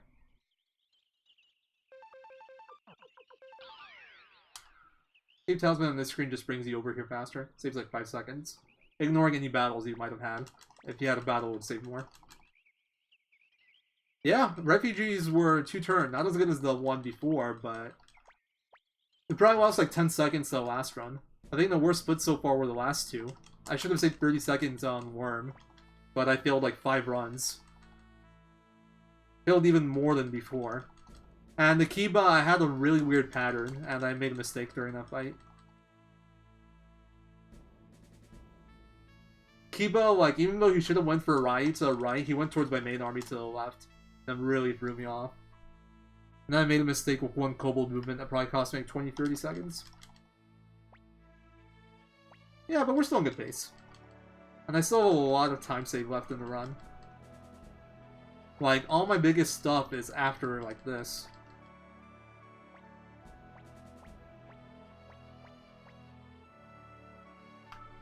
I can still pick up time, like, all over the place. Like, the challenge is being ahead going into the late game. The late game, I can save lots of time. Assuming I don't mess up.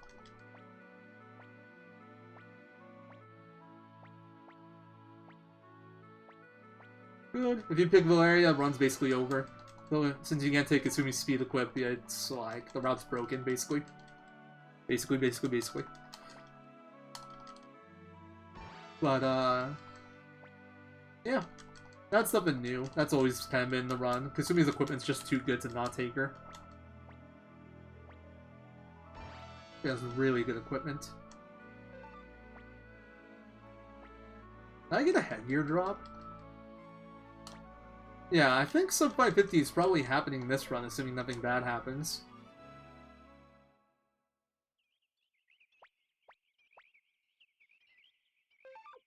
I'm gonna start off with Luke, just to keep this easier. Magic Ring, okay, Kasumi, remove, Medicine, then Jizo, move, and then Ailey best equip, and then...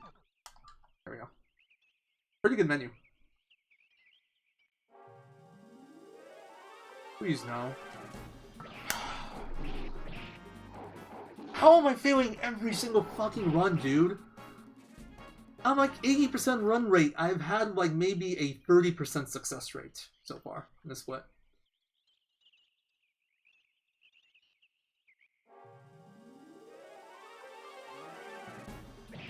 This is actually incredible. Math is getting defeated here.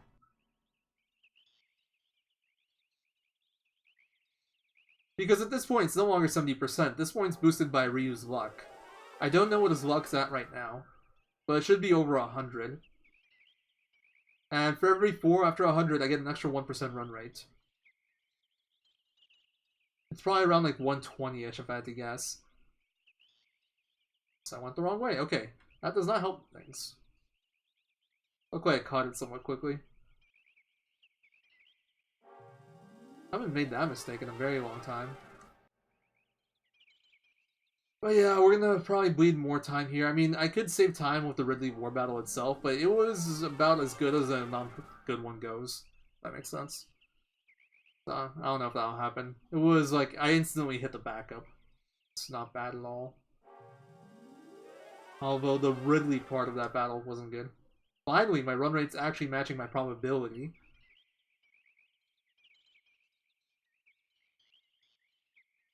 I wonder if going down the slider counts as steps. But yeah, it really sucks using a group of 2 for a level up battle because of this segment here. Like, you could come out just fine, or you can come out losing a ton of time to failed runs. It's really just random. And this is like the worst one I've ever seen, actually. I lost 30 seconds going there, and I probably lost like another 15 going out, if not more than that. And we're not even done yet. This is like gonna be one of the best places to save time in future runs.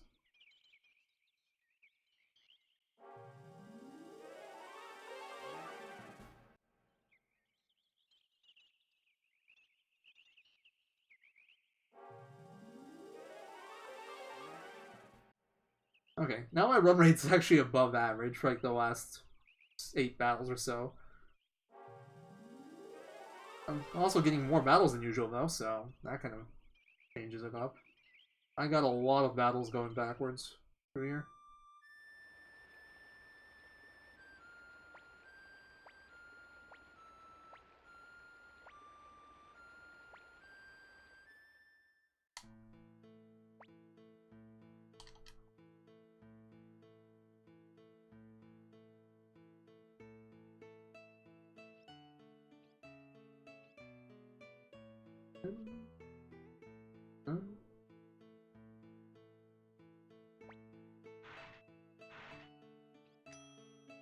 With any luck though, I can save like a minute on the Luca War battle.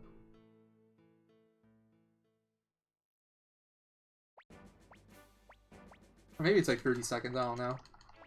I realize I do a war battle unit formation there that I didn't do before.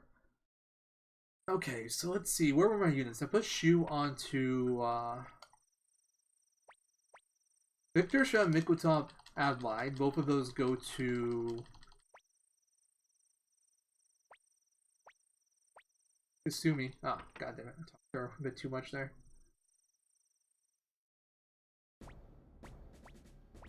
Both of those go to Kasumi. Shoes on Flick, he would go to Victor in exchange for a Chaco on Ryu, assuming he's still there. The game likes to kick him out of that spot for some reason. I don't know why. That's something to be attentive of.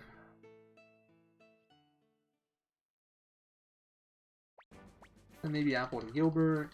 Oh, wait, I don't have Gilbert. Don't need to do that.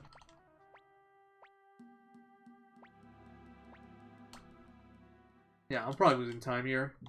Unless they actually kill Ridley. I doubt we're gonna not lose time. Field runs cost a lot of time. Who would have guessed? We're still gonna go for it. 30% chance we get injured. It's actually like a 50% chance they get injured, so it's not that unlikely. I gotta play around with the idea of just waiting here. I'm just going for the backup. I feel like that might be better. I don't know. Because I feel like the odds of you dying to those units are fairly low, and 75% chance of hitting the backup. Might as well just go for it instantly, maybe. Okay, that crit doesn't do anything for me. There's still one more unit left, right? The bottom one? Actually, maybe even C if he attacks me because this guy died. Oh, man. Yeah, I'm losing time. What a weird battle, once again. I had something similar to this happen last time. God damn it. Yeah, that's about as slow as that gets, and we're not even done yet.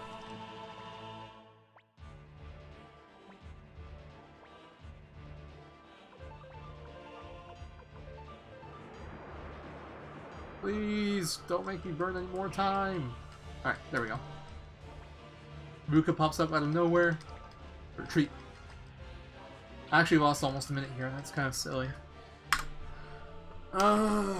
Okay, well, Sub 550 is looking a little bit less free now. That battle wasn't good before. At least that's some free time save maybe later on. Future runs, if we get that far.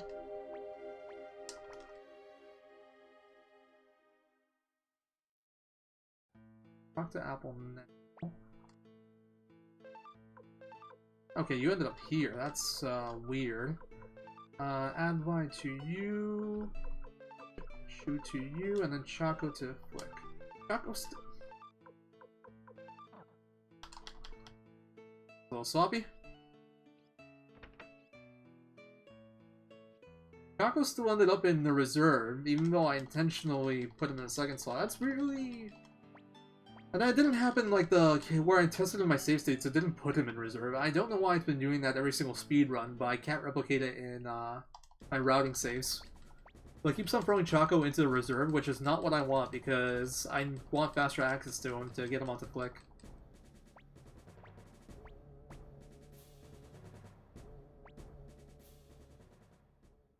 Alright, well, this battle right here was really bad in my PB. I should be able to save time here. Who's waking me up? Ah, I'm Victor. Got woken up by a bear. Could have been a cute girl, but no, it's a bear. Unlucky.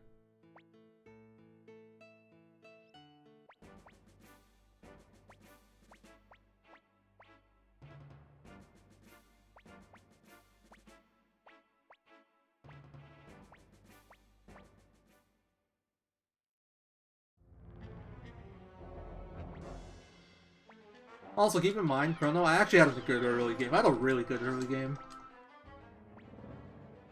Something to consider. I probably won't be this far ahead going into the mid-game every time. I had a very solid early. Okay. Good job, Kiba. Yes, repair yourself. You're putting those usable abilities to good use there. The funny thing is, he won't use Fire Spears at all. Well, actually, it's because he never gets out of in range to use Fire Spears, since he's always running away. But like the one thing that could have actually been useful, he never uses. It's so troll. I wonder what happens if you give him Gene. Because I think he can be in... No, he'll never even be in range for Gene. Feels bad, man. That could have been like 2 billion IQ there. I think Mazis would work, but you obviously don't have Mazis yet. Yes, attack him. This will go well for you, Kiba.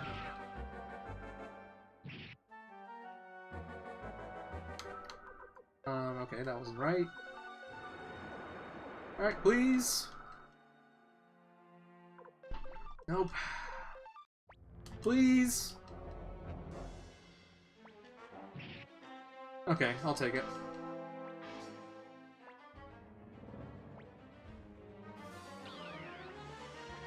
Save like 30 seconds or something. Hopefully we don't get like any characters perma-die in Kasumi's unit. Yeah, good. The only person that could have actually perma-died is Adlai. I don't know how that would work out. But like, I just don't want to deal with the text. 30 seconds saved. Could be better, could be worse. Alright, I can save time here too. I messed this up pretty bad last time, and Aili missed as well. But I had a really good, I had really good attacks out of Luca, so that was good.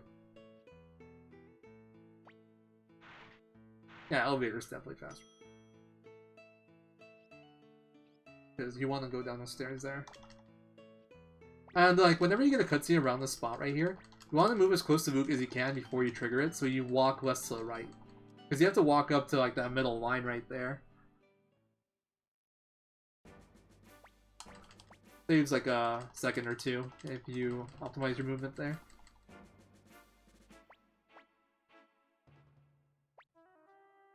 I forgot. That's right, I can wait a minute.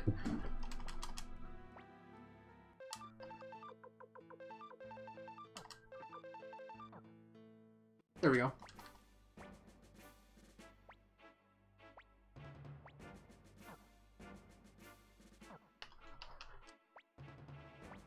Sounds like I'm not scrolling down your notes in a million years.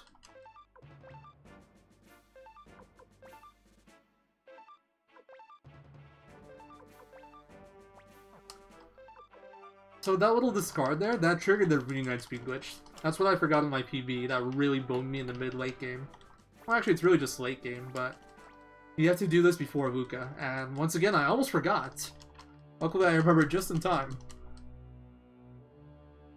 I think I could do it after I get Kasumi. I gotta test that. I don't see any reason why I couldn't do it after I get Kasumi. Actually, no, there is a reason. Nanami joins my party automatically. Yeah, I can't do it. I would have to wait until, I think after the Luca War battle. I think it has to be... Oh no, but then she gets kicked out. Okay, I actually have to test it. I actually have to properly test it. I'm going for the riskier strat. Defend. Dragon Medicine Logan. Whatever. I messed up the menu in there. I picked the White Wolf, but I could have left it on the White Wolf because all the soldiers die here anyway. So the only way I can game over here, outside of really bad RNG plus turn orders, is if Ivy crits. That's like the scariest thing. If Ivy crits Luca, it's run over.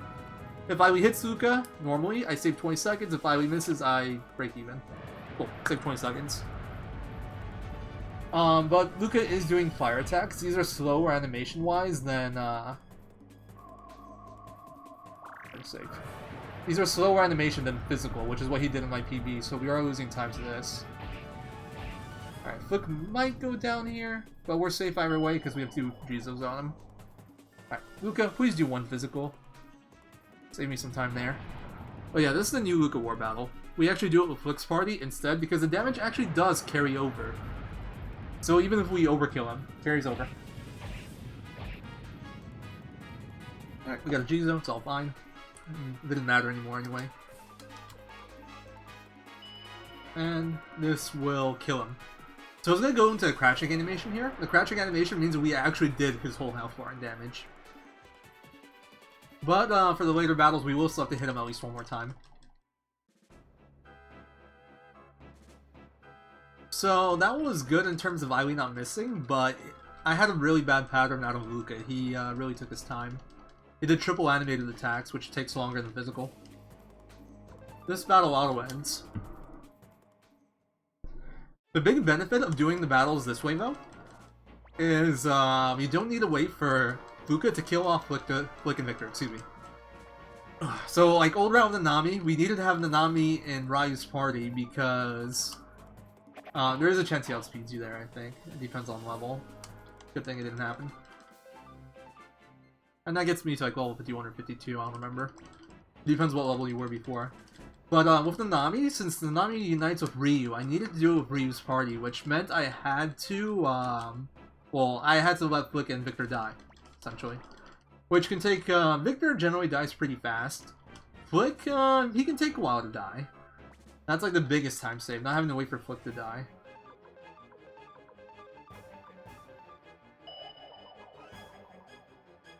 Plus, there's a little bit less menuing here, but there is more menuing to set up your party with, what's it? With Flick. We need 2 more people in there. One's like a meat shield, and one is, like Rina or Bolgan, whoever you want to count, for setting up the Unite. So there was more menuing involved in setting that one up.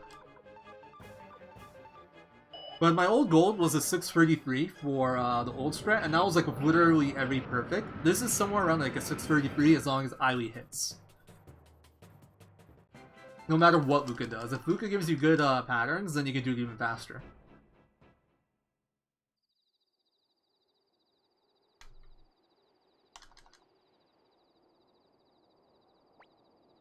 I actually remembered Rooney Knight Speed Glitch. I almost forgot, honestly. I almost forgot again. And if I did, I would have to save in soft reads. I would have had to save in soft reset to set it up.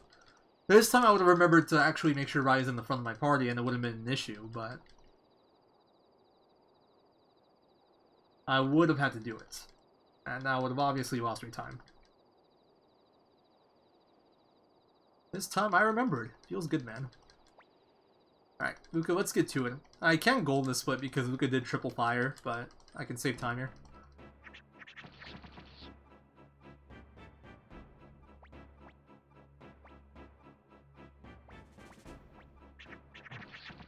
And I had some sloppiness. I forgot to toss stuff, so I had to like pick the wrong option. All sorts of little things.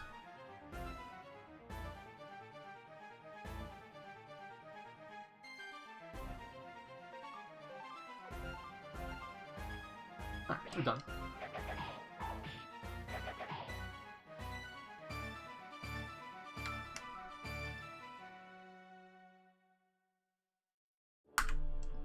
Only saved 10 seconds. That's actually kind of sad, considering how bad I executed that in my PB. But I think the Rooney Knight Speed Glitch thing cost me some time, the triple animation cost me some time, and I think I did the formation menus pretty sloppy too. Or the party menu, I should say. Like, from now on, we're like good for the rest of the game, essentially. Well, I don't know.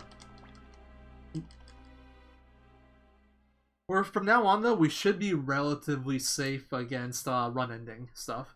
I don't think there's anything left in the run that can kill it. I can technically lose a lot of time. There's still like one war battle that kind of scares me. And that's like the final war battle. Because the new strat we use there is faster on average.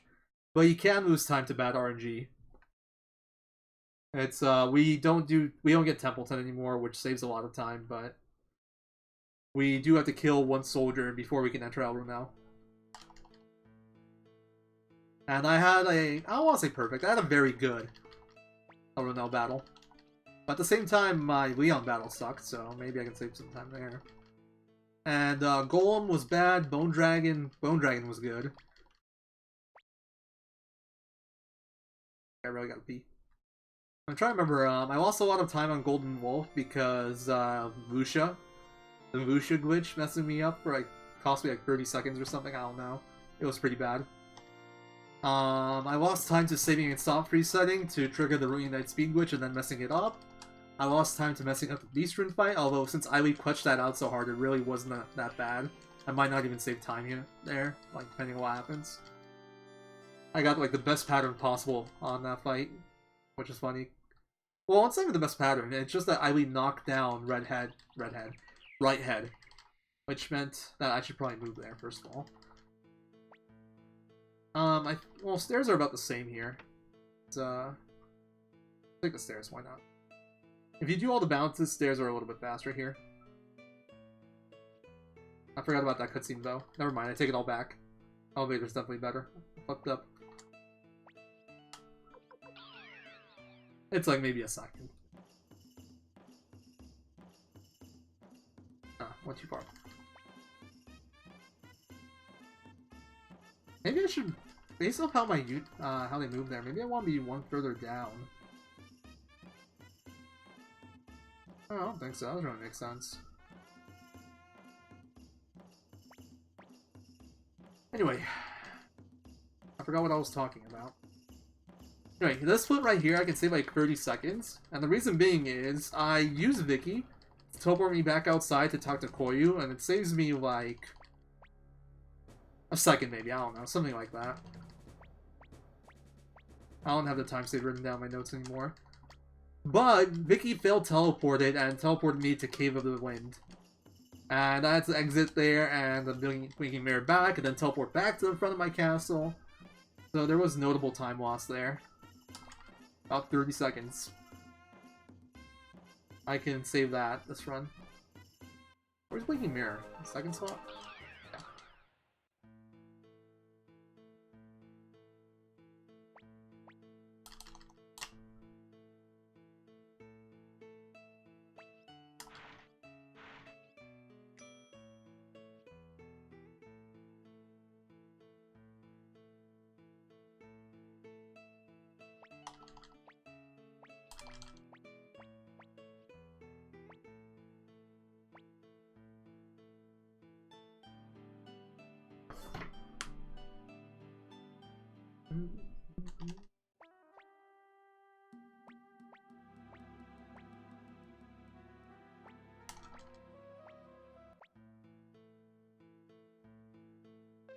Up, 3 down, 1 right, 1 up.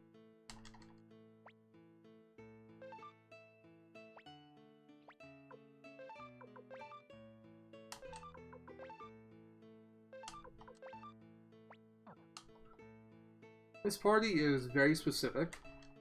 This party, I need to have 6 people in my party to set up my XP route for Eileen. I need her to be 39 going into Sierra, or below, but the higher level she is, the better for Sierra.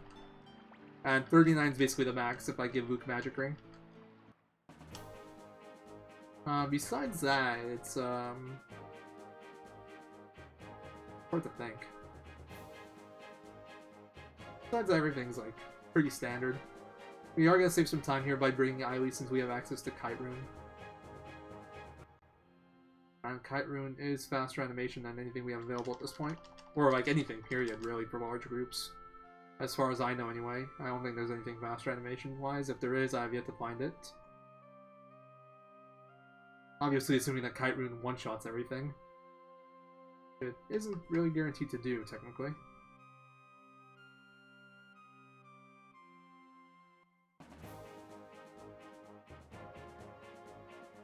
One step too far up there. It's like the only useful balance you can get around here. Also, these are like goes now that I have a full party and level 51 Ryu, I think? Yeah. Because he was 41 after Luca, and he gains like max XP from that essentially, if he's level 41. Luca's level 57, and 15 level difference grants you the maximum XP from a battle, which is 10,000. So, you got 10,000, you got 10 levels, exactly. If you're like level 48, he gets to like level 53 because there's like a 9 level difference instead of a 15 level difference. And 53 is a bit better. Even better is if we use like a 4 Phantom, 4 Bird Fight, and had like that go well with like just Ryu surviving. That leaves him at like 56, 57, and you get like goes going through Green Hill too, which is very nice to have. Okay, that was just lag right there, I swear.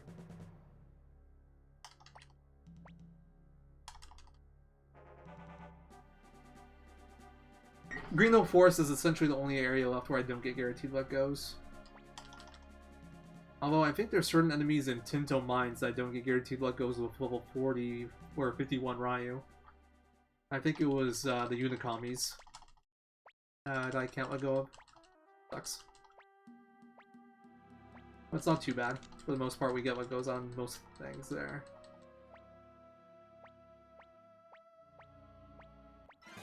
I like how Nanami scolds you, but then she later wants to run away. Like, Ryu! How dare you!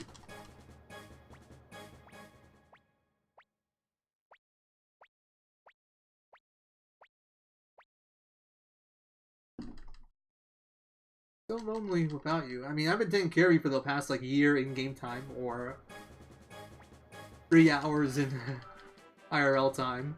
But yeah, sure, run off to Joey. I see how it is. He spent, like, a total of, like, 5 in-game time minutes, or 5 real-time minutes with you. I see how it is, Pilika. I see how it is. They want to make sure you never go right on this area here, because it'll trigger a battle with a group of 6, which we do not want.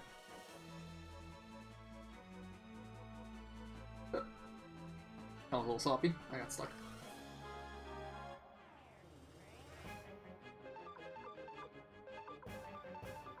I just realized Luca's in a very scary spot there. I can't have him die for XP route reasons. And he is in the most likely spot to get attacked by a melee. Why did I get level 40? What? Something went wrong somewhere.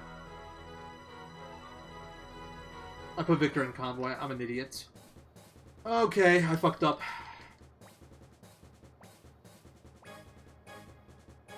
How do I fix this?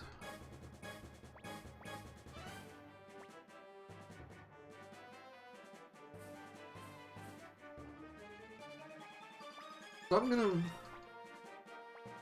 That was like my first mistake of the run, I think. Oh, second. Do a war battle. That was just muscle memory there, man. I even, like, I took note of myself, hey, you should put him here. Then I didn't do it. Like an idiot. Can I put there, please? Thank you. Alright, so what's the best way to fix this? It's gonna be a 2-turn Sierra no matter what. I probably want to keep her in the middle now.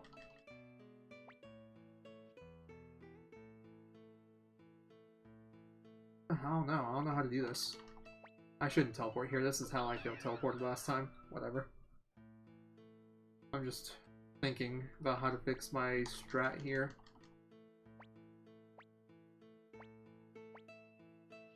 So I got 900, 1800. I can just do Blue Gate into double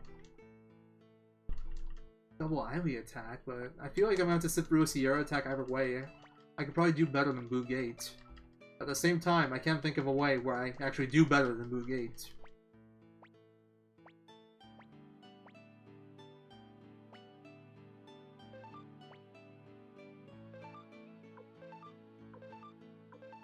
I should put him in party. It's because I want to Victor there that's throwing me off. So confused. No, never mind, I did that right. I'm just all over the place now. Was that 135 speed? I didn't get a good look. It doesn't matter, actually. Doesn't matter at all. Alright, I think I know how I'm gonna do this. Maybe. Let me scroll down first of all, just so I can remember what the fuck I brought Luke for. Did I bring Luke? I don't think I brought Luke. Oh yeah, I brought him for Blue Gate. I don't need Blue Gate anymore. Okay, I can replace Luke with Khan. And then it kind of all works out still. I just need to take a 2-turn Sierra fight, which is really stupid, but I just have to do it now. Because I fucked up. Nothing I can do about it besides just take a 2-turn Sierra.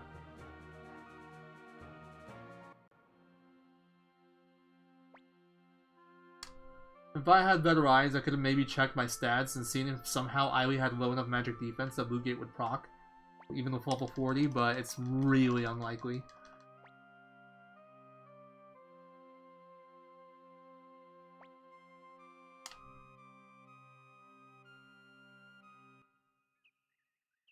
Or, let's do enough damage. 1260, 900, it will not.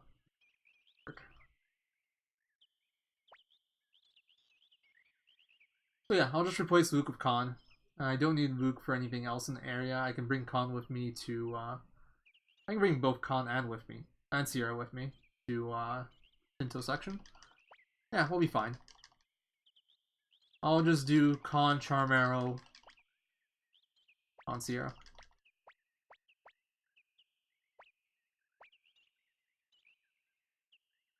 lose some animation time. We're gonna lose like probably 10-15 seconds to that. I don't know. But nothing we can't recover from.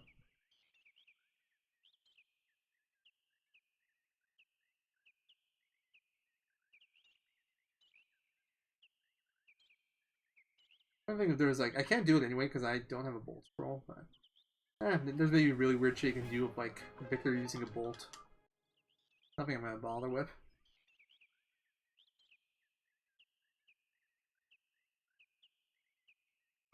Most damage I can do 600, 1200, 18. No, it's 500, not 1200.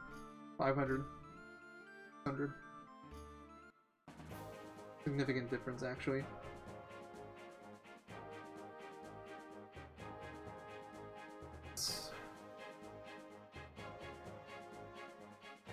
At least I caught the mistake. Would have been really bad if I didn't. Only saved 24 seconds. That seems kind of low. Maybe I had more battles?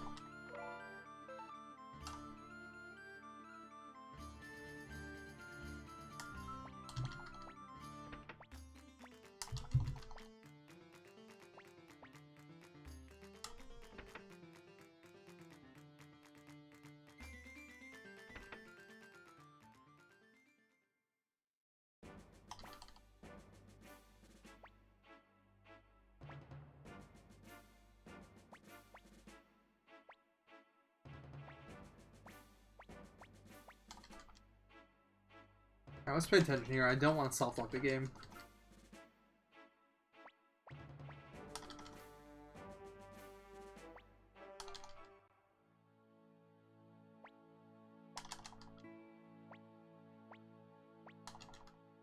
I think that is a little bit faster, actually. Wrong option. Wow. Nice. Great gameplay. I think you get a few less text boxes by calling our whole week.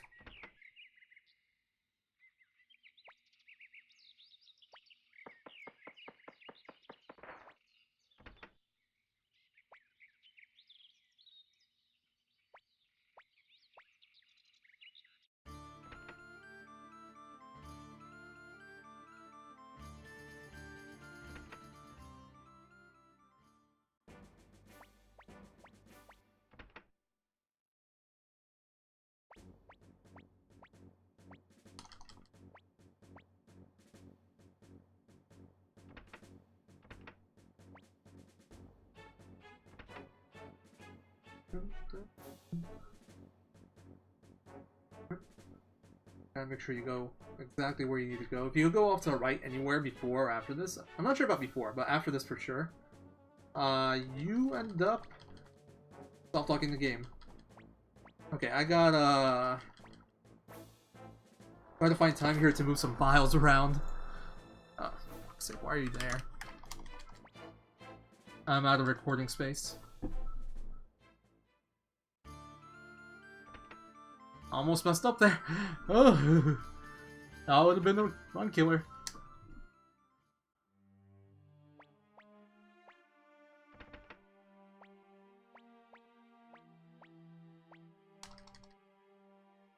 I need to clean out my hard drive a bit. Having space issues.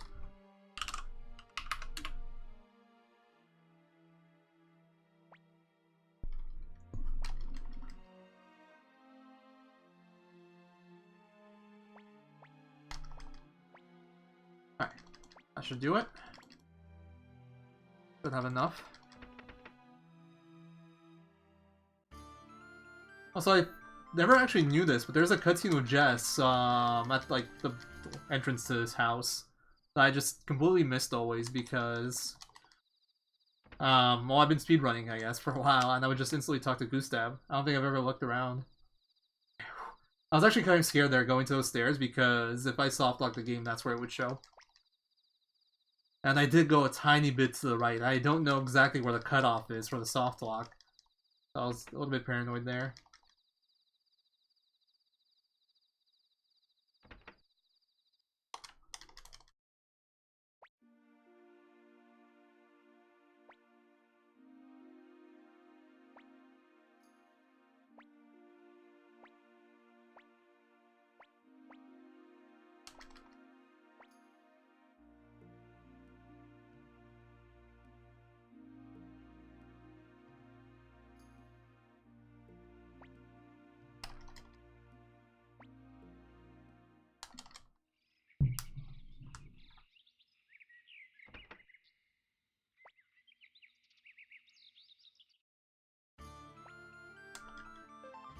Yeah, 135 speed. The thing about 135 speed, it guarantees you outspeed Sierra. Oh, did it? That seems like a weird number now that I think about it. What did she have? 125? Actually, needed 137, I think. She has Spark Rune on her, so that could have been used for something. That might... Well, I shouldn't say could. That could be used for something.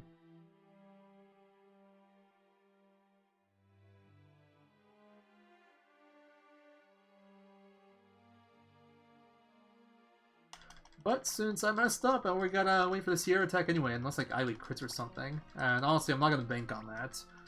If I bank on the Eiley crit, I can have Ryu and the Nami attack and like make the fight faster, but I just don't think it's gonna happen, so I'm not gonna waste animation time.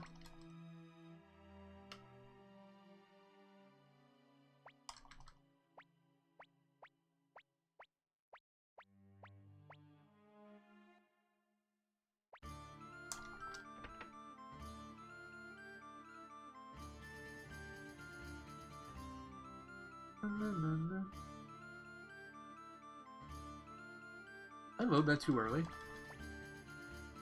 I think I did. I mean, like in terms of optimization. So if I hold right and then go up when I line up with that right farmer, worker, I don't know why I call him a farmer. I think the outfit looks kind of farmy with the overalls, but obviously he's a miner and not a farmer. You know, working in the mines and all that.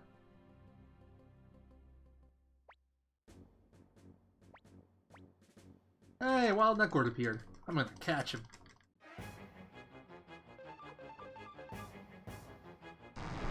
Lightning. He's been doing lightning on me a lot lately. I don't know the probabilities for this fight. I never checked. But it's definitely one of the least likely options. Bad attack is much more common. And it's just doing lightning non-stop as of late. I wonder why. I wonder if there's like an AI thing behind it.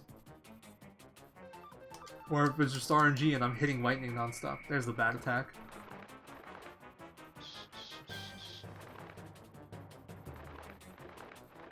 It's just strange. Oh, I don't think that's the lightning attack. I think that's the darkness attack. They look very similar. I honestly can't tell them apart. I'm not even sure if he has the lightning attack for this fight. The lightning attack really hurts. The lightning attack he has is only a 10% chance, but it does insane damage. It is so strong.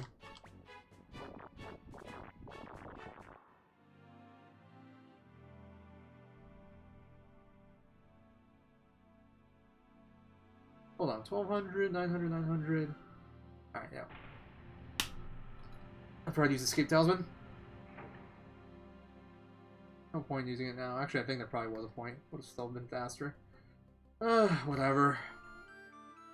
It cost me like probably 15 seconds or something. Yikes.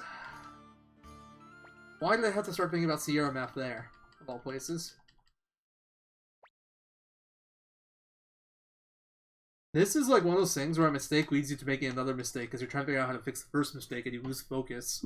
Or you tilt and you lose focus. Although I don't think that was tilt, I think that was just me figuring out how the Sierra fight will go. Okay, so I should lose like 30 seconds on this split, basically. Between that and the slower Sierra fight, I think I'm in for like a 30-second time loss. Probably more, honestly.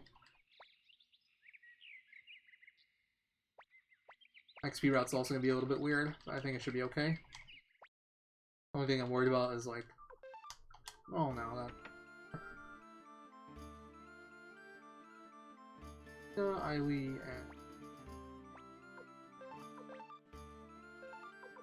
and since we're not taking Rupit, let's just cheat on Eiley.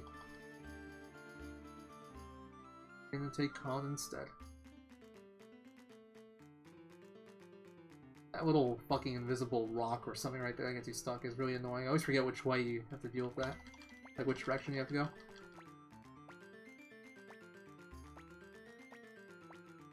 Alright, so normally Khan would go in convoy here, but this time is going into party. Because I need that charm arrow.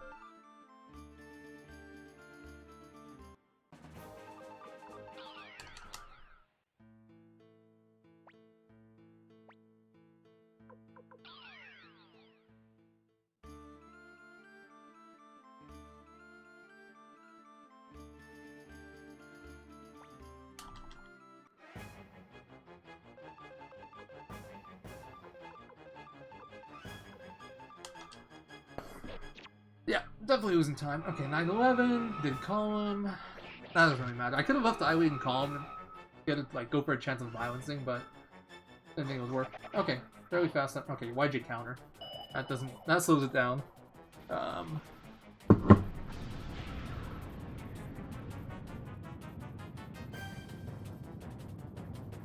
much does this do? Okay, I'm gonna auto just in case. Ryu's... Oh, cool. Ailee outsped Ryu. Never mind. I was gonna say Ryu gets another attack this way, but I thought I might need it. But we were good. Okay, only lost 20 seconds. Despite the two somewhat notable mistakes there. What the fuck? Okay, so I got time I could save there later, for sure. That was a really bad everything there. Later, dudes. I love how they're all just still standing there.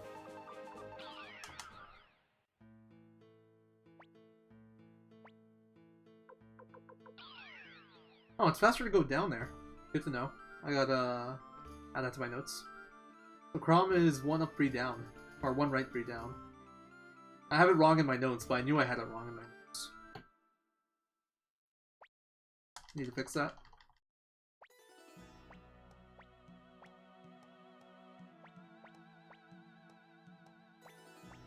I think the reason it's wrong is because I don't revisit Mercenary Fort anymore to set up for Templeton.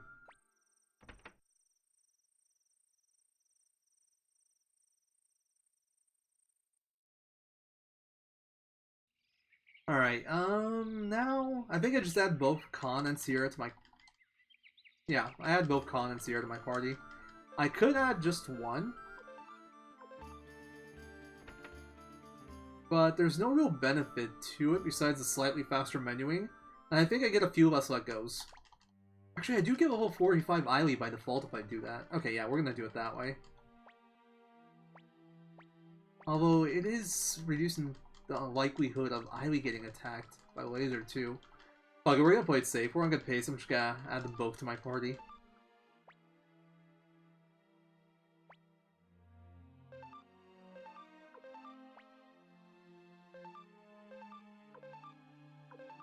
Don't need to add them both. I can get away with just one. Gives me a little bit better range on Ailee for surviving Necklord. But, not gonna bother.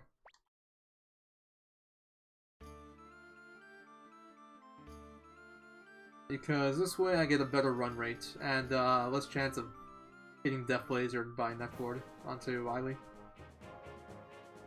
No idea which is the right decision. They're honestly just trade-offs either way. Alright. Can save time here if I, well, don't get unlucky, essentially. Also, I gotta remember to heal, but I'm gonna do that near the end of the dungeon, so what's it called? So if I fail a run, I won't have to heal that damage off again. Fuck. Yeah, anything with unicorns is not a guaranteed let go, everything else is. If I didn't bring, like, both Sierra and Khan, I think groups of 6 wouldn't be let goes either, which is why I brought them both.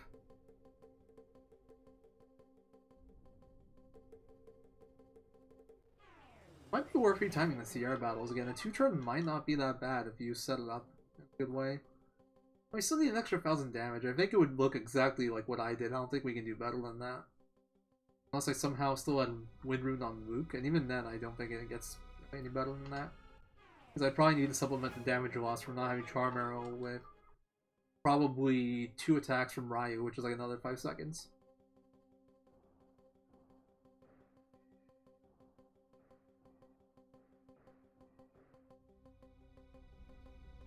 Really, I got stuck there.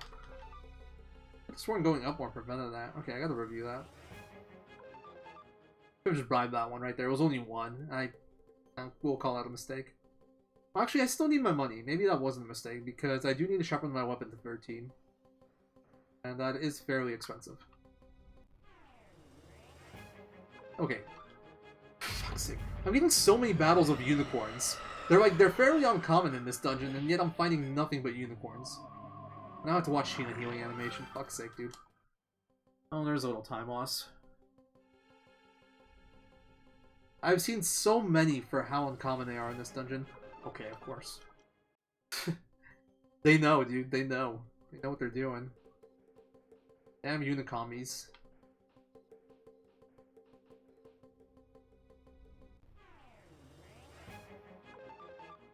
Like, I don't think we've seen one skeleton or Neclordia yet going through this dungeon. It's literally just been zombies and Unikomis. Speaking of, there they are again, in the most dangerous version of the... Well, it's not really, I think a group of 3 zombies is 1 Unikomi's worse. There we go. Finally saw Neclordia.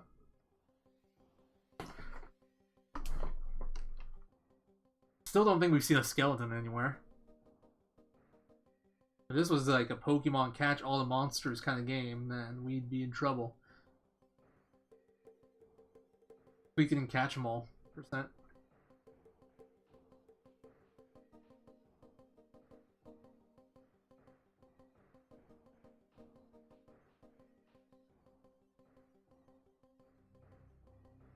So you always want to move this box up before you go left, because it lets you do it in 3 movements, whereas if you start with left, you have to do 4.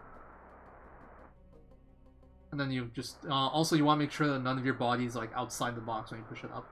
If you're like half on the right side of the box and half like, into the air, I guess we'll call it. Oh, there we go, finally skeletons. You actually don't push, you don't push it all the way in, because you get stuck on the wall around that spot.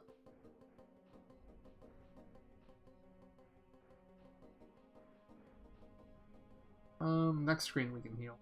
I'll just do double battle oath.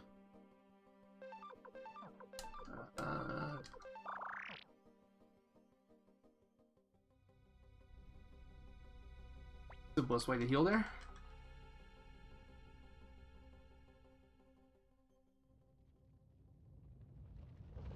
Alright, scroll down because I haven't.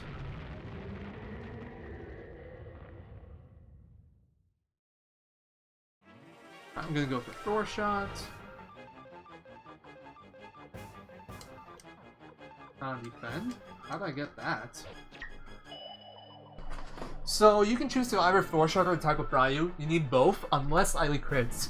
If Eily crits, you can save the Thor shot, but if you do it first turn, you can auto second turn. Oh, he did spikes again. What an asshole. He did the slowest attack again.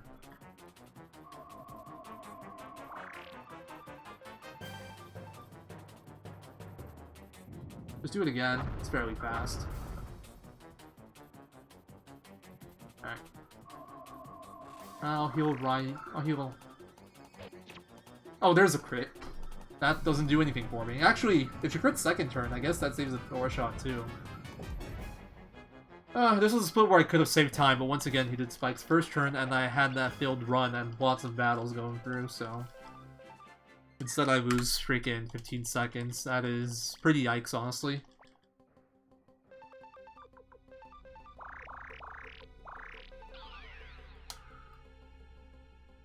Alright, well, I can save some time here if I don't fuck up zombie skip again.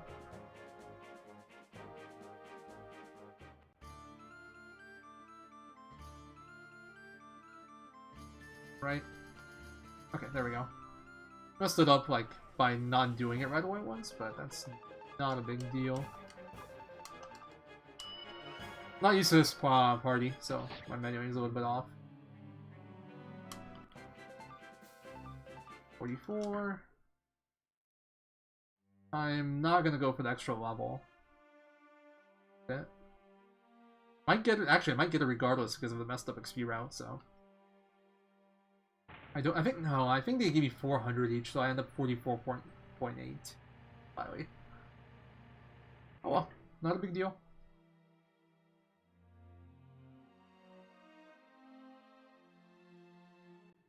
For a second I was thinking it might have made sense to bring Nanami with me.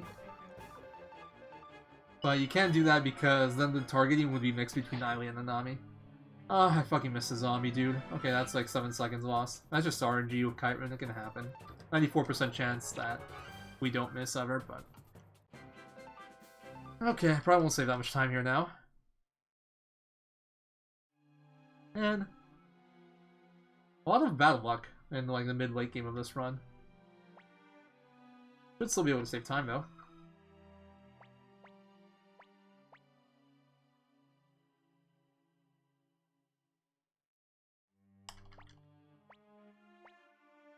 I'd see if I got 45 with Violet, and I guess it doesn't really change anything at this point either way.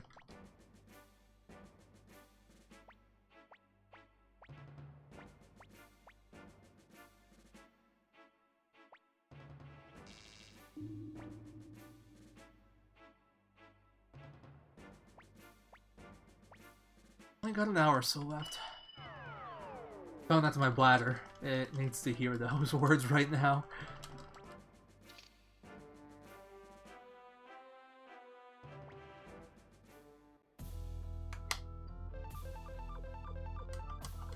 Anti-bend.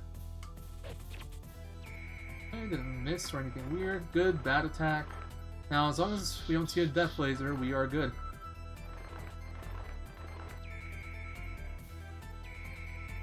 Okay, we're good. This animation is a bit slow, but whatever. Don't care. She took so little damage. Was she level 45? I have her armor really high. No, she's level 40, and I think we're below average HP. That's a little scary for Bone Dragon. I think she should be around like 410 here? Okay, saved 6 seconds. I messed up zombie skip that time, so... It's actually not that good of a time save. Should have been more. If I executed properly, and if Kite Rune didn't miss a zombie, but that's just something that can happen that you have to deal with. Even with like Ryu attacking, you won't do enough damage. Like you can try to do Ryu attack as a backup, but it doesn't kill. You can maybe do Ryu attack, Con attack, I don't remember. The zombies are actually tankier than you'd think. And Ryu is weaker than you'd think. I think with Fire Lizard on him, it would kill, or with Sharpened Weapon. Obviously, we don't even pick up Fire Lizard in the run anymore. Is there something I have to do here? Sharpened Weapon. That's it. Alright. But yeah, I think that's like the only I've got to re-examine that. Maybe I can back that up, this up. Yes, we needed to sharpen Eily's weapon. That's what we were going for. Okay, well, the money also doesn't matter. It's just like 5 seconds to the animation. What's that mean? Were you checking if your keyboard worked? Were you like trying to, did your monitor turn off and you were trying to turn it on? And you just did it by mashing and it happened to be in my chat.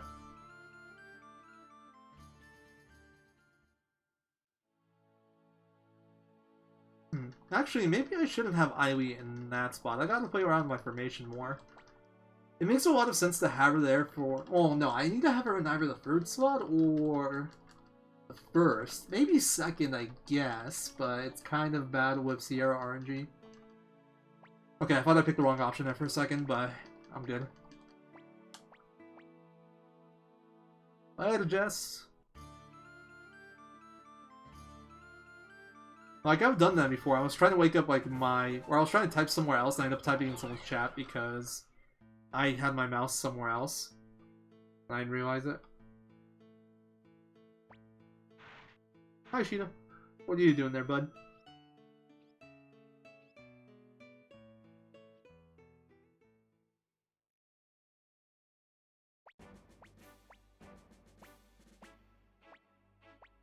Oh god, I really gotta use the bathroom now.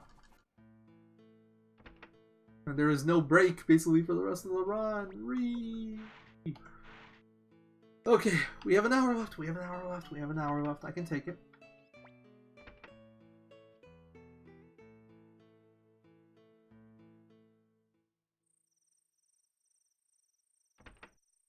I love how Nanami's just... Okay, I'm actually just trolling. I could have actually went down the stairs. I don't know why I decided against it after I had done it. That was kind of the dumb part of it. Those stairs wouldn't have even cost me much time. Stop. Not cool. Oh, man. It's like you want me to piss myself on stream. Why would you want that?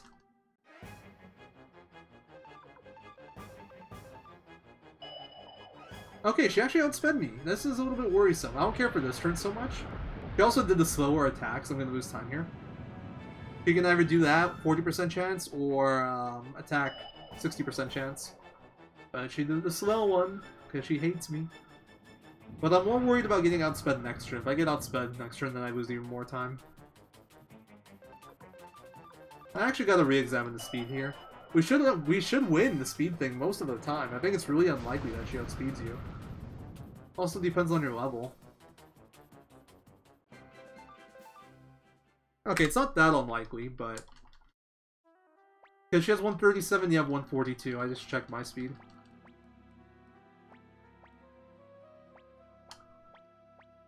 Take her to prison. It's faster.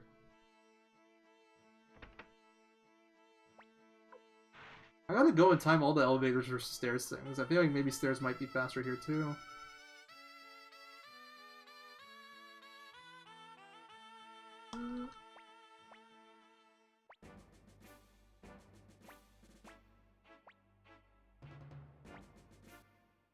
Alright, that's the closest thing we have to a bathroom break, and it's not even a bathroom break. Alright, I don't have Gilbert in my party anymore. I don't know how much this will change things.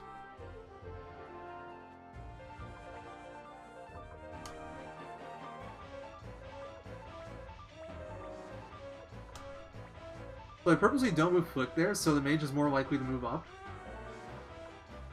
Like that. And...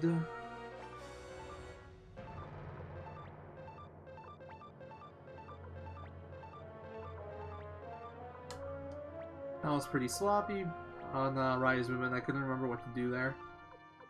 Well, we should be safe now. I just gotta move Flick there, and we're done. I could have moved him just 2 left instead of 2 left, 1 up. That's what this battle's supposed to look like. Cool. Nothing they can do now for sure. I was a little bit worried about that archer, but he still can't reach me.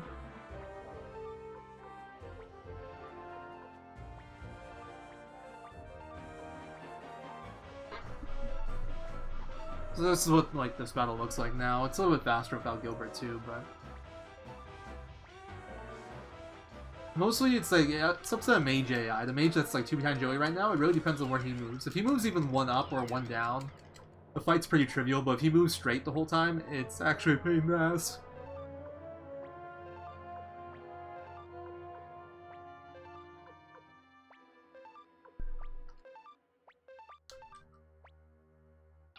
Alright, I gotta check level 1 magic.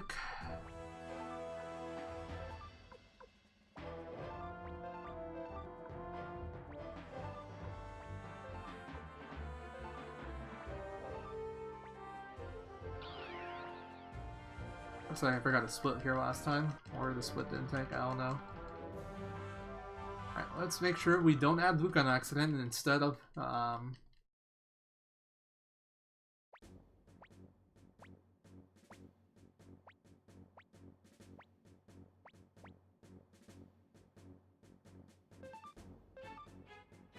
fuck's sake. That's like 3 seconds gone.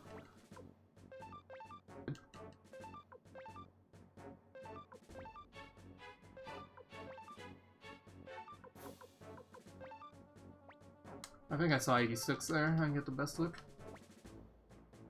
Somebody wants to do me a favor, let me know what low one's magic was. I can get a good look. I think it was 86, which is really good. But I'm not sure if I saw it right.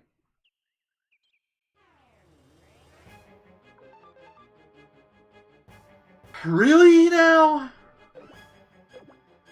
I'm feeling runs to this? First battle? Instantly? When this is the highest run rate we'll have basically the rest of the run? And now since Sid's targeted, they all attack 1 by 1 really slowly? Are you kidding me, dude? What is this fucking bullshit? This can happen old route too. This isn't exclusive to this route. This is just fucking unlucky.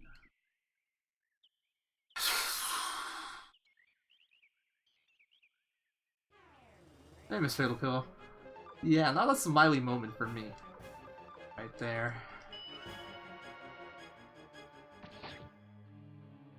Oh man, that's really tilting. Like, come on! I get the lower freaking run rate with a lower level Ryu, but let's not get out of hand here. Oh god. That's like the scariest battle in terms of... Actually, no, I think the Papa Holy Target Lady group might be worse in terms of animation time. That group sucks. This one right here. I failed to escape from. I had to say it out loud, didn't I? Oh, and... Okay, she didn't target. Good. Target slows it down a lot because they all attack the same person. And, like, the attacks aren't spread out. Oh, okay. I have 4 failed escapes between 3 battles of about an 85-90% run rate now. It's actually incredible how unlucky this is. Oh, one more. Yeah. Thanks, game. I had to say out loud that this failed run sucks, and then it gave me 3 of them. I think this is the game's way of making sure I do more runs, because this is not helping me get a good time. Fucking swear, dude. I'm so tilted off that. That's so stupid. I'm getting a lot of battles, too.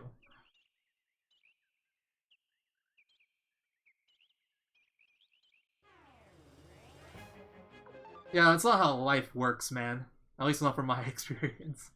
I'm so tilted. It's like I had a good early game, and now it's just being ruined by such random bullshit.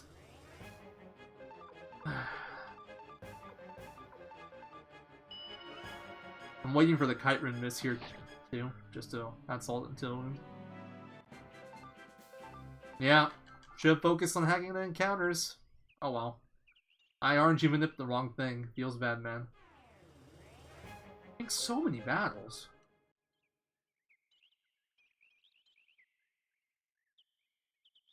Last screen here.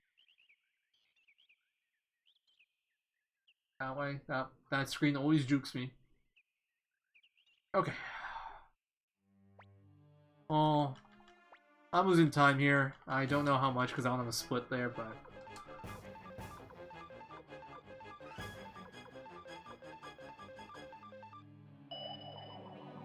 Alright, good. Ryu went first. That means glitch is set up. I'm going for the wrong cup constantly. By the way, the best here is actually pretty accurate. I think, yeah, I don't think I should lose a minute here, but... No, it actually was 5 failed runs, I think. At least 5 failed runs. Maybe I am losing like a full minute here. The first one was really slow, or was it first 2? No, first one was really slow. The second one wasn't as bad. And then the third one wasn't horrible, but it wasn't fast. And there was 3 of those. Oh, man. Life is hard. I'm just getting pure RNG bamboozled in this later half of the run. Just horrible luck. All really unlucky shit. Oh, that's a let go now. That's nice. What level is Ryu now? 52? 3? Wasn't paying attention. Doesn't really matter. It doesn't change anything for me.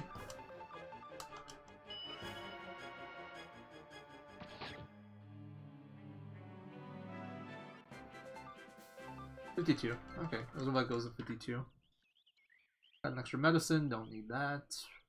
Doesn't hurt me either at this point, besides the extra time to watch like the reward screen. I don't even know what to call it.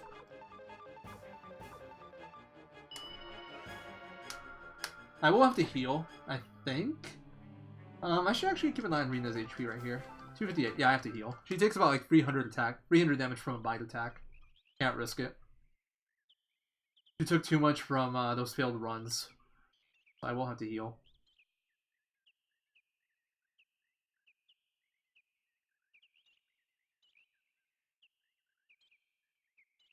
I need to see if if you can down Bone Dragon. Are you fucking kidding me, dude? Oh god, I actually targeted. We're losing a shit ton of time here. Thank you, game. We're losing like another 15-20 seconds from this failed run. By the way, these are not guaranteed. Oh, actually, I think with the old route, at this point, they're... Are you kidding me, dude?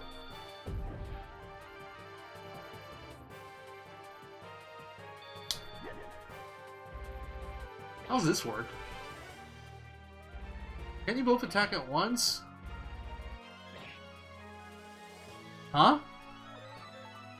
What?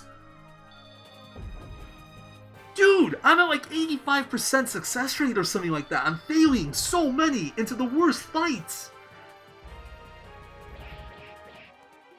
Rina actually died from failed runs. This is what the fuck, dude?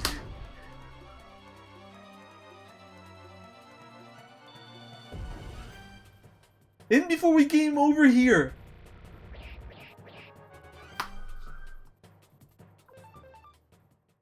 Four failed runs! 6... I think we had like 9 failed runs in this segment, dude. Oh, fuck off, stop giving me battles. I actually lost like 2 minutes of my lead to failed escapes. What the fuck? This might not even PB anymore. This is amazing in terms of how unlucky this is. Holy shit. I gotta go back, check my luck stat, and calculate my run percentage against these enemies. Because I'm sure it's like around 80% at least, and I'm failing way more than that. Oh my god, I'm actually barely ahead now. Am I even ahead still? What the fuck, dude? Well, at least we're gonna keep running this now. Like, this run was looking a little too good. I'm like, maybe if I get like a 3-minute PB, or a 5-minute PB, which is what like we were on pace on. Not gonna bother doing more runs, but here we go. Where this is definitely not gonna be in the time that I feel is acceptable for like stopping to run this game. So thank you, game. This is how the game gets me to run it more.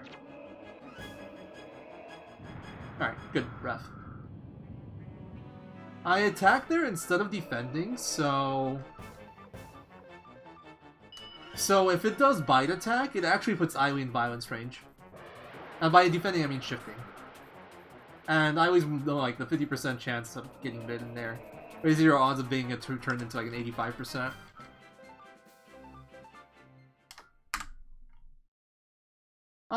I don't know. I would have probably done more runs still, but I wouldn't have been grinding it. I would probably maybe taking a break for like a few days. Just to rest my wrist. Probably not gonna happen anymore, because we just lost a minute and... basically, minute 55 seconds between Lucia 2 and Bone Dragon on failed runs alone. We lost 2 minutes on failed runs here. Thank you, game. 108 star needs a reroute, so I wouldn't be doing that. Probably, anyway. I'm not even sure if it really needs one. It would basically be like, can we use Kite Rune? And if we can, let's try to take advantage of that. Maybe I would have worked on routing 100%. I don't know. I've actually been thinking about that lately, doing a 100% run. Where you get like all sound settings, old books, all recipes, guardian deities, all fish. It wouldn't be like all equipment and stuff just because that's way too hard to track, and like you can't even get everything in the game really. Because some are Guardian Deity only and there's multiples of those. Cooking minigame. That's basically what it would come down to. I need to test the timer and stuff, but I think basically the run would be get Hi-Yo as fast as possible so you can start the timer for cook-offs. Go the right way here. And remove DG move.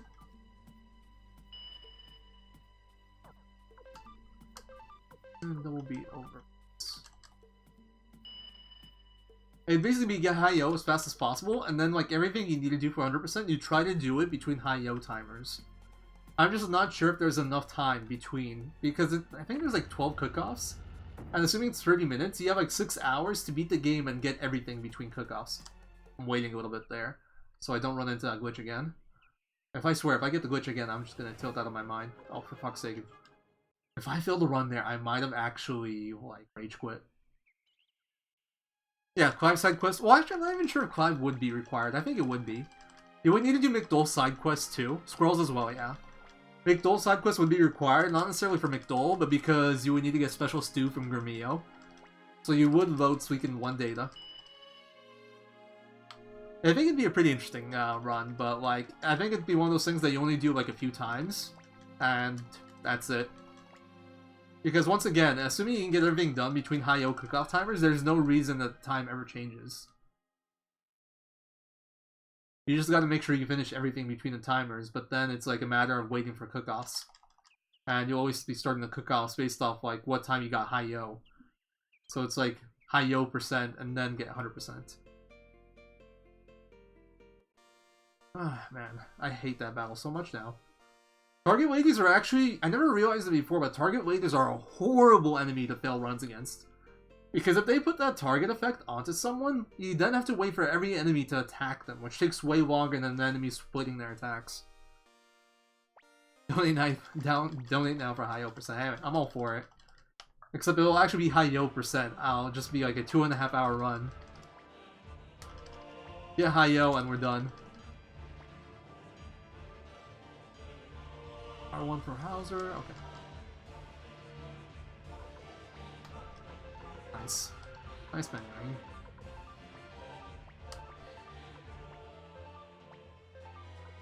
Oh, I'm so tilted, guys, honestly. I'm so tilted right now.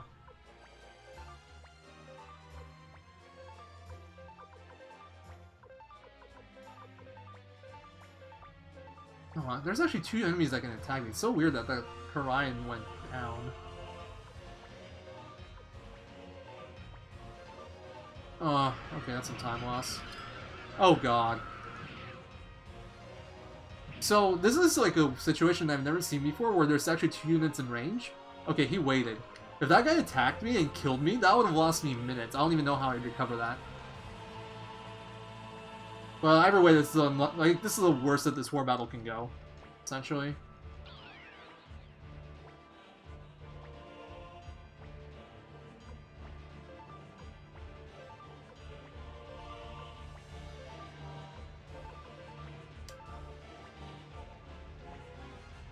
Alright, so I think level 1 had 86 magic. I'm pretty sure I saw that, right? Which means we have a 98% chance to get like the magic we need without bringing her here. So I'm not going to bring her here.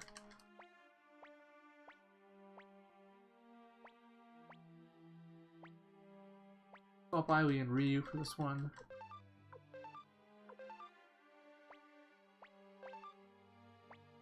That's not what I wanted to do. Whatever. I don't actually need Rina here. It's fine. I don't need Rina. There's no reason to remove her there. It's literally just a waste of time. But there's no harm in it either. Besides the time loss. Might even get... Actually, if you remove enough people, maybe you get Ailee an extra level. That might have some value. Ailee is a little bit more likely to get targeted now, which I guess is something that might mess with me here, but hopefully it doesn't come into play.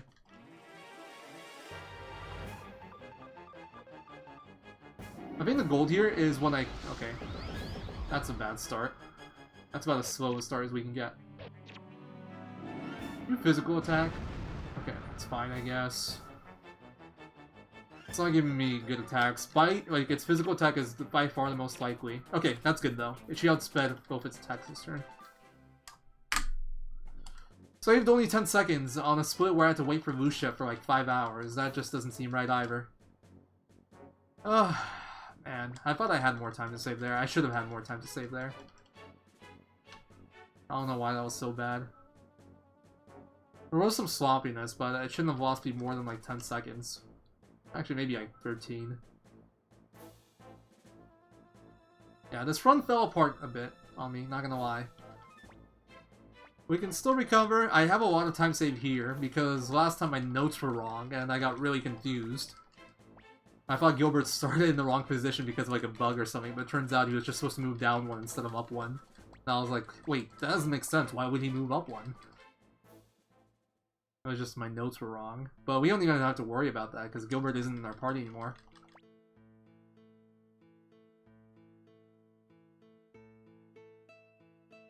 Or in our army anymore, I should say.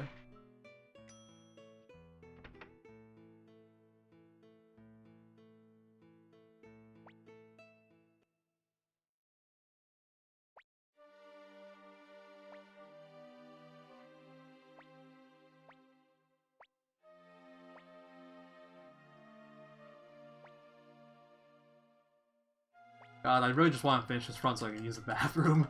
Not gonna lie. I really gotta go take a piss.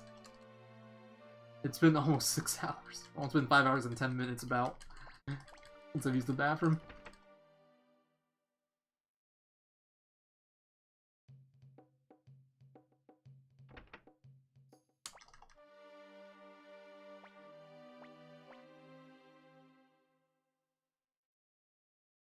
Not anytime soon. I've just been kind of thinking about it. Like, what would it look like? Sadly, one of my most interesting ideas for 100% doesn't work.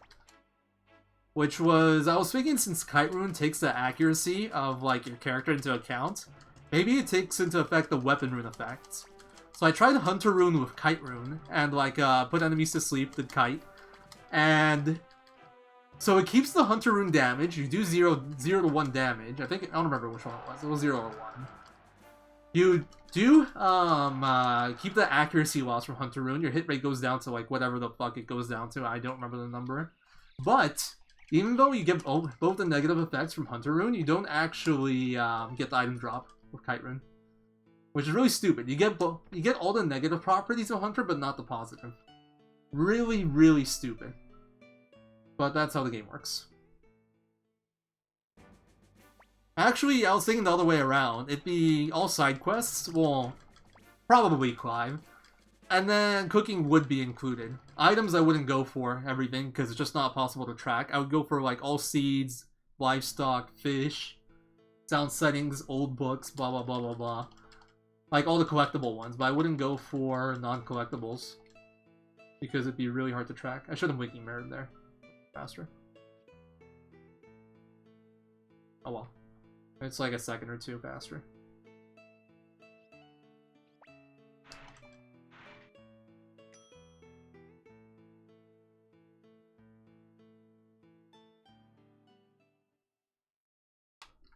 Well, honestly, I don't think 100% would be that long.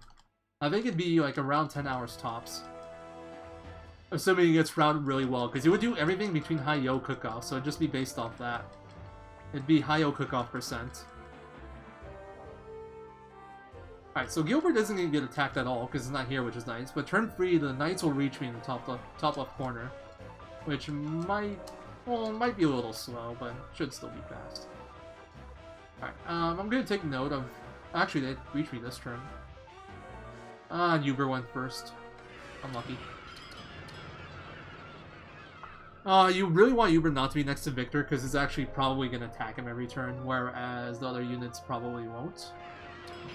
And never mind, this Archer decided to attack. Hey, true Adrian. Do I want to move Ryu and not one unit down one to skip an attack? Yeah, I think I do.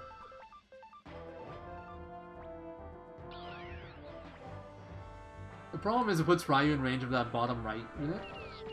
But I think it's better. Oh no, it's not better. I shouldn't have bothered. Oh, damn, dude, you got a stalker? It's crazy. Why are you getting stalked? Okay, this is actually a fairly nice crit. But this battle is looking pretty bad. It's like, it's gonna be slow.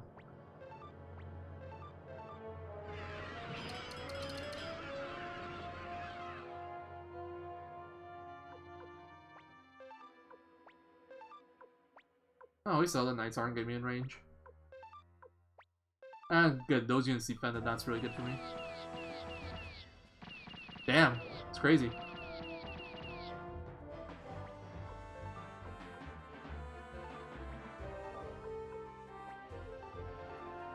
Yeah, this is what I was worried about. With this guy going for Ryu, but it's not a big deal.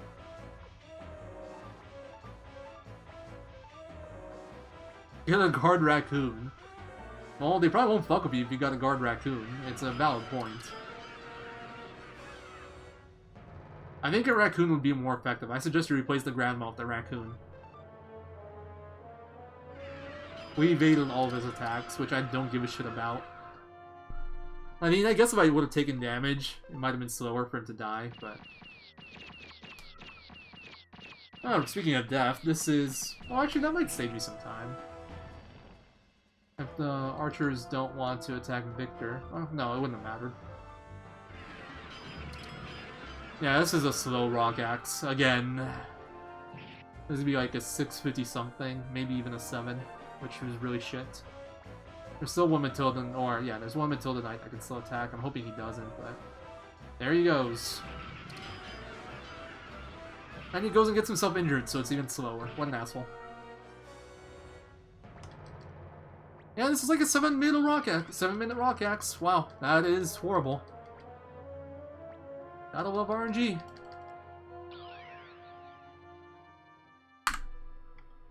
Only saved 10 seconds, and mine was absolute garbage before.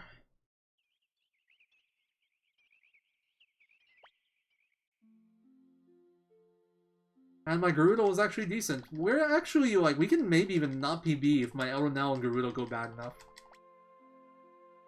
This has been a very pathetic fucking late game in terms of fucking RNG. Like, holy shit, dude. Like, all the decent luck at the start middle was counteracted by the end.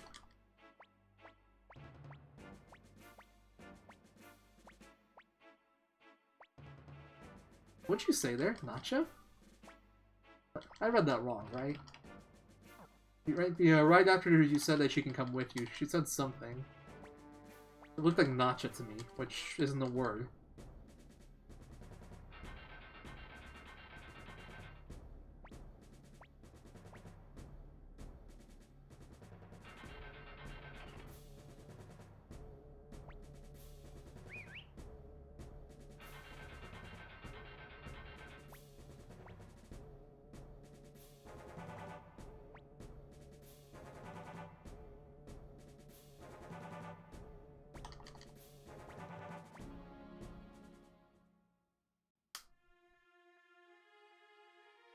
Kiba.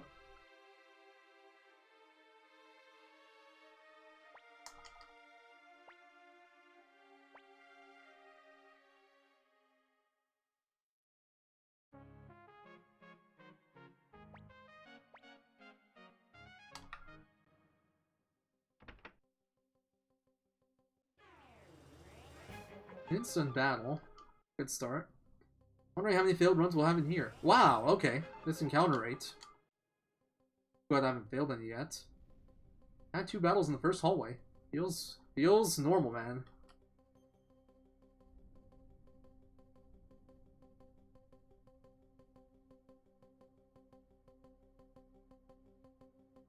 Okay, next screen is ladder. Also getting all the most expensive battles, but if I get the run, I don't care. I do have some bribe money I can use, but I don't want to use it against a group of 6 just because of how much it costs. I won't have much left over. Right here. Up. Ladder here.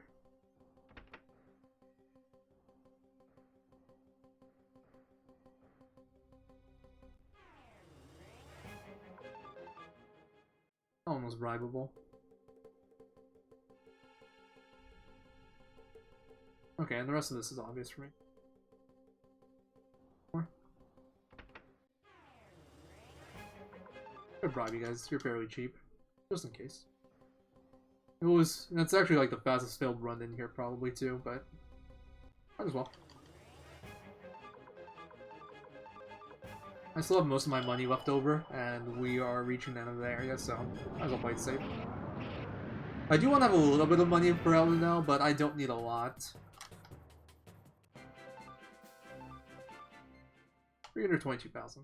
Also, my luck was a 153, so I had about an 87% run rate. No, not 87. Hold on, 82.5%. Yeah, I'm kind of gambling with these, but they're also so expensive I can't afford that many bribes. I can afford them, but I guess I'm just greedy.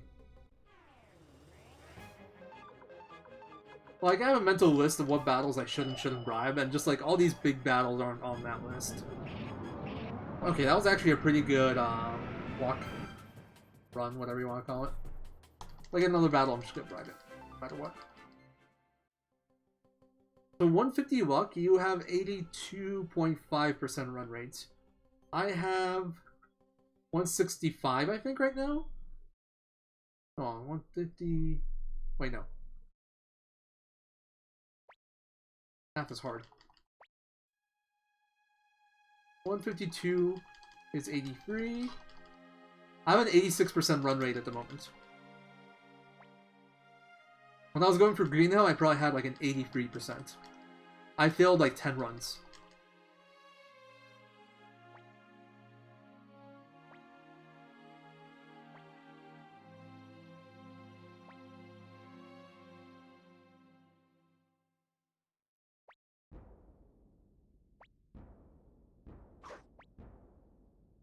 Faster not to protect her.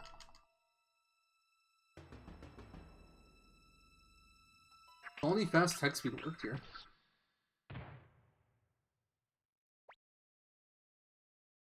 Rip Nanami. Normally I get more sad, but I'm consumed by anger at the moment still.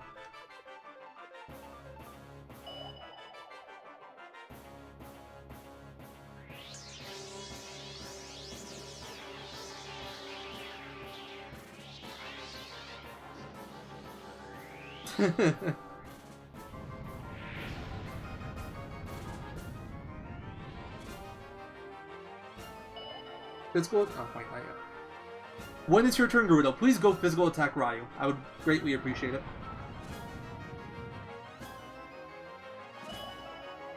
Fucker. Alright, go Ryu, go Ryu. Oh, you went AoE, you son of a bitch. Slowest animation, and I guarantee to lose time to Silver Hat. Thank you. Fucker. Ah, fucking Gerudo. That was like the worst thing you could do.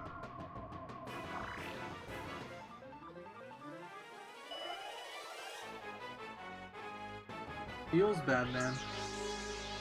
The thing is, like, whenever Joey takes damage, it costs me like 2 to 3 seconds per turn.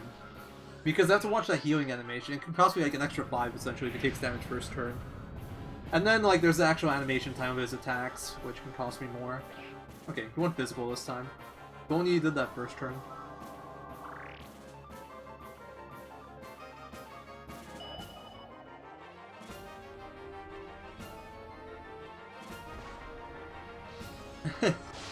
Well, it's better than the opposite problem. Our leftovers are awesome, so... Okay, actually that was almost gold. That was a good battle. Okay, good Gerudo split.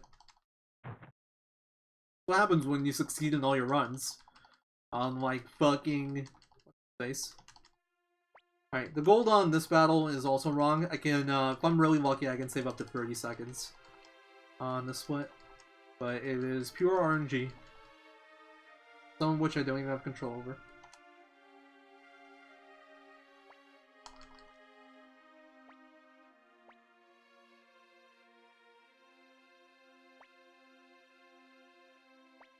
Yeah, dude. Love leftovers.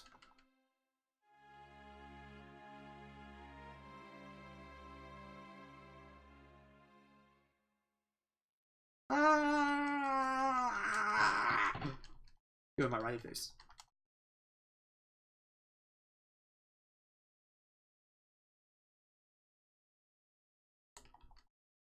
I'd go with the fried rice, mostly because I don't know what jambalaya is, but it doesn't sound very good.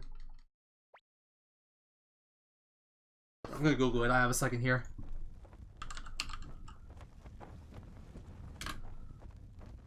Oh, never mind. That looks pretty good. Take it back. That actually looks pretty bomb. Although, some of them are more brothy, and I see some like less broth. I don't know if that's broth. I can't really tell from an image. If it's like a soup, I'm gonna have to say with the fried rice, but if it's more like pasta, then I think pasta. Alright.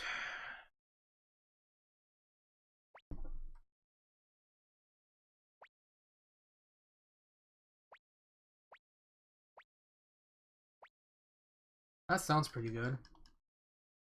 Oh man, I'm kind of hungry too. Like, it's hard to notice it because of how badly I need to use the bathroom, but I am actually pretty hungry. Alright.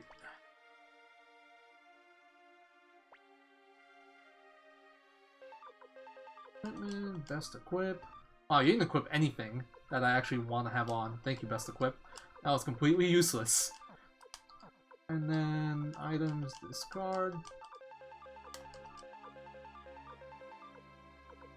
Toss this vase. Screw this vase. So I tossed out all the medicines and stuff because I want shredding to be at the bottom of the, or at the top of the list. That way when I take it from bag with Luke, it's going to be faster. Exactly. That's exactly how that's going to go. That'll be how I celebrate. Assuming this actually PBs, because at this point this is not guaranteed. Regardless of how bad my freaking endgame was. It's not guaranteed anymore. Although it's very likely. Hey Shu, nice to see you on this floor hanging out in your room. I'm just gonna go take the elevator and go to the Great Hall. See you later. Wait, how are you here? What is this wizardry?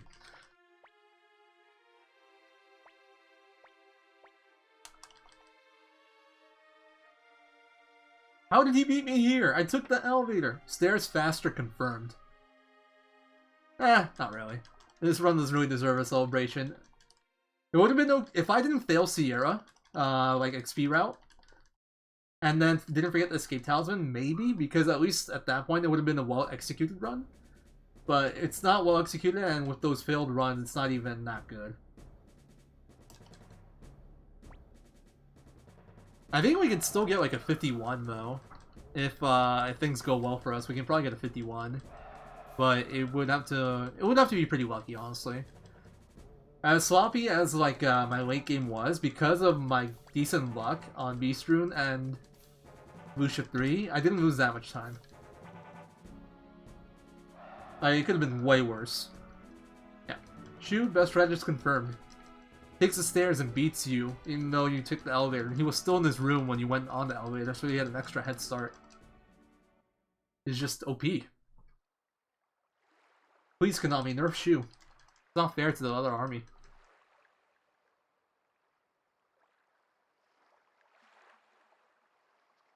What are those sound effects?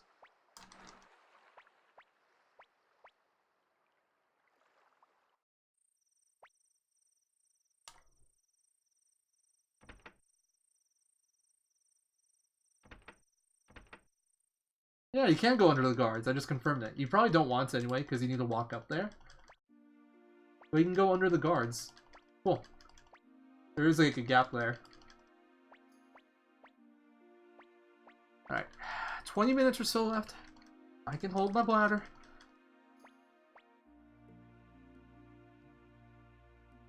Dude, not taking that break at Sol and G makes it so fucking hard.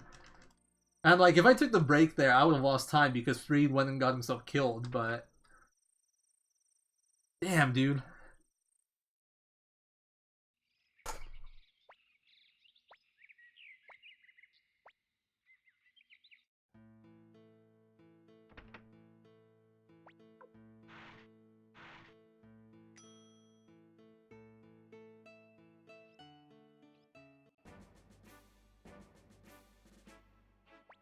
You here? Alright, and then I have a break when he says we're off to Elro now. I wonder if I pronounced that right. Maybe it's Elro Nui. Elro Nui. That doesn't sound that bad, with the double L being a Y, like in Spanish. Like, you get a decent amount of short breaks in this run, but it's never enough to go use the bathroom or like, get a drink or anything. You can like get up and stretch. Scroll down your notes. Look at chat.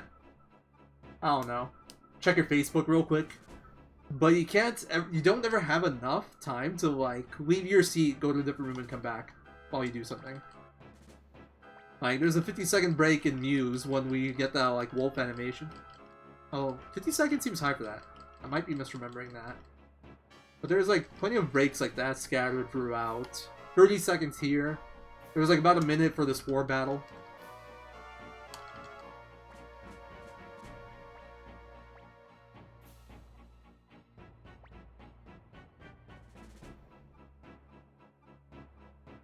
Hey, Gnome Jonas. How's it going?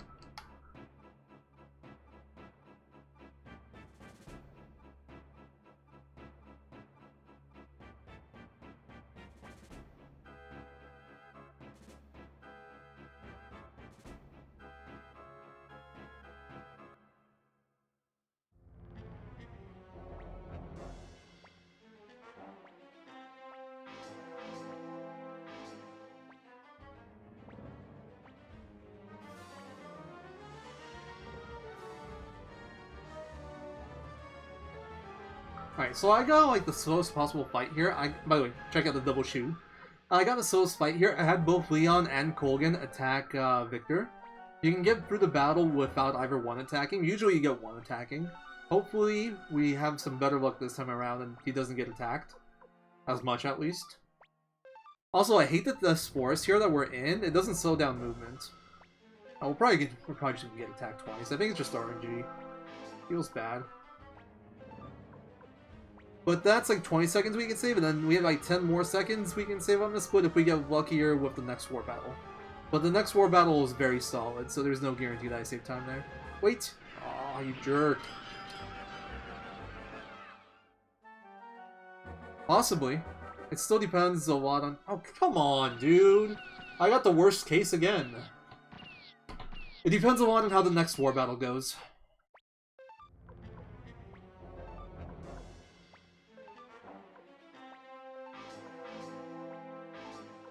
I guess it could have been worse. Somebody could have gotten injured. If somebody gets injured, it takes even longer because of like the extra animation there. 3 seconds per injury. If Victor's unit died, it could have been even slower. I don't know. It's still dumb.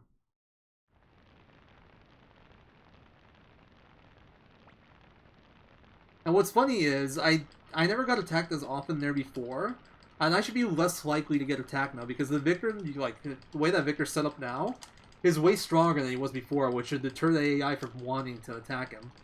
And yet I'm getting attacked more often than I was before. I find it really strange.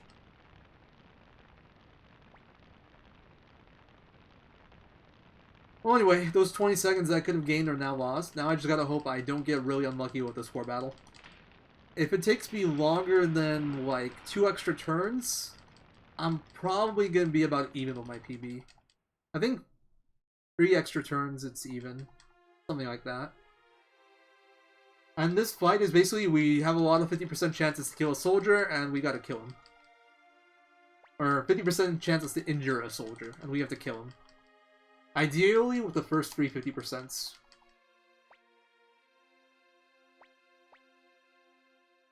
Because then you can end it right away. On like the first turn possible.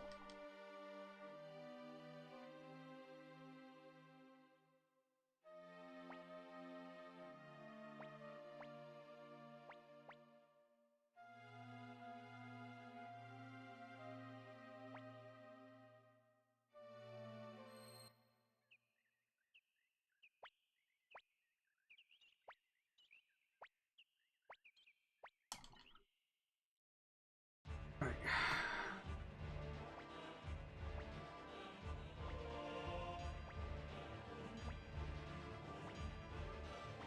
How do you get to R1 from Hauser? Okay.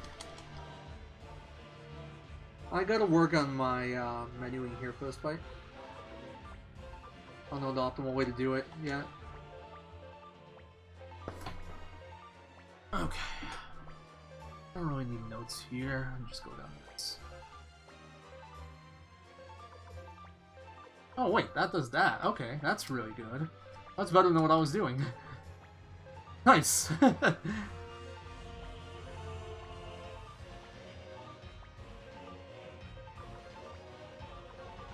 That is way better than what I was doing. So just R1, okay. This is why I said I got a... Okay, nice. I got the hit onto the soldier there. I don't care about the Uber hit. That doesn't matter at all. If I only hit Uber, that even loses me time. What I need is the second Fire Spear to kill this guy.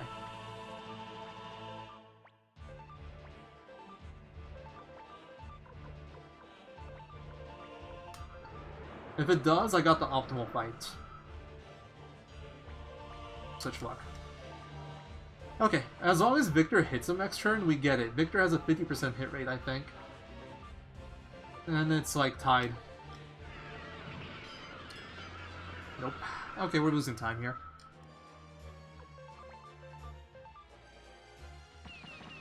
This is like a 40%. Okay, got it. So we end up next turn. It's not the worst case, but I am losing time.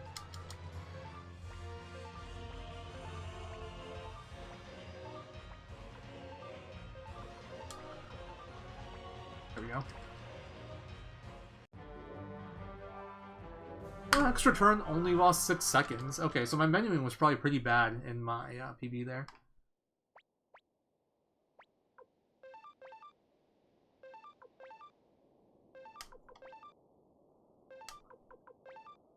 Yeah, well, it was 86 magic, I saw that right. Arena.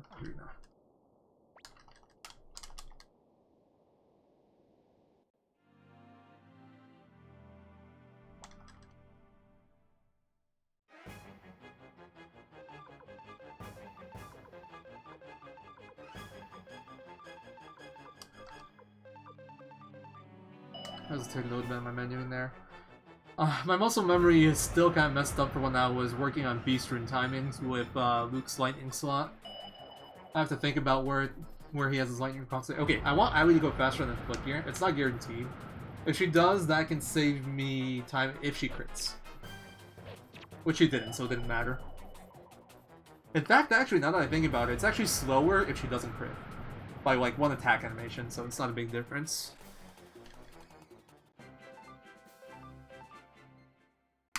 Alright, saved like 3 seconds. I had to sit through a Lucia attack in the PB because I messed up the Rooney Knight speed glitch, and she actually was really generous. It should have taken me way longer in my PB. I got really lucky with what she did. She only did 1 physical attack. She didn't outspeed Flick with her 2nd or 3rd attacks. And her odds of outspeeding Flick are very high with no Rooney Knight speed glitch. So that's why we only gained 3 seconds there. Alright, I gotta remember to take Luke's shredding from bag. I'm gonna do it in the first fight probably, just so I don't forget. I might mess with my splits a bit, I don't know.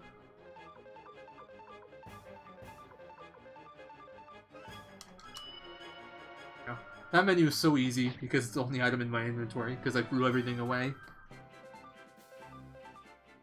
I didn't see low one's magic. I think I saw 96, which actually is very scary. We might lose the run right now. Oh, no, never mind. I'm trolling. We're good. Alright, for a second I thought I needed to have 100 magic at 58, or 55, but we have until level 58, so we're fine. We needed to have 100 magic at level 58. That's the goal. If she doesn't have that, then I can't do my Beast Rune strat.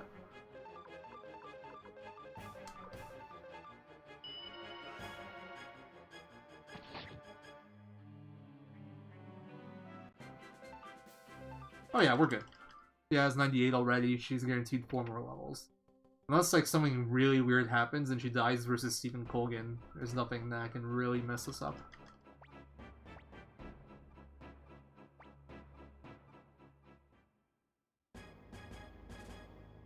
My Han duel was good before. Alright.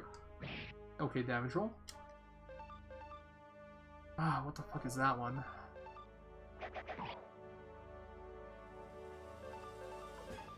Okay. Good fight, unless I got a horde damage roll.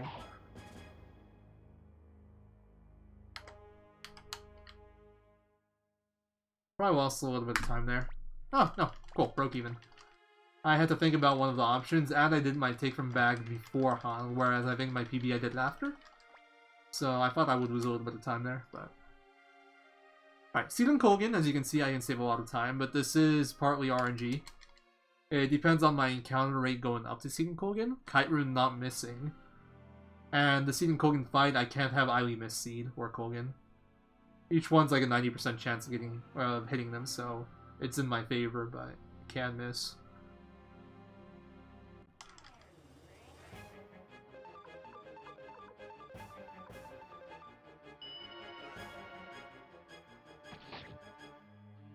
Ah, look at that. Missed with Kite Rune. God damn it. So, that's like 7 seconds lost or something like that. Not helping my case here.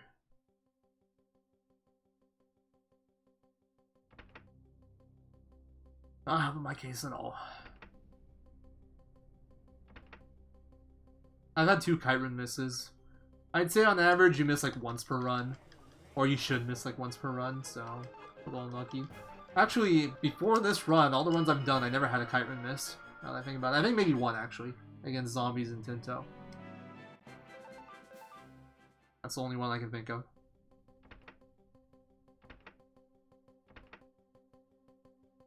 In practice, I've had plenty.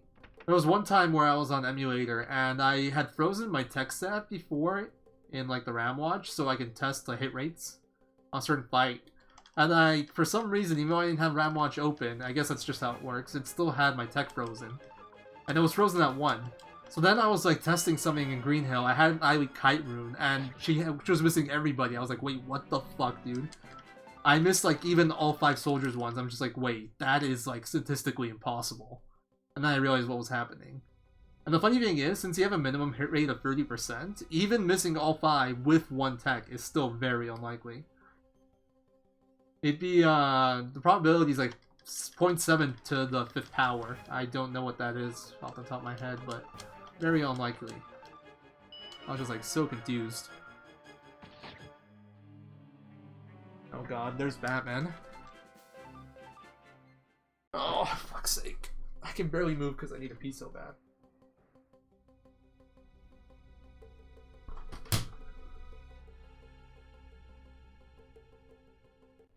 Oh, I think that was meant for my brother.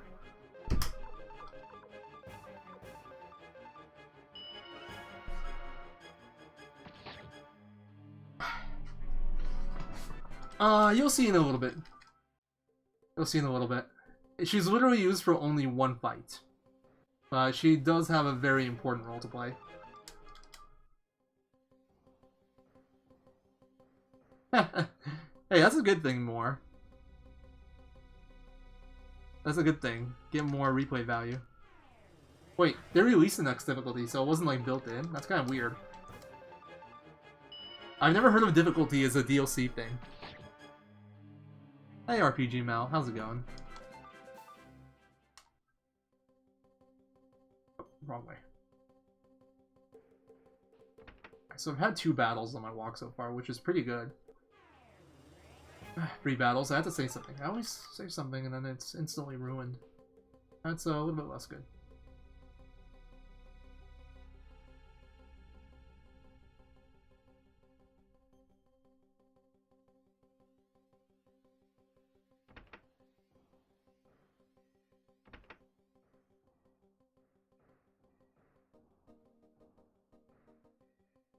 Always do that unoptimally. It's better to go to the right there.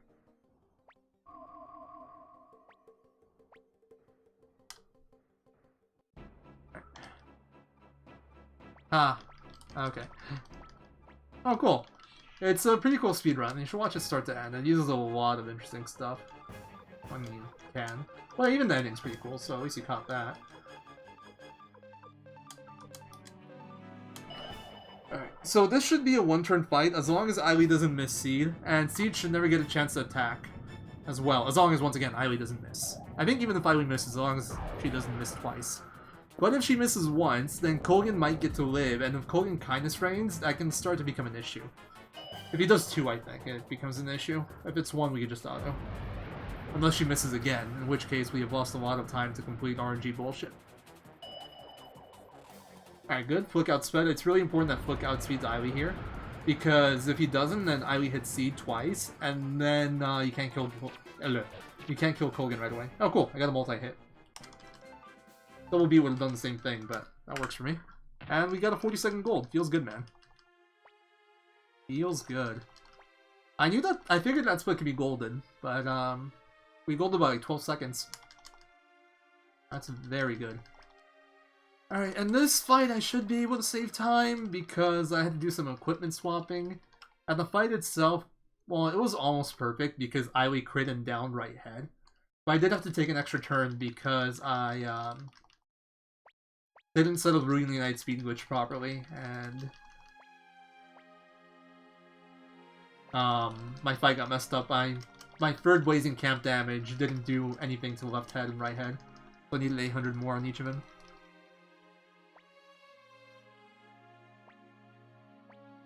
So yeah, this could maybe be a 551, I guess. Actually, no, this can maybe be a 550. Yeah, but the early game's gonna suck to run against. My early mid was really good. Like, everything before 3 hours is gonna be pretty rough. I had a lot of really good luck. First try Tai-Ho. Sindar Ruins was really good. Had good speed for the 4 battles. Didn't get screwed over at border. A-Bomb was decent. Star Dragon Sword was solid. Like, I think I had a very... Like, it wasn't perfect by any means, but I had a very solid early mid. But it's definitely beatable, and I should probably run the right way and pay attention at this point instead of reminiscing on what happened in the earlier 4 hours of this run. Alright, so this is the fight where Low End comes into play. She's literally only used in this fight, but she has a role to play. I just thought of the most meme fucking backup if she didn't get the magic. It would be... Oh no, it doesn't fix Silent Lake issue, never mind. Oh, if I hit left leg, it might with a down rune. Whatever, I'm not gonna worry about that now. I'm just gonna focus on the fight. Okay, flick right leg, Raya rune, right head, Lake, right leg.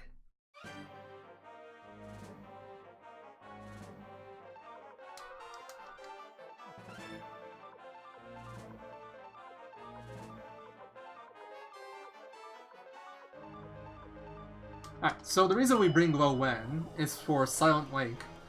Turns out Silent Lake actually negates a lot of Beast Rune's attacks. The only attacks that we'll still have available, assuming we kill the rune this turn, is with, what's it called? With Right Head Sword Attack. And next turn, Right Head Sword Attack can hit multiple times, and Right Leg can revive things. But by next turn, we'll have killed both of those as well. And we basically end up with Beast Rune not attacking at all. The only chance to attack it has is this turn. Right Head can use Sword Attack, and that's it. And it ends up being faster than trying to kill off left leg to ensure safety, having to deal with how many attacks it gives you, all that stuff. It ends up being pretty fast. It also can give bonuses from crits and multi-hits, although the crits are much more valuable. The multi-hit generally won't do anything unless you get more than one. Oh, my notes are wrong here. Okay, so it did do Sword Attack. That's like the biggest form of RNG in this besides like crits. This costs like 10 seconds, and it's like, I think 70% chance that happens, or something like that.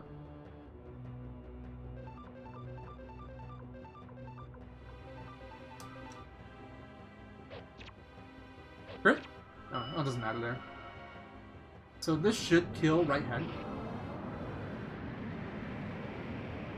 Injure, kill right head, right leg, injure left head. Now we just gotta kill left head. You do need to defend the fluke because... Crit?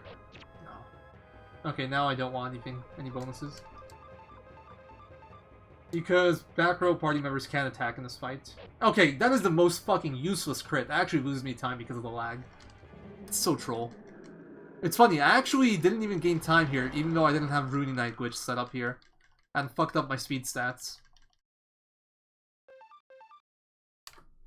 Only saved 3 seconds. Well, I think we do get 550. Or 551. Math is hard right now. Yeah, 551. Yeah, it's world record. Well, we were running against world records, so... I don't know if you were here last time, but the last run we did, we beat world record by 19 seconds with all sorts of sloppy execution.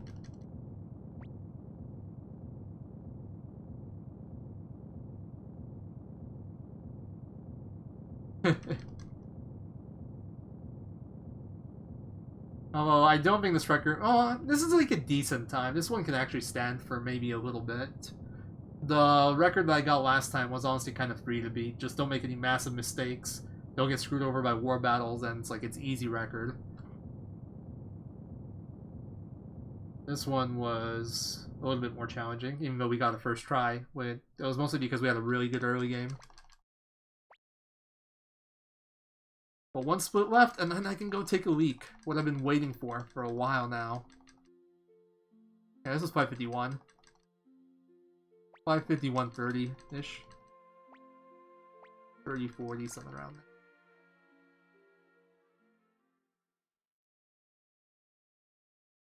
There's like one text box here, right? Alright, time to crash into the chair, as is dictated by tradition. There it is. It's actually so hard not to crash into a chair. Because you can't tell when you're going to be able to move.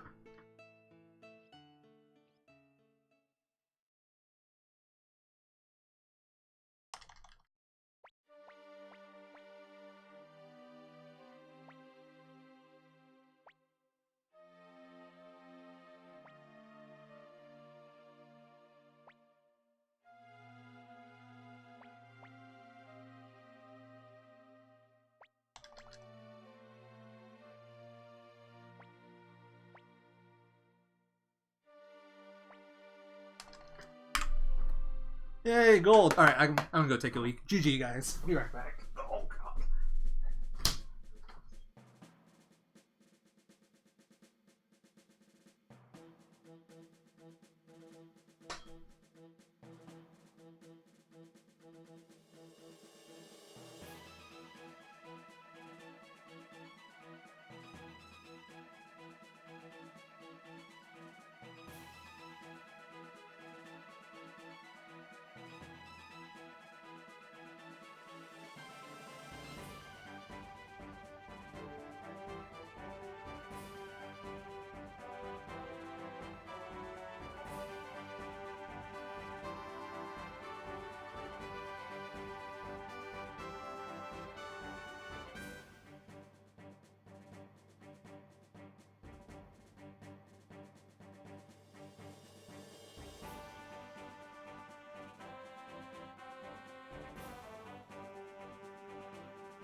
Oh, thank you, Buxer Hud 3. Hey, Machini.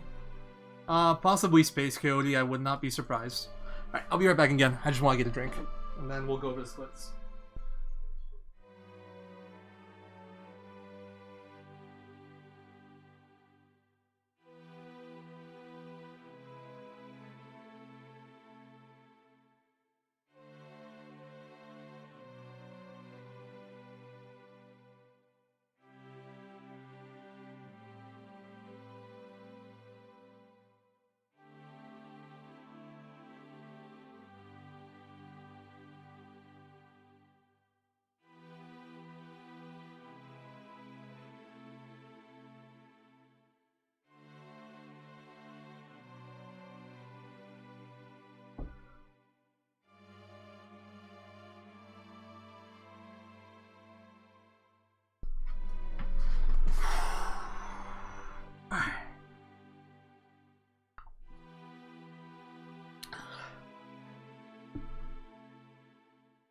Oh, it's so much better. Holy shit. Not taking a piss for almost 6 hours is not pleasant. Especially when I drank 2 cups of water about like this, or iced tea, about like this size. My bladder was just like begging me for mercy this whole time. Oh. Alright, let's go over the splits. Got away from the chair quickly, gold split. I mean, honestly, the way this run went, there was nowhere I, like... Let's pretend that I knew how, like, the battles would go and stuff. There's no way I could have taken a bathroom break anywhere, the way that things went. In fact, I was fairly lucky that I decided not to take it during my standard battle where I take it. Because I would have had to wait for Freed. Or I would have had to, like, press X for Freed, and I couldn't do that from the bathroom. And as for the drinks, you gotta stay hydrated, dude. I'd rather punish my bladder than punish my whole body. You know? Gotta stay hydrated. Alright, so anyway, getting the second here because I don't know. Maybe I split on time for once. Beast Rune was actually really bad. Like, in the last one, I had to do an equipment menu because I fucked up with the speed glitch. And the battle itself, well, I got the down on the right head, but like even then, there was only so much I could recover from. I essentially wasted a blazing camp. And we still saved only 3 seconds there, so... I mean, that one was really lucky despite the circumstances. This one was like worst case, basically. Like this battle literally could not have gone slower, pretty much. But it was really bad. Nah, I don't like diapers, not a fan. Team Colgan, this was perfect. Perfect fight. The only time save here is, I think I had a Kite Rune miss on this segment. I don't remember. Yeah, it was this segment. Like 7 seconds from that, and I got 3 random battles. So like 9 seconds from that, if I got like a theoretical no battles split there. But this was essentially perfection in the Team Colgan fight. On one battle before, and I had to wait a little bit to see what he did turn 2 because I had to look it up. I didn't recognize the action. Lucia 3. Yeah, solid. I guess it could be faster if Flick was faster. I could have saved 1 attack animation, but that's about as good as it goes. If Flick is faster, you save 1 attack animation unless you miss. If Ily's faster, you have a chance to save a Blazing Cap animation if you crit. So it's just like... Either way, there's something. Elvernell battle, this is actually pretty... I don't know, I don't have enough of a sample size here. Like, my 558 was horrible here because my Elvernell battle took forever. I couldn't kill that soldier. Here, I killed a soldier in my 4th attack, so I lost, like, I should have lost, like, 10 seconds or so to my PB. I only lost 6? 5.5? So it's not too bad. But it could have went a lot better. Actually, no, I should have lost, like, 15 seconds. Because I have to wait for the enemy turn as well, so... Like, the bow attack is about 9 seconds by itself, and then it's an extra 6-7 seconds for the enemy turn. But I learned some new menuing in here that I actually need to add to my notes. It's best to press R1 to scroll through. Gerudo, very good split. This was almost gold. It was like a second off gold. If he didn't do that Earth attack, turn 1 in the fight, this would have been gold. He literally did the slowest thing possible, turn 1, which kind of lost me. That animation plus 5 seconds from Joey healing. Rock X battle, this was garbage. I should be able to save, like, with really good luck, another 40 seconds here. With bad luck, I could probably save another 10. This was really bad. Golden Wolf, this was also really bad considering how much time I thought I had to save here. My Muse War battle was kind of bad. I got a random battle run into Joey. And I went the wrong way for a second going to the Rune Shop. Oh, and accidentally removed Rena. So it was just like a lot of little sloppy things. Bone Dragon. This right here was the biggest bullshit I've ever come across in this part of the game. Ever. Holy fuck. I failed so many runs. It was amazing. I had like an 82% run rate, approximately. I failed... Maybe 80%. Let's say 80%, because that's actually probably more accurate at this point. It should have been 81, 82, something like that. But I failed fucking like 10 runs during the segment. And not only that, they were really bad failed runs. It was like the slowest ones I've ever seen because of target ladies being like, able to like make enemy units target a certain unit of yours. And then if they all target one unit, you have to wait for each attack animation to be over before the next one goes through. So literally was the worst case for each one. It was so fucking bad. I literally lost 2 minutes here, dude. 2 fucking minutes! Sorry. I'm still pretty pissed off about this. This was fucking... That was like the biggest BS I've ever seen in like a random part of the run. Like, there's the known BS, like Kiba, Luca War Battle, Ridley not dying and not hitting the backups. Like, you know those are there. Tai-Ho. This was just like next level, like out of nowhere, 2 minute time loss. I've never seen anything like it before. Maybe like my 59 or 58 I did recently where I couldn't get the kindness battle working could be the equivalent. I don't know. This was so fucking bad. But even there, I know there's risks involved. Neck Ward, this was kind of slow. I can't remember why. I messed up the zombie skip a little bit. Like, I didn't have to do the battle, but I had to reposition myself.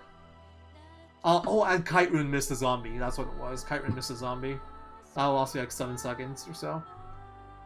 Golem, really bad. That was a fairly slow split before, and I lost 15 seconds. He did spikes into punches, I think.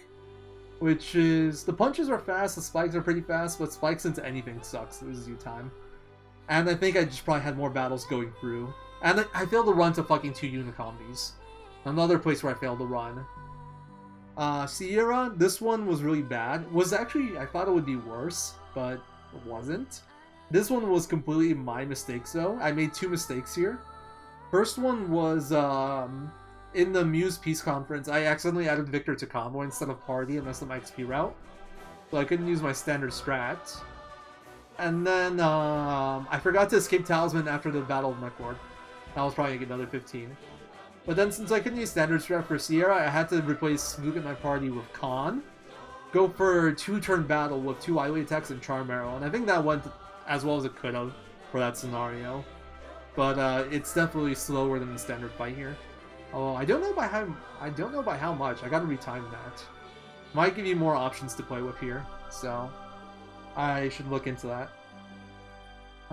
Let's see.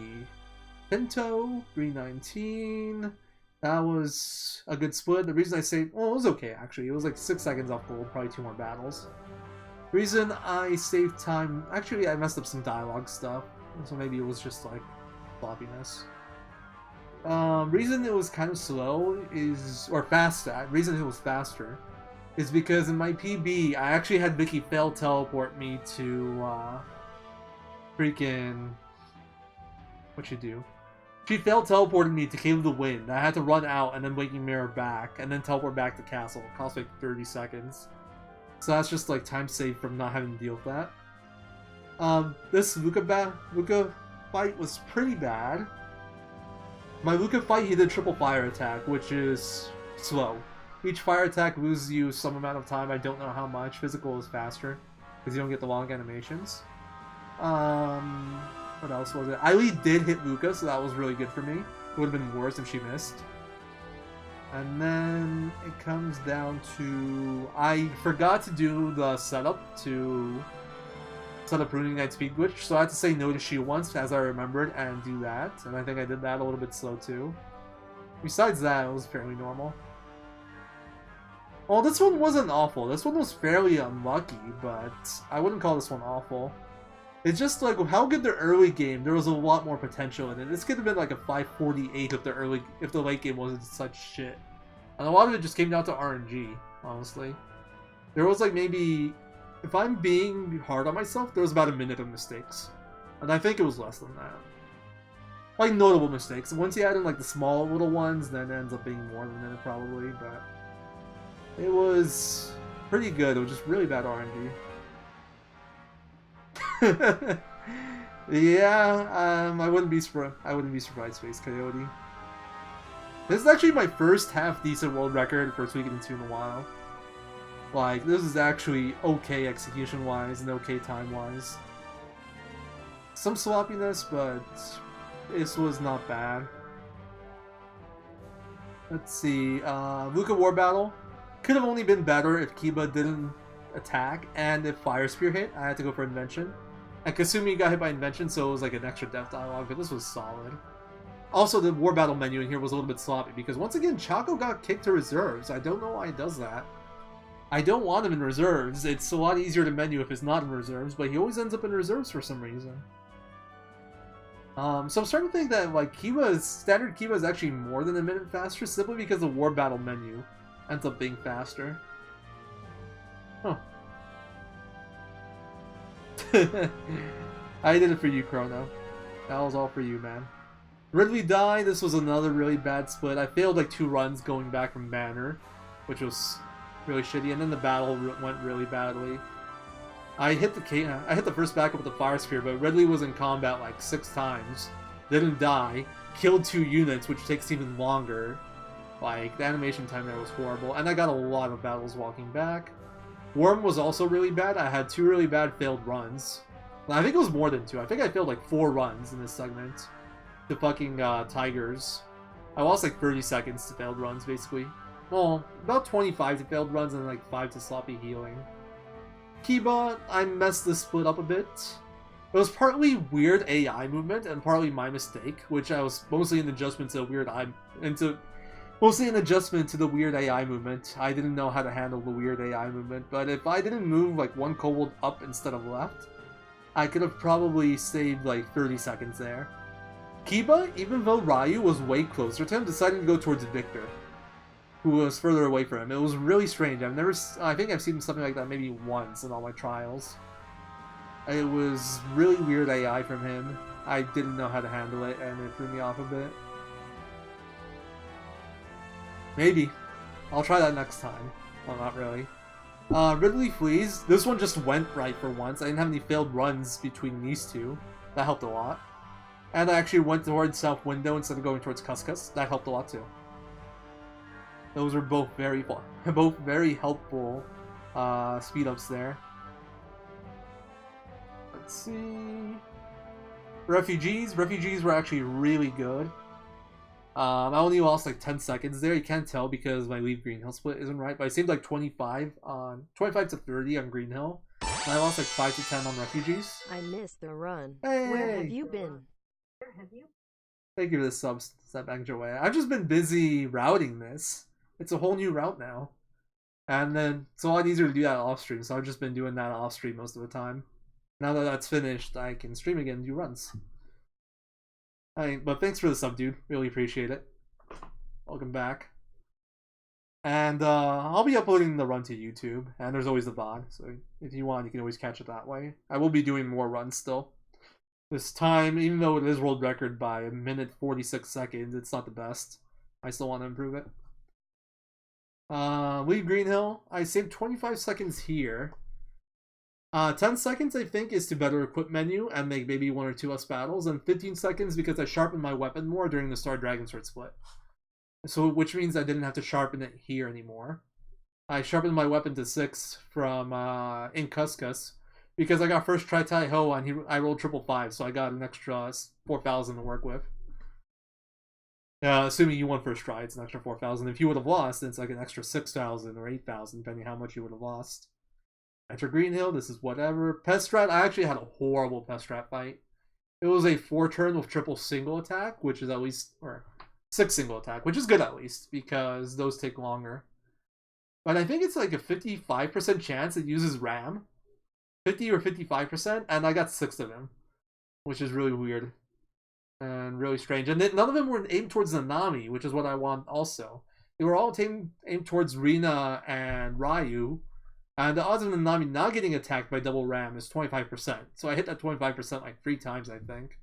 Kind of insane. Really unlucky split there. That split can still be beaten by a lot. Maybe like 30 seconds or so. 30, 40. It depends on what the rat does. Castle battle, this was really good. No failed runs getting here, and I actually injured Sullen G. Maybe I could have done it, but the fight itself went really well. I think this golden by like maybe 5-10 seconds. I think I split this one late too. Yeah, this one was split late also. It was split 5 seconds late. So this one actually lost even more. This is like a 312. This is like a 41. This is like a 30-second loss on Pestrat, not a 20. Castle battle, yeah, we just went over that. A-bomb, decent. There was a lot of sloppiness here, but we pulled it through. I got a decent A-bomb and did slam and breath. Breath is fast animation wise, and slam not so much. But we weakened Freed, and we killed Eily, and we popped our Jizo, which was like the downside. So I had to do a bolt with Ryu, but that's fine. That's like accounted for, nothing wrong with that. So our Dragon Sword, same thing. Probably could have been a little bit faster with a better level up battle. I used 2 Phantom. That's just because it's what I got. By the way, getting a group of 2 for your level up battle still really sucks. Not a fan, but I think it's better than trying to grind out for a better battle. Maybe. I'm not sure, honestly. It's really hard to say. I think it's a preference thing. But yeah, there's nothing really too interesting on that split. I did sharpen my weapon more, so it was a little bit slower, but you can't even... I don't even really have anything to compare it to. Taiho was a gold split. That's gonna be rough, hard to run against. And it was like a 2-roll Taiho with me getting triple my money. It's the best I've ever seen. And no battles in Muse as well, or on the world map. So it's like this is basically a perfect split. I don't think that gets any better, really. Besides, like, movement execution, it's not getting any better than that. Gilbert, pretty bad battle. I lost 25 seconds to a 1250. I guess that puts it, yeah, that puts it into, like, bad battle tier. It was like a 13-10, 13-15. I consider that a bad battle. Highland Border, this was good. No failed runs. In my PB, I failed 3 runs here. I'm still surprised to save this much, though. Doublehead, very good split. I only lost 5 seconds to my gold here. And I had to grind for battles. I had to grind like 15-20 seconds for battles. So this was really fucking good, considering. That could still be a lot better, apparently. But that was a very solid split. And I had salamanders instead of megawatts. Megawatts are faster. Rune of the Beginning, this was really good. It's because I had good speed for Joey. And yeah, I had good speed for Joey, so I was able to do flaming arrows for both battles followed by Ryu attack. Sadly, the second battle, Ryu missed his attack on the commander, and that probably cost me like 9 seconds. It could have been like a really almost unbeatable gold, because I had no battles on the world map. I also took 3 seconds to do my formation swap here, which means I saved 3 seconds here. But that's just what you do if you're speed tied. You can do it whenever, it doesn't really matter. Fort Battle 1 and 2, these were both like basically average. I lost 3 seconds between the two of them. Book Duel, this was pretty bad. I had like 6 failed runs on the split, but they were all fairly fast. Had 5 spiders. I didn't die on those, so that was good. This monster, I think I failed runs and just had a really high encounter rate here. I don't remember anymore, but I think I failed a few runs, maybe like 2. I think I failed 2 to wolves, which meant I actually had to heal 2, and I messed up the heal menu, which was weird. But this was a 10-second time loss with Circus Attack, whereas before I did Fire Breath, so this is pretty bad. And chores, whatever. I think I had 1 battle, maybe? No, I messed up moving some boxes, I think, a little bit. And there we go. That's the splits. That's the split review. So, thanks for watching, guys. I'm probably not going to stream tomorrow, just because I've been dealing with some hand pain. I want to take a day off. But, I don't know yet. Let's see if there's someone we can host. Maybe LCC. I have no idea what he's playing, but LCC. Maybe default. I'll host LCC probably, unless I see someone doing Octopath. Anyone doing runs? Nope. I feel like Octopath speedrunning has died down a bit. I don't see nearly as much anymore. I was seeing a lot, like a good amount. I feel like as of lately it's been pretty inactive. That's kind of what feels bad, man. Thank you, Machini. You too, man. I will. I'm gonna get to chill. Alright, we're gonna host LCC. So, once again, thanks for watching. I will see you all again soon. Bye, guys.